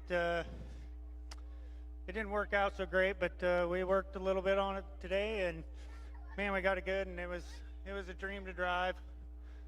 Dave and Bryce and Jeff and Steve and my wife, you know, they're all working really hard and getting ready for next week. What's it take to drive a track like this? So hooked up, it looked like whether you went high or low, there was really traction anywhere, but you looked like you were favoring down low. I could really move around anywhere, really. I was just trying to avoid the bumps as much as possible. There's a few spots out there a guy didn't want to be, and bottom of the frame rails out a few times, and I don't need to be stoved up before Dirt Cup, but I'm glad to finally beat this guy over here. You know, he's a tough guy, and the whole family's good time, and they race hard, and I'm just glad we got back up here. Well, Jason Solwall gets it done tonight, leading all 30 laps. Man, Trey, you were fast, but so was Jason. Talked to your crew. They said you just needed traffic to maybe catch. You got close once, but other than that, it seemed like you really couldn't get there. Yeah, we were gonna have to steal that one from him. You know, we were okay, but he was just better. You know, we were able to try a couple different things, but Jason was just fast. I mean, I could get close on a restart or when we get to traffic, but really an open track, I would have had to have something, you know, a perfect situation to get by him, and then really I think it might have been hard to keep him behind me. So no, Jason did a great job, and really happy for him to be back up here, and just happy to have another good run before Dirt Cup. So now it's all focused towards Dirt Cup with the big money on the line. Where do you see your 410 program at? Yeah, I think we're doing really good right now. We'll go down to Elma tomorrow to see how we stack up here. We haven't run the 410 in a couple weeks, but if we pick up where we left off with the 410, I think we'll be just fine. Well, Trey Starks brings it home second in the 360 tonight. Colton Heath brings it home in third once again, and it was to work for. You were battling there with Kai Dixon. Walk us through finally setting him up and making that pass. Yeah, I just had a good restart and was able to get a good run on him and get by him, and that was about it. Colton, same thing I posed to Trey. Dirt Cup, it's coming up. You can't hide. It's going to be here. Big money on the line. Where do you see you guys at for the next 3 nights? With a 410, probably just working to keep the front end on the ground. It's a little bumpy out there, and shape's a little messed up right now, so hopefully they can get that fixed and get a little better for Dirt Cup. Well, Colton Heath brings it home third tonight in the 360 division. Thank you, Eric, Colton Heath, Trey Starks, and top of the podium tonight, Jason Solwall taking the win here at Skagit Speedway. Excited that you guys made your way out here with us tonight.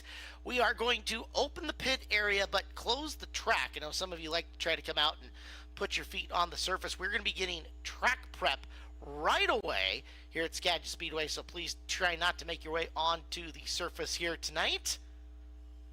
It's Colton's daughter's favorite driver, by the way. I don't know if you knew that, Jason Solwall. Oh, that's right. Yeah, that's... Everly loves Jason. Oh, my gosh. Does. That's hilarious. I enjoyed that. That was wonderful.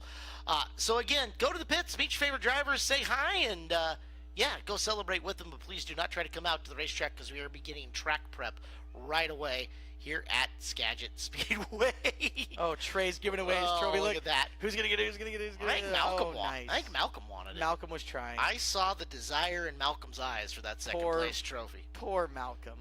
We love Malcolm. He's great. So, we're going tomorrow. Gates at noon. Racing at 2. Sportsman Sprint Cars and Hornets will be here. I'll be here. You'll be somewhere. Eric will be here. We'll have a great time. We appreciate all of you coming out tonight and letting us entertain you. For Eric List, trackside and up in the booth, as well as Justin Youngquist, my name is Caleb Hart. We'll see you tomorrow for Father's Day, the final event before the Jim Raper Memorial Dirt Cup kicks off next week. Good night.